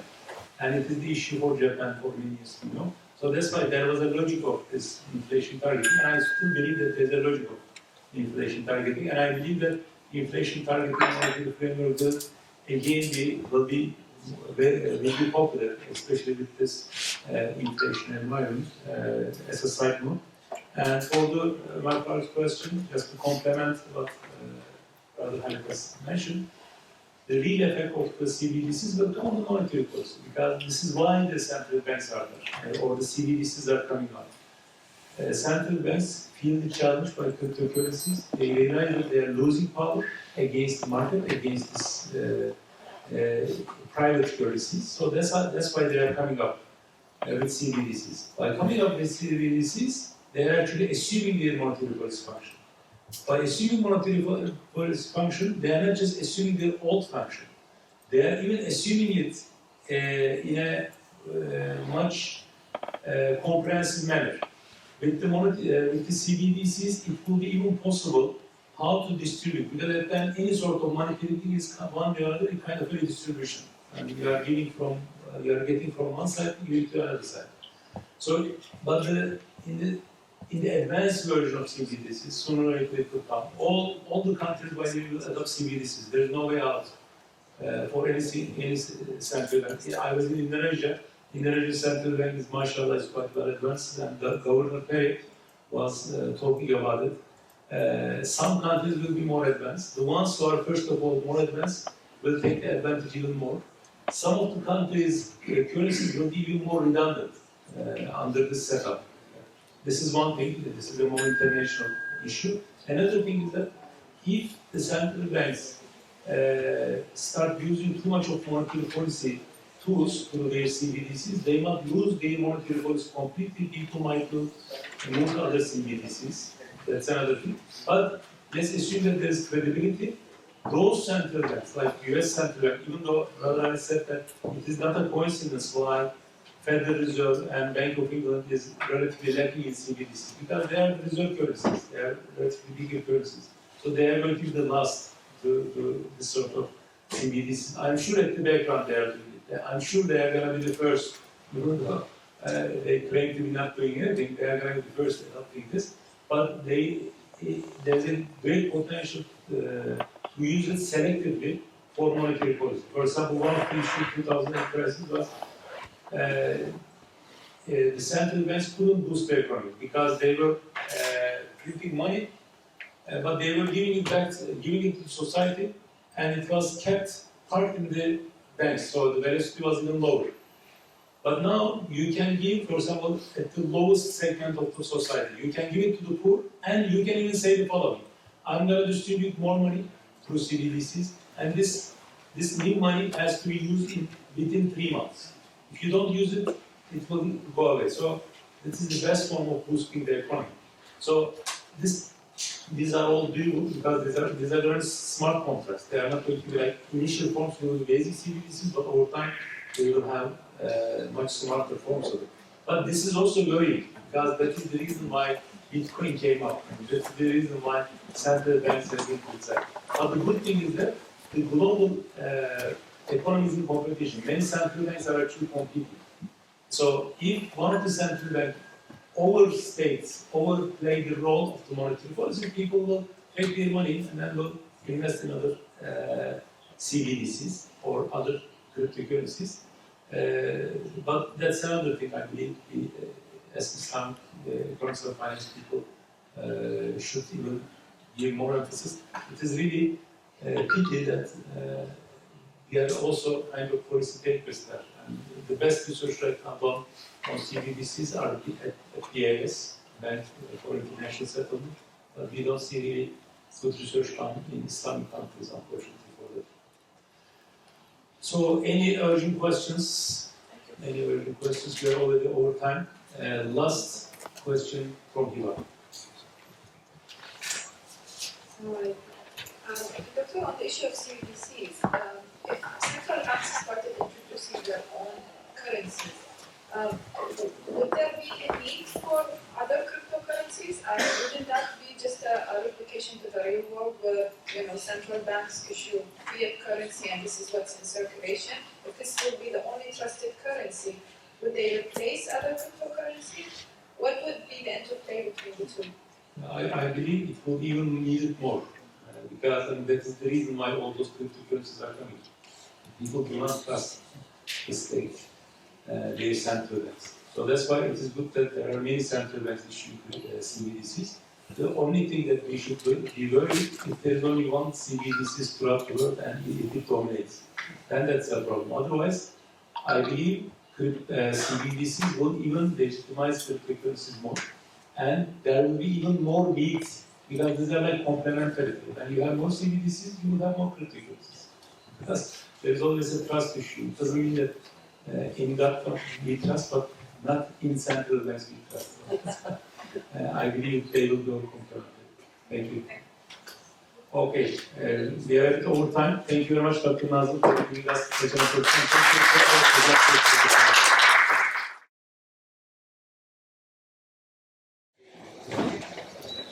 Assalamu alaikum. I am Mustafa. So I am the chair of today's session. And the topic for our session is really interesting, and we have really very valuable guests, speakers today. I am really looking forward to their presentations, inshallah. The first presenter is Dr. Murat Yash. He is from Marmara University. Dear professors, doctors, students, Assalamu alaikum wa rahmatullahi wa barakatuh.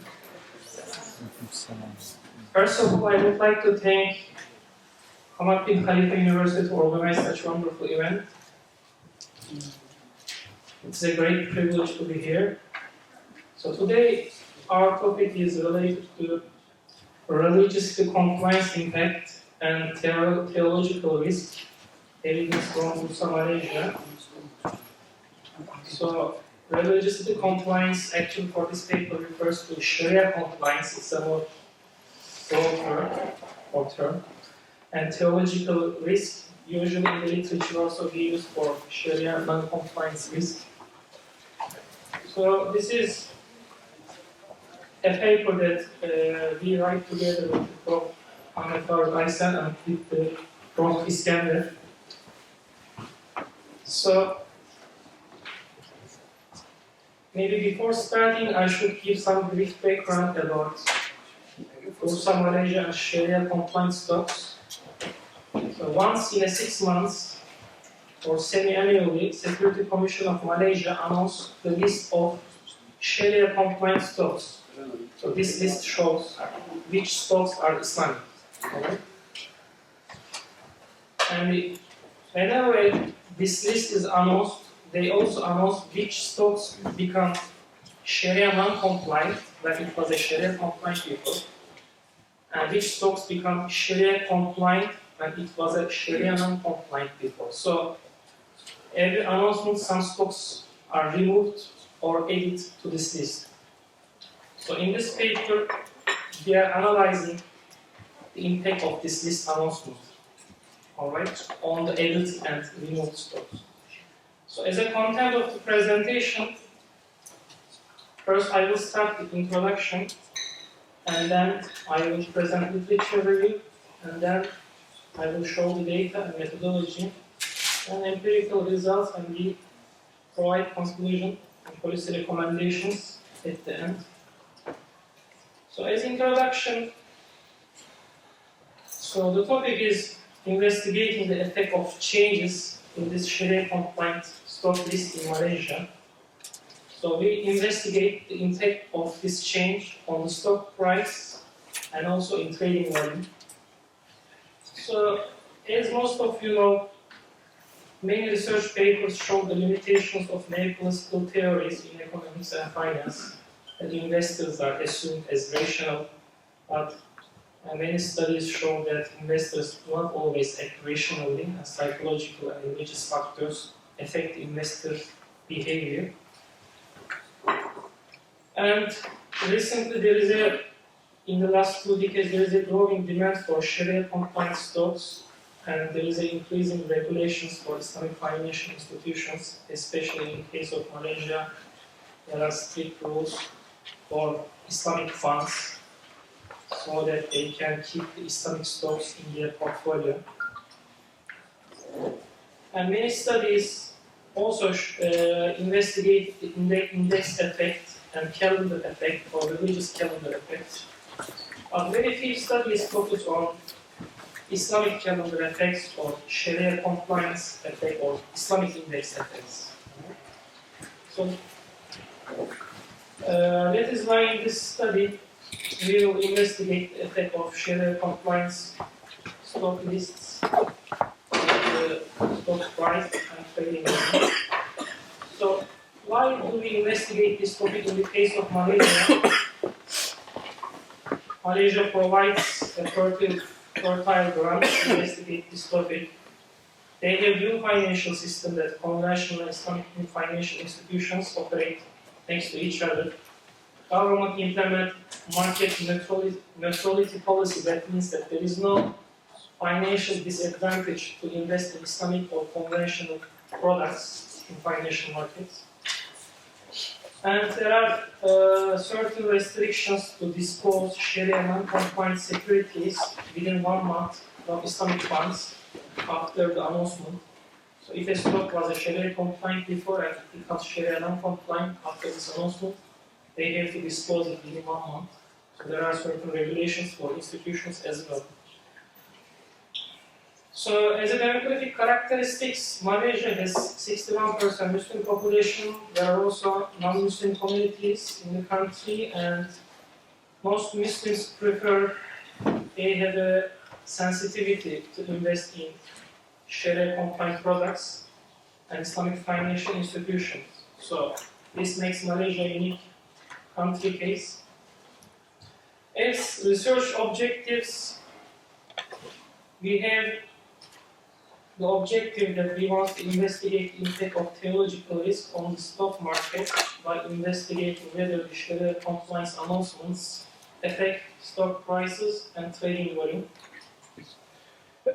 We have 2 hypotheses. First, we want to see whether this announcement will affect the stock price. So when a stock was Islamic before, usually only conventional investors can invest that product, right?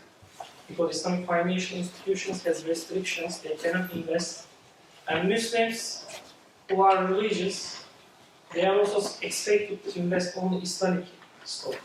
So that is why if the stocks becomes Islamic, we expect higher demand for Islamic stocks and it will affect the price. And the second hypothesis is about trading volume. So if stock becomes Islamic, it will be traded more in the short term and long term. So there is a literature about this issue, about this hypothesis, so I will discuss about that after 3 slides again. About the significance of the study, this study is important to understand the theological risks matter for the performance of listed companies, and also understand the coordinated behavior of the religious investors and Islamic financial institutions. So literature review, this study is positioned at the intersection of 2 literature. First one is the religious calendar effects. This literature started with Christian calendar effects like the weekend holidays or New Year holidays, Christmas holidays, how they affect the stock prices. And then similar studies also has been done for the Jewish calendars, Chinese New Year, or even Hindu holidays. And this literature shows that the religious holidays affect stock prices because it shapes the individual psychology and behavior, and also it affects the financial markets. But this study is also a bit related to index effect because Islamic stocks are in the list of Islamic index. So when a stock is included in the index, it increases its trading prices, etc. So there is a literature about that. So there are certain theories and hypotheses about index effect. One of them is price pressure hypothesis. So So this hypothesis says that when a stock is excluded or included in an index, there is a certain pressure to buy and sell those stocks. There are ETF investors or investors who are sensitive to those indices. They immediately buy and sell those stocks. So in the short term, their prices are affected positively if it is included to that index, or if it is removed, the price falls down. Imperfect substitute hypothesis for the Islamic index.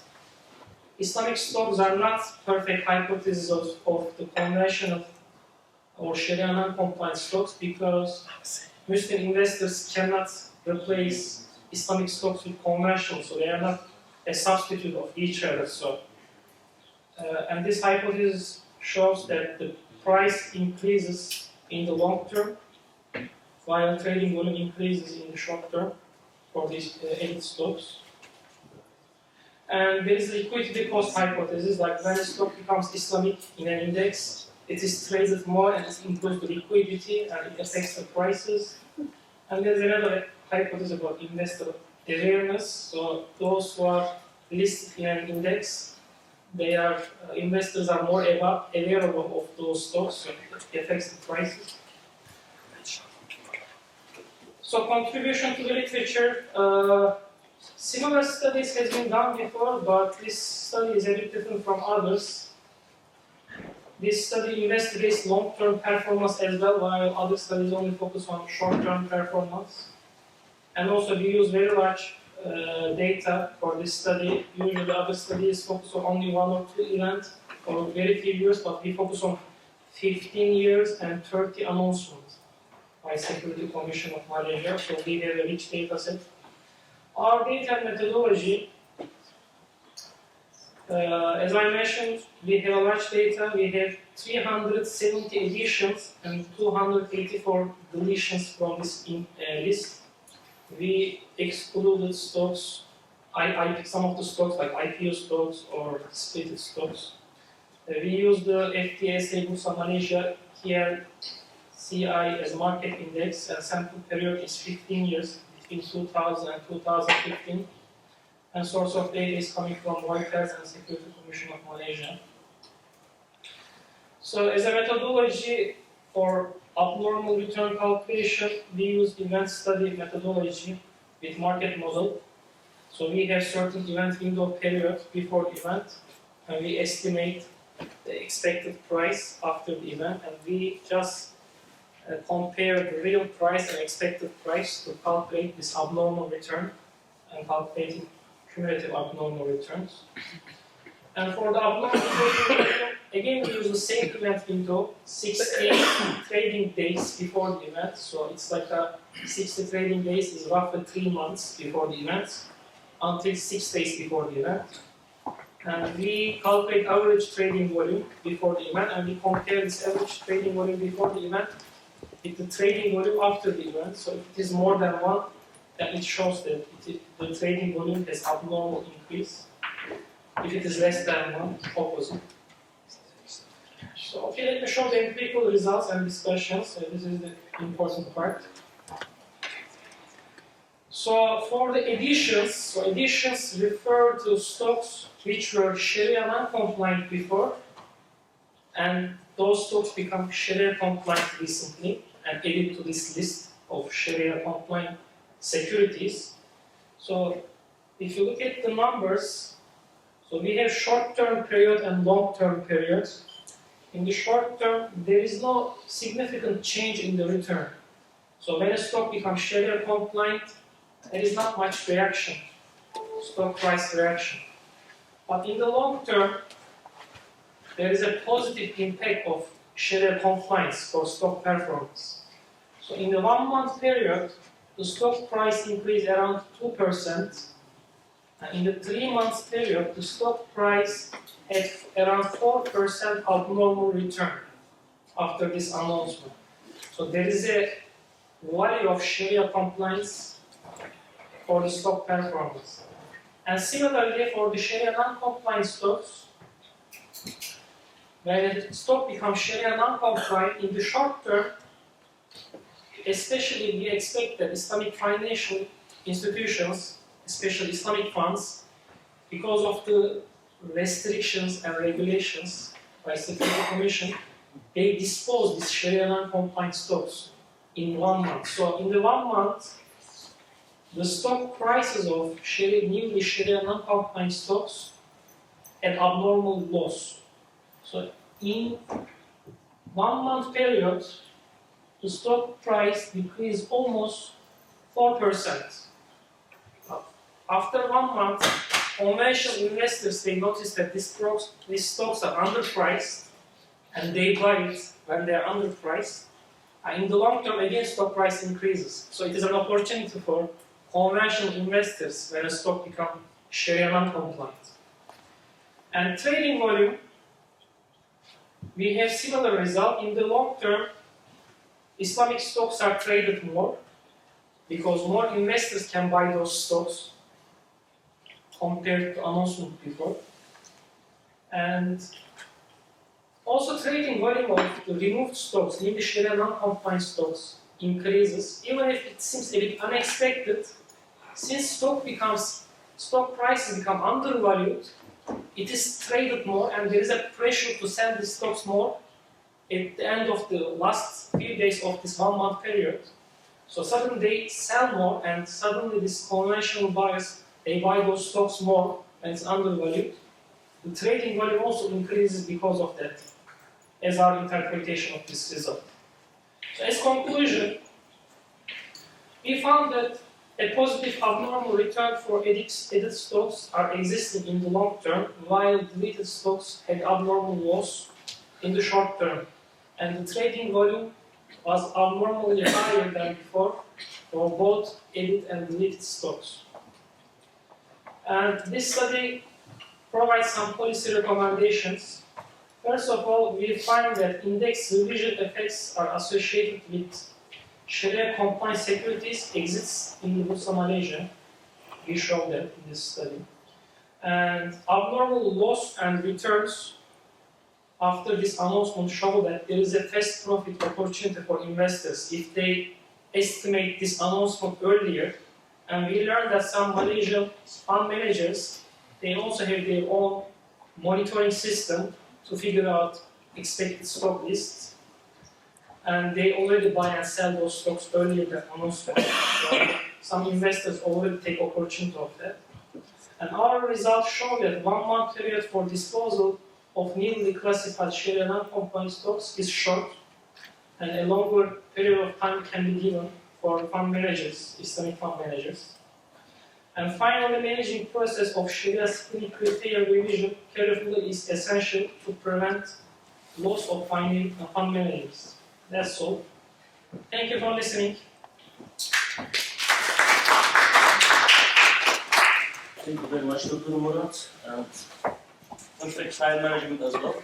Please have a seat. Our next presenter is Dr. Sumeila Marat. It will be an Arabic presentation. Can we have this translated?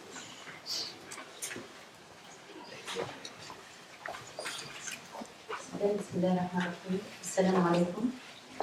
يشرفني جدا وجودي في هذا المؤتمر حول التنمية الإسلامية. أشكر كلية العلوم الإسلامية بجامعة أنطونيا. إذا موضوع هذه الورقة البحثية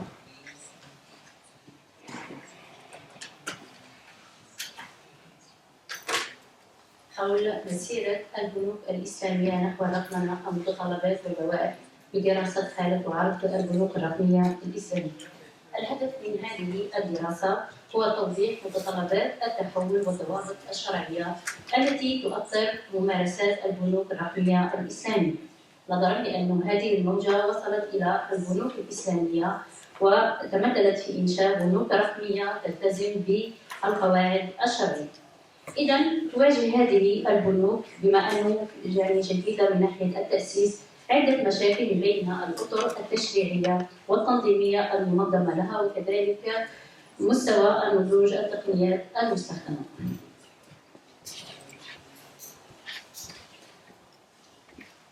إذا محاور هذه الدراسة حاولنا توضيح الجانب النظري والتأصيل لذلك.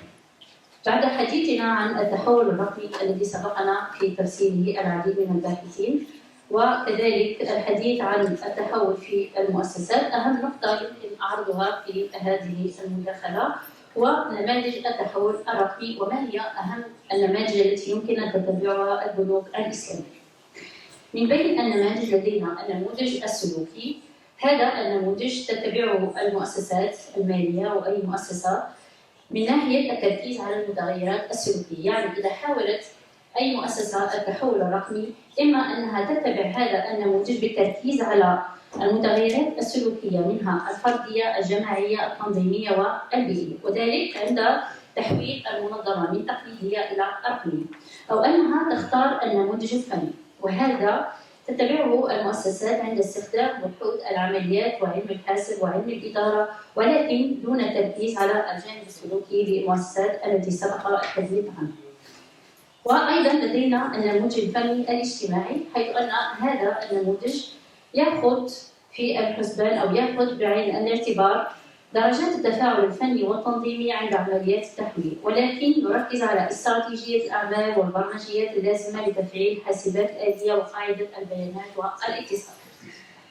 وبالنسبة للنموذج الموالي هو نموذج التكلفة والعائلة. متى تتبع المؤسسات هذا النموذج؟ عندما ترغب في التحول لابد عليها أن تلجأ إلى مقارنة تكاليف التحول من مؤسسة تقليدية إلى مؤسسة رقمية بالمكاسب المتوقعة، يعني تقوم بدراسة شاملة للمكاسب ودراسة التكاليف من اقتناء أنظمة المعلومات، ويمكن رفض ذلك عند زيادة التكاليف. ونموذج التحول الاستراتيجي، هذا النموذج يعتبر أن التحول هو عبارة عن استراتيجية، يفرض أن تكنولوجيا المعلومات والاتصال عبارة عن أصول رأسمالية وتحدد من خلالها مركز النشاط الذي تنتمي إليه، لذا تعتبر أحد المراكز التنافسية لها. وبالنسبة للنموذج الآخر هو نموذج التحويل المتكامل، هذا أشمل نوعا ما، حيث أنه من خلال هذا النموذج تقوم المؤسسات يعني برغبة في التحويل المتكامل لجميع الإدارات والمستويات التنظيمية لبناء منظمة رقمية، فتسعى إدارة تكنولوجيا المعلومات إلى الربط بين التغيير من منظومة الأعمال والتحديث في منظومة الإدارة الرقمية.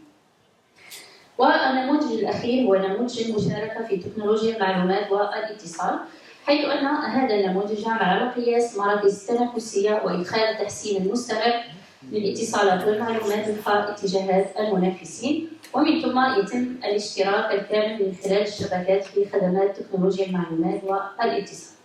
بعد عرض هذه النماذج سنعرف ما هي أو ما هو النموذج المناسب للتحول الرقمي للبنوك الإسلامية. بالنسبة للتحول الرقمي للبنوك الإسلامية هو يعتبر ضرورة حتمية، وهذا نظرا لتطور توقعات العملاء وسلوكياتهم، تطور البنوك عبر الإنترنت والنهوض بعالم التمويل. كيف يتم هذا التحول؟ ما هي أهم المراحل؟ يتم من خلال 3 أشكال رئيسية على صعيد التحول الرقمي، من خلال أنها تضع استراتيجية تقوم من خلالها بتقديم خدماتها عبر قنوات رقمية، ثم بعد ذلك تقوم بإطلاق منصات رقمية وتطلب الترخيص القائم والممنوح لها للقيام بمهامها. إذن ويمكن لها أيضا عندما ترغب في التحول الرقمي من خلال تتبع هذه المراحل العمل وفق إطار معين، إما فتح المجال للبنوك القائمة حاليا بتقديم وتطوير خدماتها الرقمية عبر وحدات مصرفية رقمية ضمن تلك البنوك، أو تعمل أو تتعاون البنوك القائمة مع طرف ثالث الذي يمكن أن يكون مؤسسة تعمل في تكنولوجيا المعلومات والاتصال، أو تأسيس بنوك رقمية جديدة بالكامل، يعني لا تكون عبارة عن حروف. متطلبات الرقمنة، يعني لكي تتحول البنوك الإسلامية إلى بنوك رقمية لابد عليها بتوفير بيئة تمكينية تساعدها على ذلك، يعني توفير العديد من المتطلبات، منها المتطلبات القانونية هو أكبر تحدي بوضع تشريعات مناسبة، حيث أن هذه التشريعات تكون لابد من إقرارها لإيجاد البيئة القانونية اللازمة للعمل. يمكن أيضا توفير المتطلبات التنظيمية والإدارية التي تتمثل في العامل البشري المؤهل، العامل المالي، والمتطلبات التقنية وهي أهم نقطة، من خلال توفير متطلبات البنية التحتية وتوفير الأجهزة والأدوات البرمجية المناسبة. إذا نلاحظ من خلال ذلك أن التحول الرقمي عبارة عن عملية تتطلب تغيير من أعلى إلى أسفل. نطرح سؤال أيضا: ما هي القدرات التي تمكن البنوك الإسلامية من التحول؟ يعني ممكن تكون عبارة عن استراتيجية أو تجربة ولكن لا تنجح. أما إذا كانت لديها بعض القدرات التي منها أن تضع استراتيجية تكنولوجيا المعلومات الرقمية، يعني أن تكون هناك الرقمنة تتوائم واستراتيجية المؤسسة. كذلك تعمل على التعاون مع مؤسسات يعني في هذا المجال، توفير الأمن القومي وتوفير الأمن المعلومات، إدارة جودة البيانات، ودراسة المخاطر المتكاملة، والامتثال للشريعة الإسلامية. إذا في هذه النقطة الأخيرة من ناحية الامتثال، بما أنها بنوك إسلامية قائمة على الالتزام بضوابط الشريعة الإسلامية، نطرح سؤال هنا: هل هذه البنوك الرقمية الإسلامية تتوائم والشريعة الإسلامية؟ إذا حاولنا تفصيل هذه النقاط من ناحية الرقمنة أو الرقمية، هل هذه الخاصية يعني يمكن اعتبارها خاصية مقبولة من خلال المقياس المقاصدي الذي يجسده مبدأ اعتبار المال؟ هنا نجد أن التقييم لهذه الخاصية يكون باعتبارين: الاقتضاء الأصلي والاقتضاء التبعي. بالنسبة للاقتضاء الأصلي من ناحية أو من جهة الوجود، لما تقدم من كون الرقمية زادت من كفاءة أداء المصرف ويسرت على العميل إنجاز أعماله بطريقة أسهل وأسرع وفي أي وقت يريد وغيرها من الميزات، فهذا فيه تسهيل لطرق كسب المال طيب الحلال وحسن إدارته وإنفاقه، وكذلك تنميته بالاستثمار في مشاريع المنفعة المعتبرة شرعا. أما الاقتضاء التبعي أو الاعتبار التبعي يعني مآل الاستخدام، وهو في الواقع على المحل مع اعتبار التوابع، فإن مؤشر المقياس المقاصدي الذي يجسده مبدأ اعتبار المال يقضي هنا بضرورة ملاحظة ما يصير إليه غالبا حال الفعل بعد وقوعه. بهذا النظر الشمولي فإن الرقمية تعتريها الأحكام التكليفية الخمسة بحسب الحال والاعتبار وبتقدير أهل الاختصاص، ولو أنه فرض عدم الملائمة وقيل بالمنع في بعض الحالات الخاصة لاعتبارات معينة، فلن يكون إلا من باب الإجراء التشريعي الاحترازي المؤقت. والنقطة الثانية التي نتأكد منها يعني هل توافق الشريعة أو لا، التشريعات الموضوعة لعمل المصارف الإسلامية الرقمية، وهي من بين التحديات التي ظهرت آثارها في واقع المصرفية الرقمية بشكل بارز. ونظرا لأن المصارف الرقمية ما هي إلا بيئة من العلاقات المتعددة والمتشابكة تنفيذا وإشرافا وصيانة وغيرها من الخدمات المترابطة، والواقع يشهد هنا بغياب البيئة التشريعية المنظمة لتلك العلاقات، لأن المصارف الإسلامية الرقمية الموجودة حاليا تهتم بالمنتجات، يعني تحاول أنها تقوم برقمنة المنتجات وليس التأسيس والبيئة. يعني هنا أنه لابد من وجود مبادرة لوضع أو تكثيف الجهود لوضع وسن تشريعات تناسب خصوصيات المصارف الإسلامية. أيضا الوضع الحالي الموجود لا يفي بالمتطلبات التشريعية المقاصدية، ولكن لابد من بذل الجهود وليس بغلق باب الصيرفة الرقمية الإسلامية. بالنسبة للاحتكار أيضا يعني نحاول معرفة مدى ملائمة المصارف الرقمية للصيرفة الإسلامية مقاصدية. من القضايا التي فرضتها هنا علماء الاقتصاد الرقمي ما يدعي بقوله أنه حقوق الملكية الفكرية، حيث أثبتت الدراسات أنه مناقض في التنظير المقاصدي لمبدأ الرواج القاضي بالتداول ودوران المال، وهو بذلك غير ملائم للمصارف الإسلامية بهذا الاعتبار. أيضا هنا لا يعني الوقوف عند هذا الاعتبار، بل المقصود هنا من أنه المؤشر القياس المقاصدي التنبيه إلى ضرورة إيجاد حلول ومخارج شرعية لمثل هذه المواضيع. بالنسبة لنقطة أمن المعلومات والمعاملات. سلايد ما قاعد تحرك، سلايد ما تحرك. سلايد ما قاعد تحرك.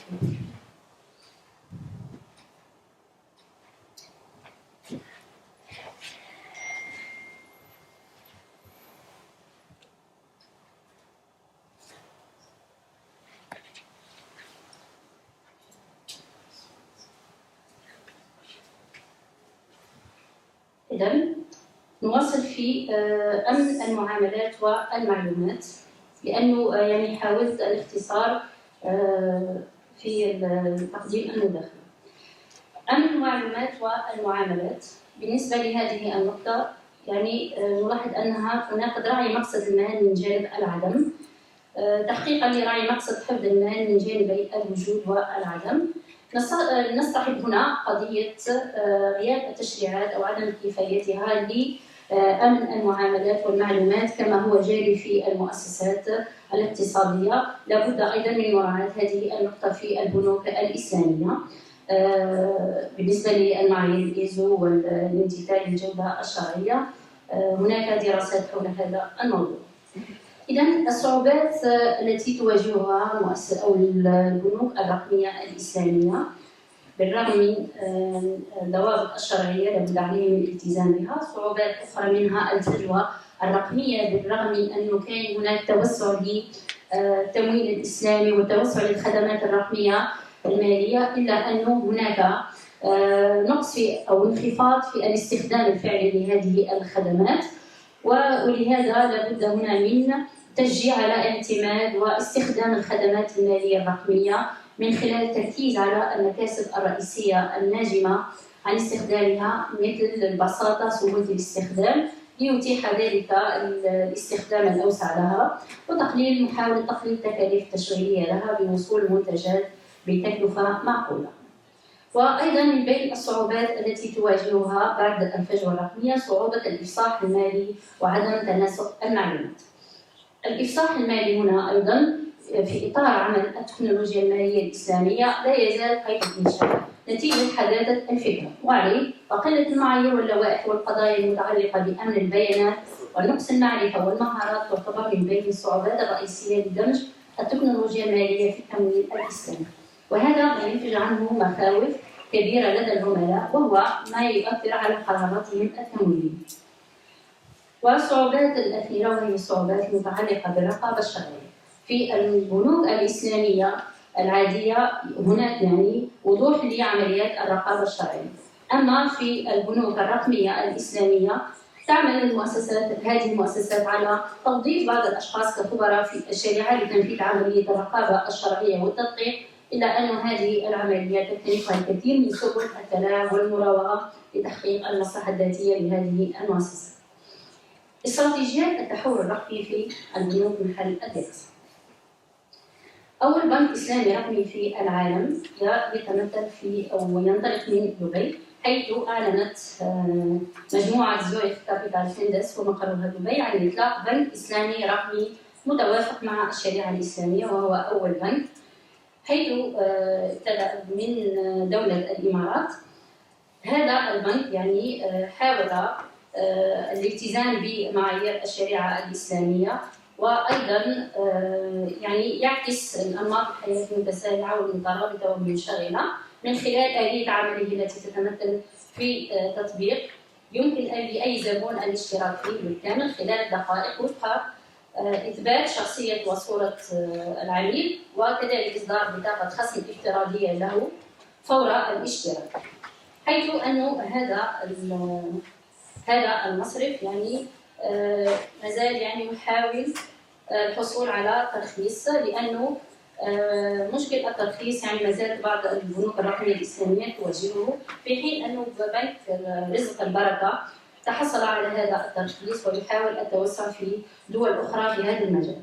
بنك البركة رزق هذا يعني جاء وفق استراتيجية التحول الرقمي التي طبقها بنك البركة، التي لاحظ ضرورة تطبيقها، يعني بدأت رحلة التحول فيه خلال سنة 2014، وأظهرت يعني العديد من دراسات الحالة التي قام بها بأن هذه عبارة عن مبادرة استراتيجية الغرض منها مشاركة العميل في التحول الرقمي. ويعمل هذا البنك يعني على تقديم العديد من الخدمات للزبون، من بين منتجاته أنه يقدم منتجات لخدمة العميل، منتجات أخرى كأي بنك إسلامي لخدمة المؤسسات. أيضا بالنسبة لبنك البركة رزق حاول التوسع في إفريقيا على وجه الخصوص، في عدة مؤسسات في الشرق الأوسط، في آسيا ودول البلقان إلى غير ذلك. ما زال يواجه هو أيضا نقاط ضعف وتحديات أمام العملاء. مصرفية ميم وهي أيضا من بين البنوك الرقمية الإسلامية وهي ناجحة في هذا المجال، تقدم خدمات مصرفية للأفراد تابعة لبنك الخليج الدولي مقرها البحرين. مميزات هذا التطبيق أنه هو عبارة عن تطبيق متوافق، يقدم خدمات رقمية متوافقة مع أحكام الشريعة الإسلامية، عبارة عن تطبيق ذكي للتسجيل يمنح العميل تجربة فتح حساب بنكي سريع يمكنه التواصل معه خلال 24 ساعة. من بين الخدمات التي تقدمها مصرفية ميم حساب ميم، وديعة المرابحة، بطاقة العملات، البطاقة الائتمانية، التموين الشخصي إلى غير ذلك. البنك الرقمي الإسلامي نومو هو أول بنك إسلامي دولي رقمي بالكامل في العالم. هو يعني أسهل تطبيقا وأكثر تحكما. يعني هذا البنك يعمل على إرسال شركات التكنولوجيا المالية على دعم التحول الرقمي في الخدمات المصرفية الإسلامية إلى غير ذلك. بالنسبة لي أهم النتائج التي توصلت إليها هذه الدراسة بالاختصار، بعدما رأينا أن البنوك الرقمية الإسلامية هي أيضا تواجه تحديات كالبنوك الرقمية العادية، ومن بين التحديات التي تواجهها كما سبق لنا ذكرها أنها تواجه الفجوة الرقمية، صعوبات متعلقة بالإفصاح المالي، عدم تناسق المعلومات، صعوبات متعلقة بالرقابة الشرعية، وبالتالي لنجاحها والاستفادة من آثارها الإيجابية بالنسبة للبنك والزبون يحتاج ذلك إلى تهيئة البيئة الشرعية والتشريعية وكذلك التقنية. أيضا هذا أو تطبيقات التحول الرقمي الإسلامي التي لاحظناها هي من تواجه أو كما نقول أنها بين مطرقة المتطلبات وسندان الضوابط الشرعية، وتحتاج لتكاتف جهود الرقابة الشرعية ومسايرة التطورات التكنولوجية. من بين الاقتراحات التي يمكن تقديمها باختصار لكي نواكب هذا العالم الرقمي الإسلامي، نحتاج إلى التطوير المستمر من خلال زيادة الاستثمار في تكنولوجيا المعلومات والاتصال عن طريق ماذا؟ ترقب البنى التحتية، زيادة أعداد الحواسب الإلكترونية واستخدامها في المعاملات والوظائف، زيادة عدد المشتركين في شبكة دولية.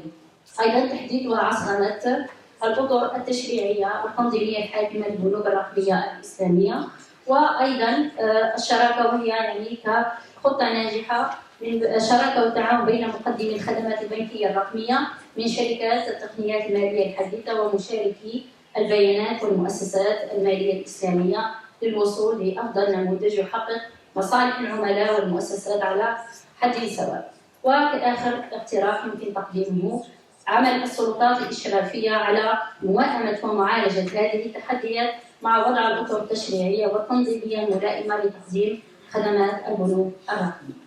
شكرا.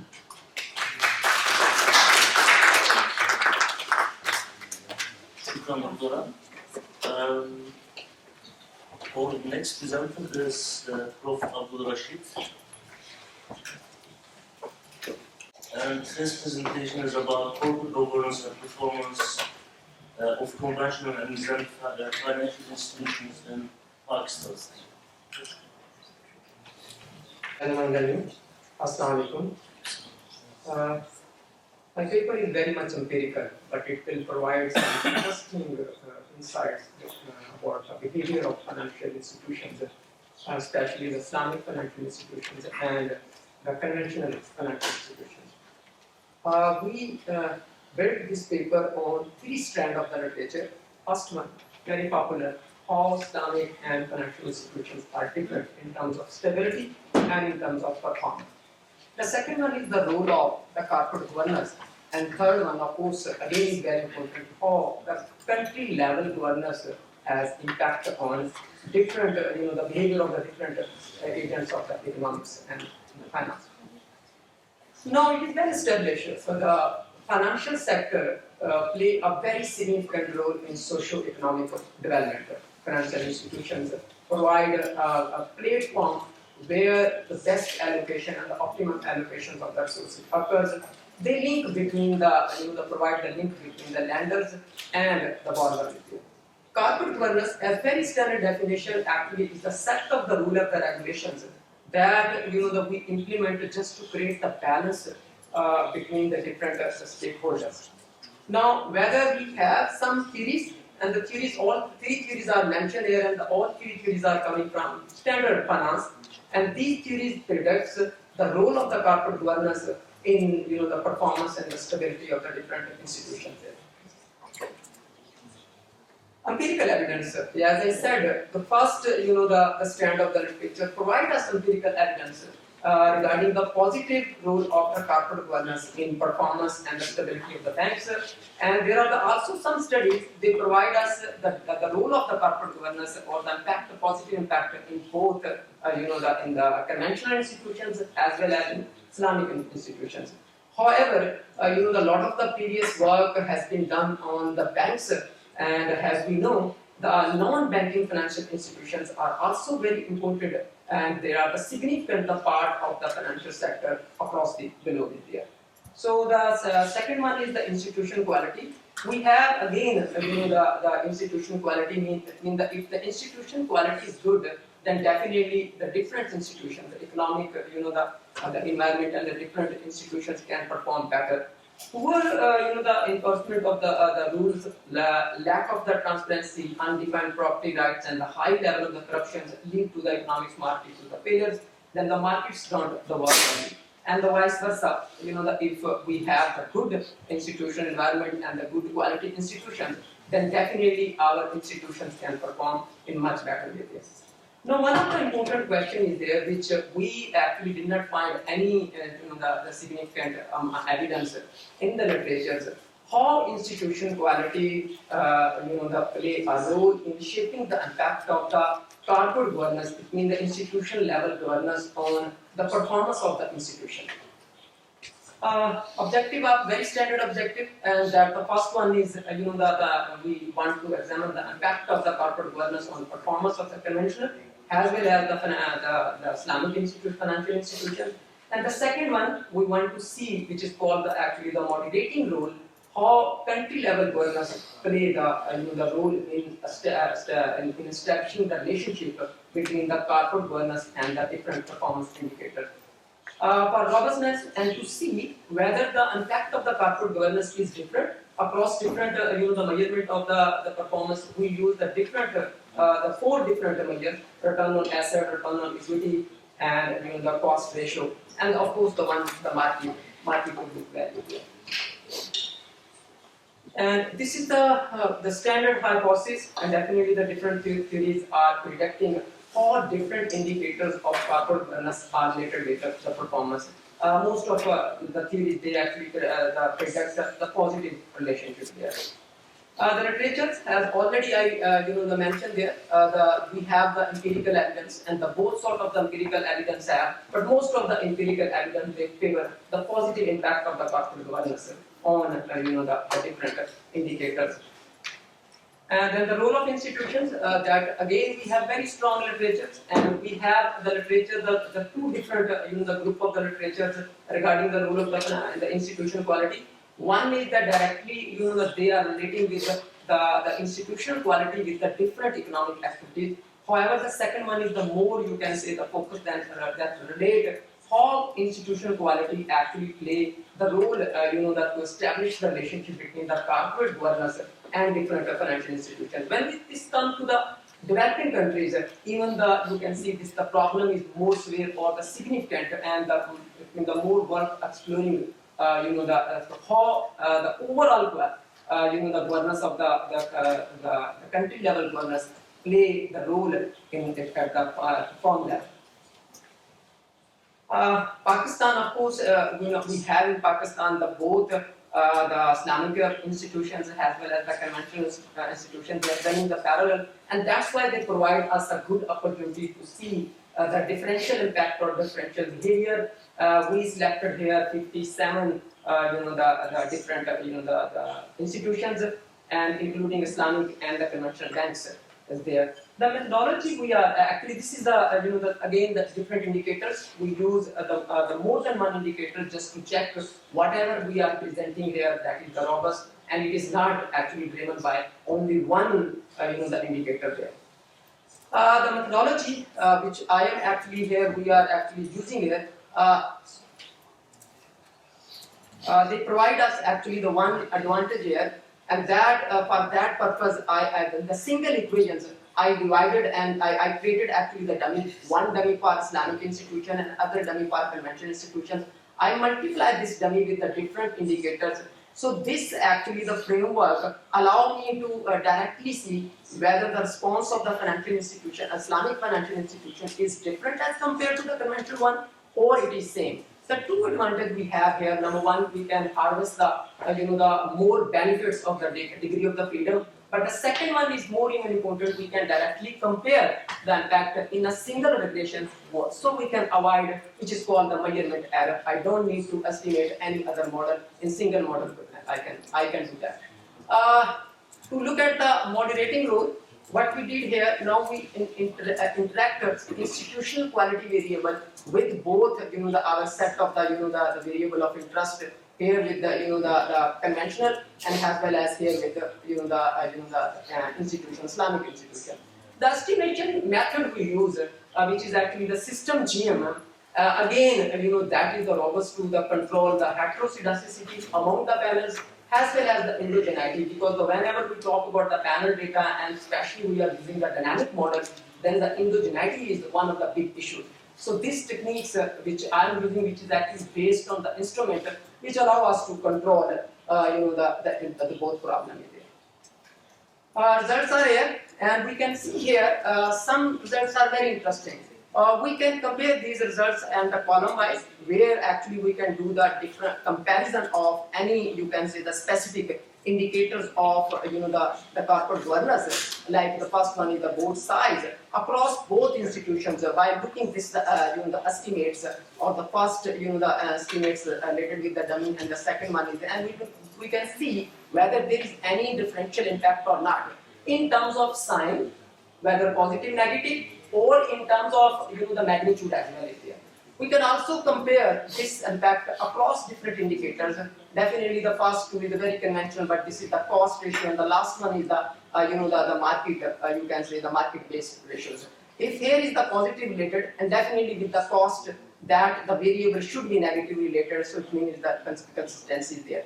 Now if you will see, I just explained a couple of the results just to save the time, because this list is very long. So we can see here, for example, the first one if we will consider, and then we can see clear here the magnitude is the difference is there. The board size actually is the more significant in case of the conventional the financial institutions as compared to in terms of the Islamic institution. One of the reasons we can say in the Pakistan, because the relatively you can say the Islamic banks are younger as compared to the conventional one, and that one the reason we can see is there. And similarly, you will see the different, the other, for example, any other, we take the example of this one, and we can clearly see the positive and the negative impact is there. In the case of the market here, the very interesting is in the board size, even has here the positive impact, but then in the cost is the decreasing in case of the both Islamic and the conventional the institutions. But here when we see the market, so unfortunately the board is the board size in both the institution is unable to attract the investors, you can say is the in the market is there. So that's why is the negativity. Similarly, we can see some other result, how much they have the differential impact is there. Last over here the variable that is the Sharia board, and definitely this also allow us to see this is some sort of the additional check on the Islamic financial institutions, which is not available in case of the conventional the banking financial institution system. We can see here this is again surprising in the board both in the return on asset and return on equity is negatively related. It should be positive, but it is negatively related. With cost, you can see the cost is increasing. This is again is the some sort of you can say is very interesting result why having the Sharia the board and the Sharia scholars on the board, then the cost is increasing there. However, the last is you can see here the market. So this is the Tobin Q, with the Tobin Q is the positive related. So that means the investors are considering if any the institution has the Sharia board, So they some sort of think definitely this institution will perform much better as compared to the other because the scholars are there and they will take a lot of care about their wealth and they don't actually allow the manager to use the resources for their own interest. This part of the table is just a conventional lot of the the darkness test I'm using here to just verify whether the results are robust or not in there. Now here is this is the result of the interactive model. What I didn't know because there are the large number of the coefficients there, and if I will interact each coefficient with the institutional the quality, so it was actually the very large number of the estimates. So what I did, I actually constructed the index of using the same which I presented on the previous slide, the different indicators of the governance. I also actually constructed the index of the institutional quality using 3 different the indicators, which is common in the literature is there, based on the PCA, because I actually don't give the weights to the each variable based on the judgment, rather than we derive the weights from the data and we use the first the component, principal component, the component, because that explains the more data there. Now here we can see very interesting result. If you will see here the institutional quality, definitely institutional quality has impact on the all you can say the indicators and the cost, of course in the case of the cost is the negative, but in the other case is the positive related in there. However, if you will see here the moderate the role is there, the role the moderating role. Again, we can get in the both the institution, Islamic institutions as well as the conventional institutions. The institution, the country level governance is playing very significant result is there. However, this role is different in the both the types of the bank is there. Finding already we have done, but there are the I can summarize here. First, the impact of the corporate governance is different across different the indicators. Secondly, the both the Islamic institutions and conventional institutions, they respond very much differently to the different indicators of the corporate governance. Institutional quality is the matters a lot, and it is very significant for both types of the institutions. And the moderating role is also the very significant in both is there. Policy, some recommendations are. So definitely the managers, they don't have to consider only one indicator, and the members of the board or the board structure, they don't also have to consider the one performance indicator. They have to keep in mind the other performance indicator as well, especially the market and the cost as well is there. And the government should design such a framework of the country level governance if we really want to get the benefit of which is called the corporate governance in there. Otherwise, if we have the weak institution setup or our institutions are not working well at the country level, we cannot harvest the full potential of the corporate governance. Thank you. Thank you. So our next presenter is Dr. Atika. She will present should Islamic banks implement the same strategy to attract customers. Okay, Assalamualaikum warahmatullahi wabarakatuh.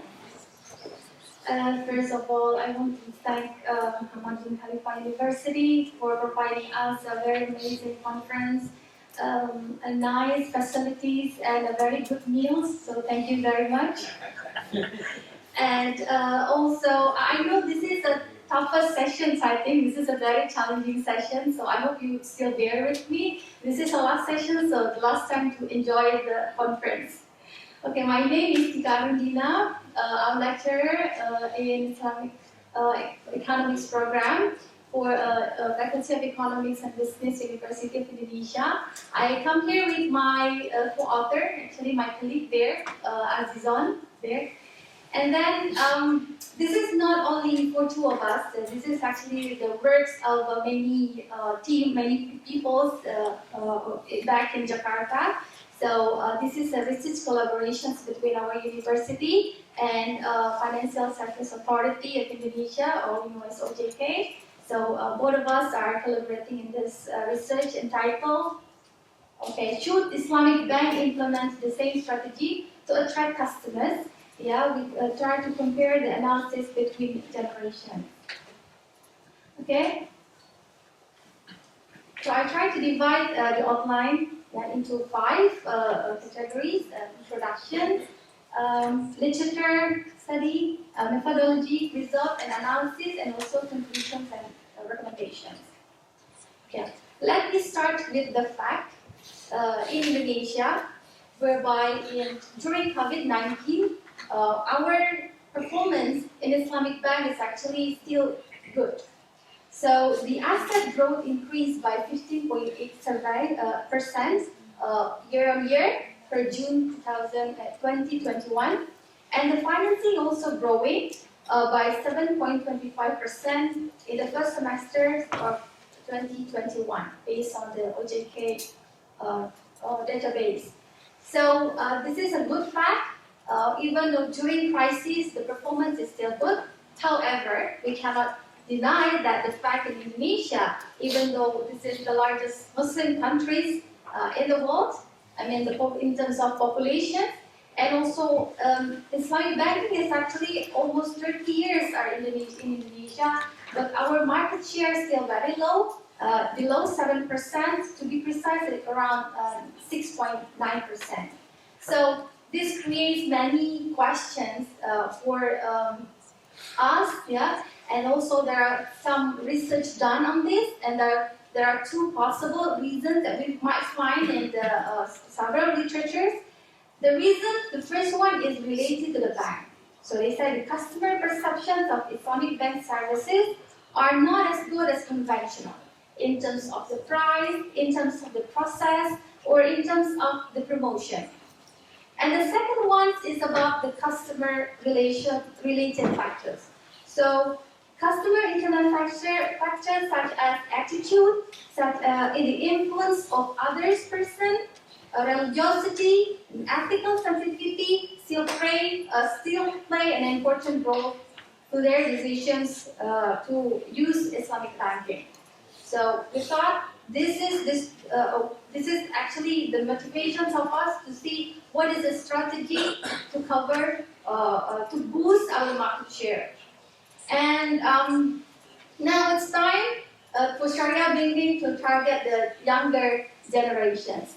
Why? So based on our prior research back in 2016 and 2017 with Financial Services Authority as well, we do analysis on switching behavior. So we want to find what is the factor that makes people switch behavior from conventional banking to Islamic banking. And we find one of the reasons is if you want to target the customer, you should target the younger generations because they are easy to change, because they might try new things, and then they are more sensitive to any innovations or any incentive rather than the older generation. And this is also confirmed by a previous research, Mambu 2020, which mentioned that there is a congruence between the aspirations of younger generations with the hope of Islamic bank values in there. And another fact of younger generations in Indonesia, so we find now we are on the demographic bonus, and also according our population census, so 53 our Indonesian populations are actually millennials and Gen Z. Yeah. And according to UOB Indonesian projections, also the growth of real income of millennial is around 3 to 5%. Yeah, this is the highest among the generations. So this could be a good target for Islamic bank. So, right. So our research objective here is to try to investigate the factors that influence the millennials and also Gen Z consumers to patronize products and services of Islamic bank. Now the question is, younger generation, why we have to divide into those two, millennials and also Z generation? Okay, maybe since all of us, I think majority of us are lecturers, you might find the experience that teaching during our time and younger, I mean current times are very different. Prof. Aslam, maybe you experienced during my time and now it's quite different. The students are different. Like the students now are more independent, are very critical, but difficult to control. So we think that there must be a different strategy for those younger generations. That's why we try to analyze for these two generations, and we try to implement the mixed method research by conducting qualitative research and also quantitative research by having an LGD. So we do hope that this research is actually contributes to the academicians, to the marketing, because we can coming up with a new relevant approach for market for Islamic banking to young generations, and also to regulators, because this is part of our research together with the regulators. Okay, so this is the literature review. We use the theory of planned behavior. This one is a quite common theory and very prominent in investigating behavior change with a strong predictive validity. So based on this theory, individuals' behavior rely their intention, which depends on several factors, which is attitude. Attitude shows the positive or negative perceptions of the behavior. The second one is perceived behavioral control, which mentions about the evaluation on challenge or the adaptability, the ability of them to adopt the Islamic banking. And the third one is the subjective norm. This is whether they have a social pressures from the environment to adopt something.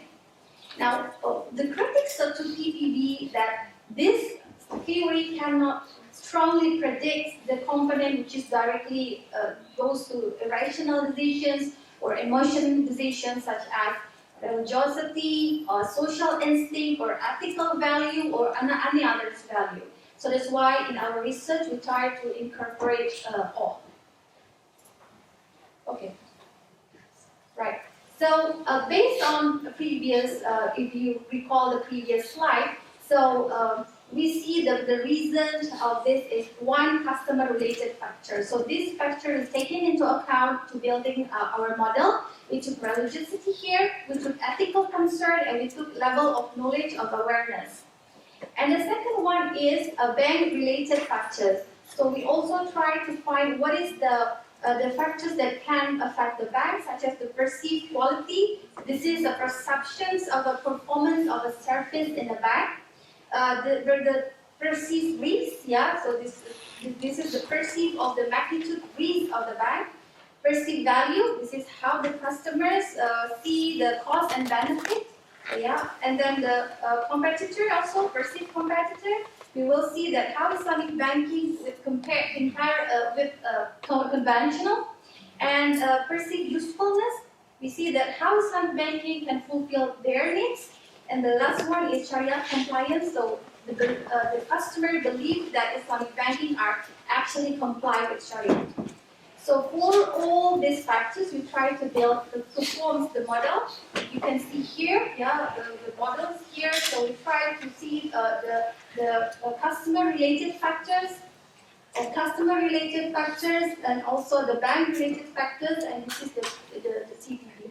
But in this case, we just don't highlight two hypotheses because based on our previous reason, so whether the bank-related factors has an effect to the behavioral intention to adopt Islamic banking.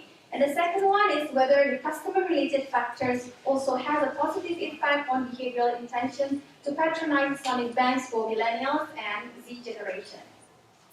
Okay, this is our research method. As I explained earlier, we've done two kinds of method, which is qualitative and quantitative. The quantitative part, we done a survey for 617 respondents across countries, across Indonesian island, and we do a more estimation method, structural equation modeling for the method. And after that, we try to confirm our result in focus group discussions by inviting several experts from the consumer psychology expert, from the marketing expert, and also some practitioners from Islamic banking. Okay, and the model also, we try to modify a bit a model other than the main model. We try to also see the multi-group analysis by having an existing client, so the one who are actually in Sharia banking or in Islamic banking, or the one who are not in Islamic banking. Okay, and prior to doing a survey, we try to complete all the requirement process, such as wording test, face validity test, and also pilot test using about 30 samples. Okay, so this is the result. The first one is the characteristics of the respondents. So if you can see here, the number of Y generations is about 210, and then the Z generation is 407, which is consists of 41% male, and the rest are female. And the level of education, as you can see, all are good in education. I mean, having a good background in education. And also the province here, we try to cover all island in Indonesia. Of course, majority is still in Java, since our population's majority in Java as well. And for Islamic education background, we try also to see whether they have a prior Islamic economics background or not. Okay, this is the result. I'm going to skip this. Okay, so this is just those results mainly said that the model is, we omit several variables that are not valid in the model. And also for discriminant validity, it says that the criteria of every ABE for each construct, then it says that it is fit. This is the structural model evaluations. Again, I will explain the analysis later, but I just want to highlight here. So actually we have two main models here, and then the other one is the expansions for robustness test models, where we try to see a different category on whether they are existing client or they are a new client. Oh, okay. Right. Okay, so this is R-square model fit, so it's the model is fit. Okay, now goes to the analysis. So we try to compare between the millennial and Gen Z. If you see here, actually two components here, two variables here are same. So the attitude, how those two generations actually influenced by religiosity and also their knowledge, yeah, on Islamic banking, and also their perceived usefulness. It means that they think about the cost and benefit that they might have if they are in Islamic banking. And also what's different is about the Sharia compliance and also the subjective norms. So the millennials more concerned on Sharia compliance part rather than the Z generations.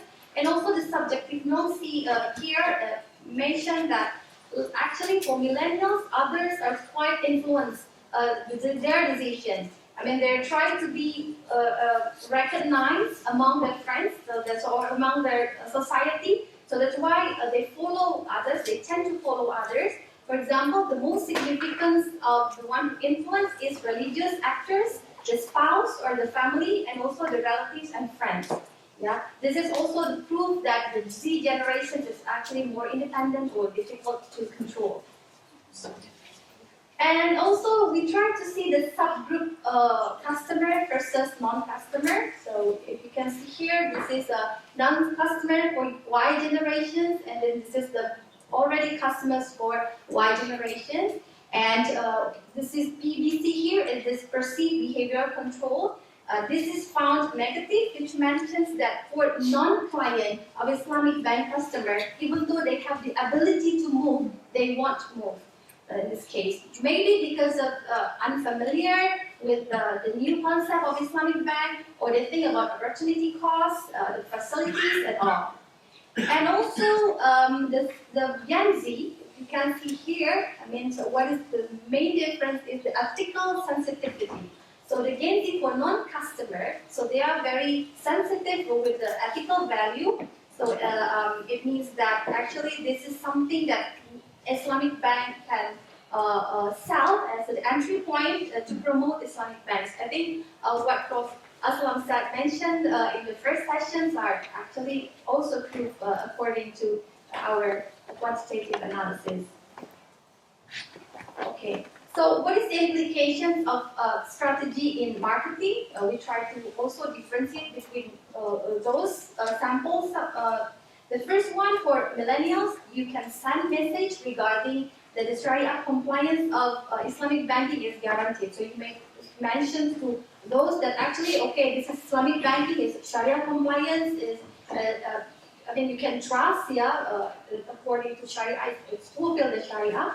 And for the loyalty, for the one who are already in a bank, you can increase the service quality or to promote by religious actors.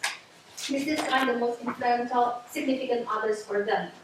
And then for Gen generations, Z, so you can send message about ethical values or ethical orientations of a bank. So this is proving that these ethical values are matters for them.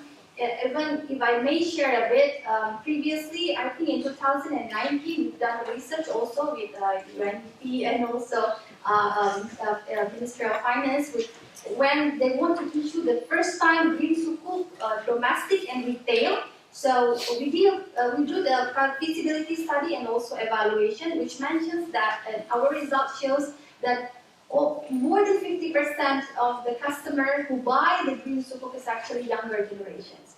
So yes, so ethical things is actually matters for them.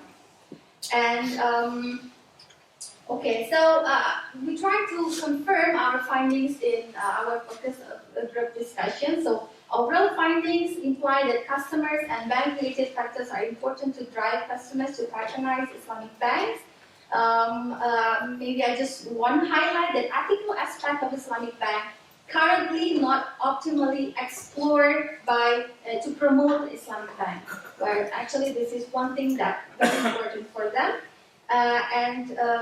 So this is one way how to promote Islamic bank by emphasizing on this value. Okay, so I think I just want to have some recommendations. Yeah. Okay, so this is for literature and then for managerial. So we believe that actually the strategy is cannot fit for all. Yeah, you have to have a different strategy for each market. And also the framing related to religious ethics and social value or competitive advantage of bank Sharia, which should be optimized to create a positive attitude and potential customers. And also for policy recommendations, we do hope that our regulators not only to see on the commercial aspect, but also see on the social aspect for Islamic banking as well. So I think, this is the end of my presentation, I will close this with a very optimistic hope that inshallah Islamic banking or finance will grow with our younger generation. Thank you so much. Thank you very much. Our last, but definitely not least, presentation is of our presenter, Washington. His article is about revisiting local religiosity and its impact to risk-taking behavior in rural banking system. And it's co-written with Dr. Marwan Zerji. Assalamu alaikum wa rahmatullahi wa barakatuh. First of all, I would like to say thank you, and it is my it is an honor for me to be here. Thank you for the committee to invite me to this great conference here in Doha, Qatar. Okay, so what I'm about to present is revisiting local religiosity and its impact to risk-taking behavior in dual banking system. So basically, we're trying to the local religiosity here is basically describing the social capital in the community to define the common beliefs or social norms, which is whereby such concepts could facilitate norm-consistent behavior and also constrain norm-deviant behaviors. Okay. So this is our.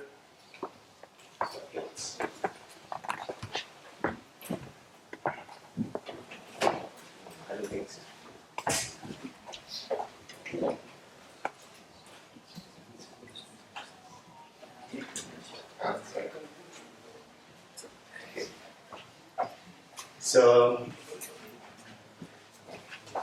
right, this is my presentation outline. It's going to be the title, the outline, the motivation. We're trying to define motivation for this research, what we are actually doing in this research, the research background, hypothesis and research methodology, also empirical results and the summary. So why basically this relationship is important? Why religiosity and risk-taking relationship is important for firms, for non-financial firms, basically firms located in higher religiosity areas will display a lower degree of risk exposures, and also these firms will have a more transparent financial reporting. For the financial firms, for those located in high religiosity areas, they tend to remain farther from default, and also they will experience less volatile shares returns, as well as experience less extreme negative shares return, and also less value destruction compared to the other banks which is located in low religiosity areas. And such a negative influence basically is going to be magnified in the during the financial crisis. And the persistency in poor bank performance during successive crises. So there is this research basically saying that the bank performance will be very poor. There is a persistency in the poor bank performance in the second crisis, in the successive crisis. So basically this one for the bank in high religiosity areas. Okay, so the next one we're going to identify a gap from previous studies. The first one, from the previous studies, that the local religiosity basically has been proxied only through the ratio of number of religious adhering people over the number of population. And also, since the COVID-19 pandemic, it significantly reduced religious activities, basically such as mosque attendance, Sunday services, etc., which greatly used in religiosity measurement. And also, from the previous studies, the focus on one, they are basically focused on one particular religion and only one country, which is Christianity and United States. The object of the research, basically they using financial institutions, banking institutions, venture capital, banking institution including the branches, but they never use the Islamic bank, which basically the religiosity are imbued into the institution itself. And the dynamic relationship in the dual banking system, we have never found one research mentioning about the relationship between this risk-taking behavior and also the local religiosity. Okay, so this is the differences in dual banking system. I think for this forum this is very familiar. So we are looking the differences in dual banking system with these aspects: risk-taking, objectives, price of money, income, asset link, and also default payment. Investigating. So what actually we are doing in this particular research is we are investigating local religiosity and its impacts toward risk-taking behavior in dual banking system. So several types of religiosity are considered using 40 questions taken from the World Value Survey, include the religiosity affirmation, religiosity activities, and religiosity values.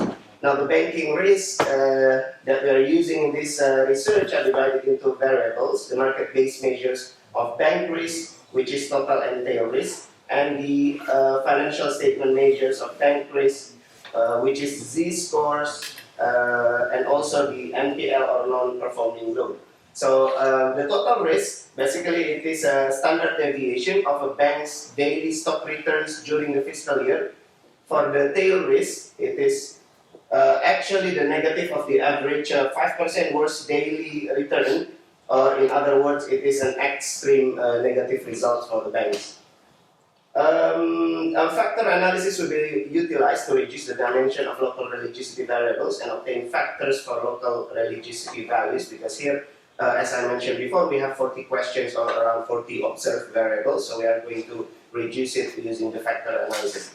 And using fixed effect model, we are going to regress banking risk variables for each banking system towards local religiosity variables using several control variables on the banking level and on the country level. Okay.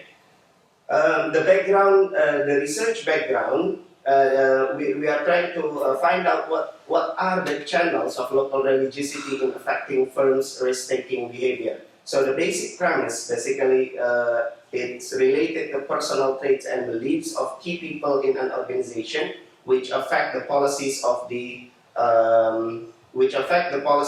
banks. So these key people in organization basically come from top executives and also from the local investors. And we would like to know, we also would like to know about the how religion actually affects individual risk-taking behavior. In regards to financial risk, in this one particular research, they say that the more religious people are more risk averse, and also in regards to the religious denomination, Christian people as the religious one are more risk averse than non-religious one. But Muslim is the least risk averse people. Okay, so we are also trying to link local religiosity to risk-taking behavior of financial firms. As I've mentioned before, basically the local religiosity is negatively predicts the stock market-based risk measures and banks likely to default. Such effect is amplified during the crisis, and also it commands a lower market valuation. Okay. The banks, also in the banks located in the high religiosity areas, usually they grow their assets more slowly. They also hold safer assets, rely less on non-traditional sources of income, and also provide less risk incentive to their employees and executives. Similarly, also to the branches of the banks, it has significant negative relationship. And also the banks which are located in the high religiosity areas, they offer better prices, smaller number of covenants, and larger loans. In the banking dynamic relationship in the dual banking system, we can show from the previous literature, we can see that the small Islamic banks leverage and those operating in countries with more than 90% of Muslim have lower credit risk and lower insolvency risk than their counterparts. From Pakistan, there's also compelling evidence. Islamic loans are less likely to default than conventional ones. Okay? The same borrower that has both types of loans is less likely to default on the Islamic loans. The default propensities are lower for individually pious or religiously networked borrowers. In Turkey, Islamic banks mainly deal with young people bank and industry-focused and transparent firms. Many earlier studies question the identity of Islamic bank and claim to be similar with its counterparts. Most of the reasons are lack of equity-based financing and dominant use of debt-based contract on their assets. So based on this literature, we are having our research hypothesis. The first hypothesis would be banks headquartered in countries with a higher level of religiosity values take less risk. The banks headquartered in countries with a higher level of religiosity activities and affirmation take less risk. And the third one is there will be no significant difference between risk-taking behavior between conventional Islamic banking in countries with a higher level of religiosity. And this is the data that we use. The database for the bank level data, we're using the Moody's Analytics or Bank Focus, and also the data stream. On the country level data, we're using the data stream, religiosity and moral values, we're using the World Values Survey. Countries and research period selection is basically dictated by the World Value databases based on the availability of the data in the World Value Survey databases, which are divided into two waves, the wave 6 and wave 7. The type of data taken is an ordinal data with several categories. In WVS, each country employed random probability representative samples of the data population, and data collection is conducted using a face-to-face interview. And the data taken from bank focused on Moody's Analytic database, it contains annual financial statement data, except for daily shares prices, it is gathered from the data stream. Okay, so for the local religiosity measurement, in order to revisit the local religiosity, we introduce a novel proxy of local religiosity through religiosity values. So in addition to the one that they have been using in the previous literature, which is religious meaning or affirmation, and also the religious activities. We have gathered at least 32 observed questions surveying religiosity from Work Value Survey database. Similar to previous literature, we define religiosity through its beliefs, affirmatives, activities, and ethical values.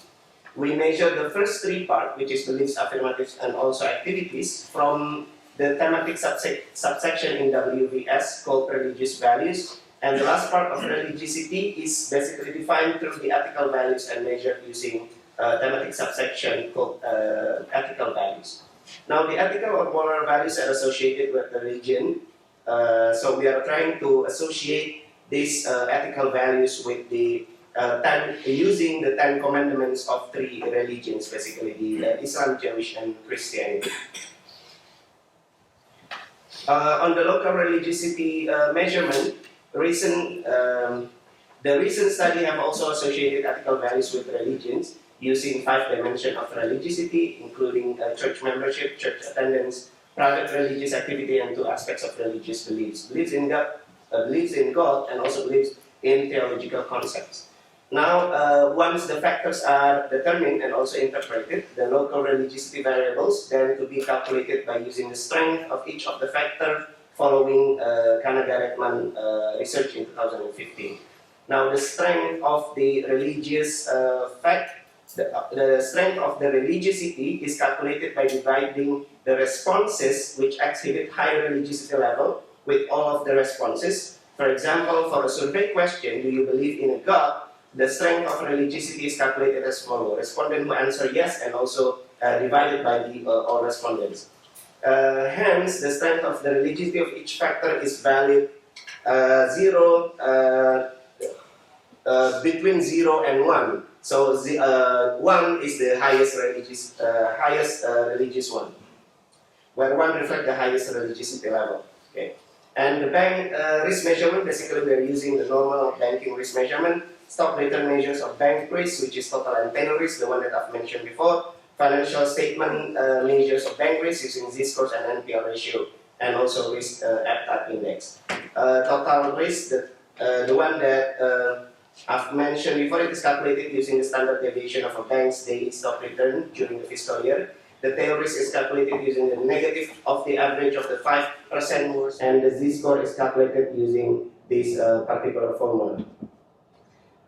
This is our empirical model 1, the bank risk. So the I, K, and T basically index bank country and year.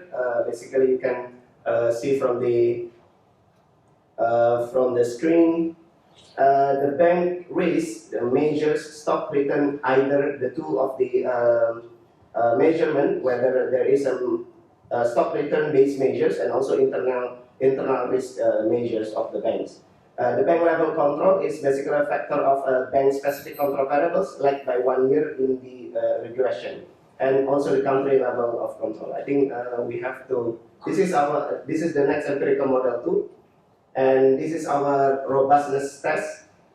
It will address several measurements concerning the study, whether the results are driven by only a few highly religious areas, whether the results are driven by countries with the largest financial centers, and whether the results are heavily influenced by too big to fail banks, and whether bank-specific and observed heterogeneity is driving the results.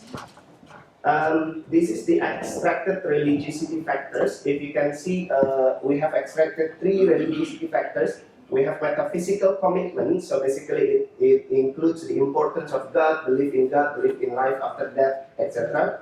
And also anti-hedonism values is basically, it is a factor representing values which curb unique temptation to pursue pleasures, so such as intention in paying taxes, not stealing other properties.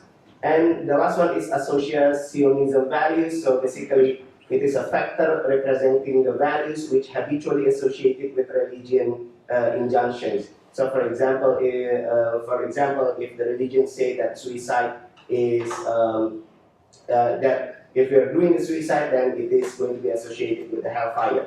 So that's what we call this associationism values. So basically, what you see in the associationism value is this is the homosexuality, prostitution, abortion, divorce, sex before marriage. Everything is never. It means it is never justifiable in the religion perspective. Okay. This is the local religiosity value that I've mentioned. And this is the religiosity strength for the metaphysical commitment for the for all of the countries. The countries with the green is basically those are the countries with the high religiosity values, and the countries with the red are the countries with the low level religiosity values. This is on the associationism values. Okay.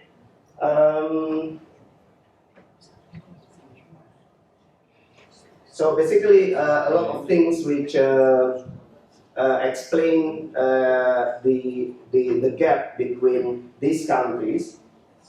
For example, if you see to the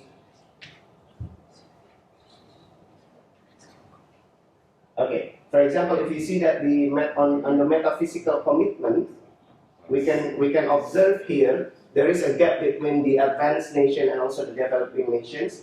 So basically, countries with high religiosity strength mostly came from the developing nation, if you can see from the screen. Now, such phenomena actually can be explained by secularization theories, and one of the latest theory basically claim that secularization is shaped by a long-term changes in existential security. And I need to move on to the anti-hedonism values. Can I get like 5 minutes, Mr. Moderator? Thank you very much. Wrap it up. Definitely. In the sense that just Sure. give us summary of the results. Sure. Okay. So I'm going to go to the changes in religiosity values. So if you see, this is that was the religiosity strength. For this one is the changes in religiosity values over time. So this one changes starting since 1989 to 2020. So if we can see here that the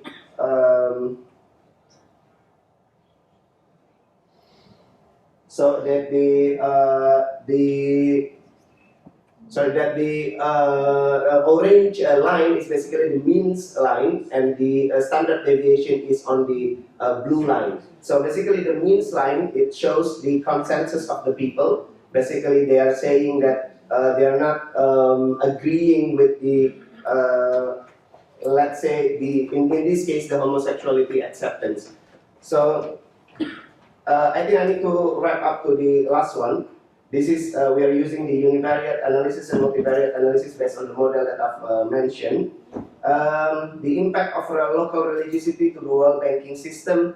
The metaphysical commitment impact is basically negative to Z-scores and also tail risk, while positive to total risk with an exception to conventional bank. And in addition, unlike to the conventional banks, the NPL ratio of Islamic banks is impacted positively. While on the anti-hedonism values, and it impacts negative to Z-scores and tail risk, while positive to total risk, with an exception to conventional banks. Unlike the conventional bank, NPL or NPF ratio in Islamic bank is impacted positively. And the last one on this associationism values, its impact is negative to Z-scores and tail risk, while positive to total risk with an exception to conventional banks. In addition, unlike the conventional banks, NPL or NPF in Islamic banks is impacted positively. So that will be all, I think, from me. I hope I can get any feedback and also questions and discussion from my research, inshallah. Thank you very much. Assalamualaikum warahmatullahi wabarakatuh. Thank you, Juan. So now we can move on to the Q&A session. If you have questions, please raise your hands, and I believe that there will be someone coming with a mic. Thank you for all the presentations. I really like getting into the different dimensions of this religiosity. I believe there should be more work to be done, and you covered very different dimensions of the religiosity, which is very valuable, because when we think about the religiosity, it's not just one dimension. I mean, there are different dimensions, and this local aspect could be probably more important. One thing, probably from Islamic finance perspective, we had one paper with Dr. Mustafa, Journal of Comparative Economics. All those survey data can rely on self-observation, and they are self-reporting. Instead, what we have done, we look at the Islamic banks and the conventional banks, and the assumption is that Islamic banks' customers are more religious, because it is an action on the other. And then we show that the Islamic banks' customers are even more rational. We are not looking at the risk, but another dimension might be to use this dual banking system in that regard. But I like the coverage and the completeness of your work, and it gives insight about how we can approach the religiosity, for sure. But again, the dual banking system could be also used like a good source, because one is self-reporting, other one the action. We can assume that Islamic bank customers are more religious, one way or other, because it's an action. There's another dimension that ethics, for example, is in this course when we don't implement it. The good thing about this dual banking system is that at least you can say it's something implemented, one way or other. More religious people are expected to be using Islamic banks. But it's a good work, just as a suggestion. You can do the same framework for a dual banking system, assuming that the Islamic banks are receiving, have more religious customers. Thank you. Thank you, Dr. Ahmed. I have one comment, Mr. Rashid, about this religious aspect. So your hypothesis is built on the fact that Islamic banks might be less risk-seeking because of the religiosity, right? Dimension. That is the message. The banks overall. Yes. But might it be the case that Islamic banks might be actually more risk-seeking because of the fact that they have captured customers? More captured customers, because the customers are more religious, they can't go to another bank, so they do less discipline. So they, this market discipline literature, so they are actually more risk-seeking from a theory perspective. I know your results, but I'm just saying that there might be even a prediction that because of the fact that Islamic banks have more captured customers, that they are actually more risky. All right, but the perspective from this is basically from the banking perspective, not from the customer's perspective. Yes, but it doesn't change because of the fact that the customers are captive. Right. The banks are more risk-seeking, but it's just a theoretical. Yeah. Okay. Thank you. Thank you so much. Any other questions? Yes. No? Yes, thank you very much for your presentation. It was quite insightful. I think one suggestion, because you want to test that element of religiosity, and the end game is to get into the neural psychology of your customers to attract as much as you can based on that.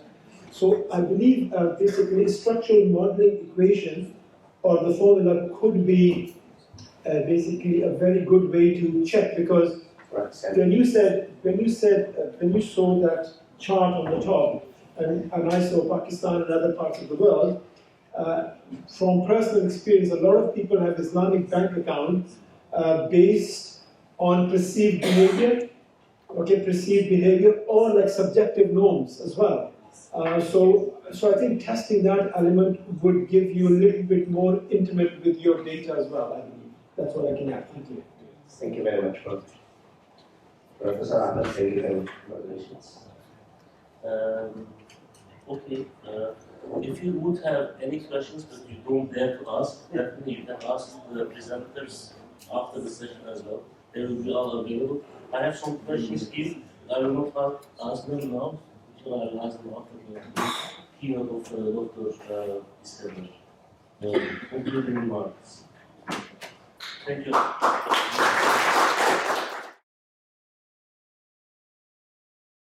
Bismillahirrahmanirrahim. Assalamualaikum warahmatullahi wabarakatuh. I'll try to make it short and sweet. I think everyone is tired and also we are approaching Maghrib time as well. But we cannot finish the conference, such a magnitude of this, without concluding remarks. So let me conclude by thanking all the presenters who traveled all the way to be here. I think it's a great privilege to meet old friends. Also, everyone mentioned Pro Aslam name, so let me mention also Pro Aslam name. Okay. It seems like a ritual, must mention your name, so let me mention. Right, and also all colleagues from ICIF, ICIF, and people from Indonesia and other parts of the world. It's a great pleasure to host you. Doha is beautiful now, obviously because of the World Cup, so you're probably seeing the best moment of Doha right now after all these constructions. So please take your time to see around, to travel a bit, inshallah. Just one statement. It's been a long journey with Islamic finance. I started with ICIF 10 years ago. We were talking about many things, investment account, and then we're talking about asset-backed sukuk, arbitrage, regulation, and now 10 years ahead, not sure what else to come. Last time arbitrage between conventional and Islamic, now probably arbitrage between real world and metaverse. So a lot of exciting things are happening, and I guess this kind of forum provide opportunity for us to share our ideas and also thoughts. So again, it's a great pleasure. More work needs to be done, inshallah, by all of us. We take this opportunity again to see you, hopefully, next year, back to Doha. Maybe after that, you can probably witness post-World Cup Doha, inshallah. And again, if there's any shortcomings from our side or from the college and also from IFKU, please accept our sincere apology, but we hope that you have a memorable stay and memorable food and also memorable stay in Doha, inshallah. Assalamualaikum warahmatullahi wabarakatuh.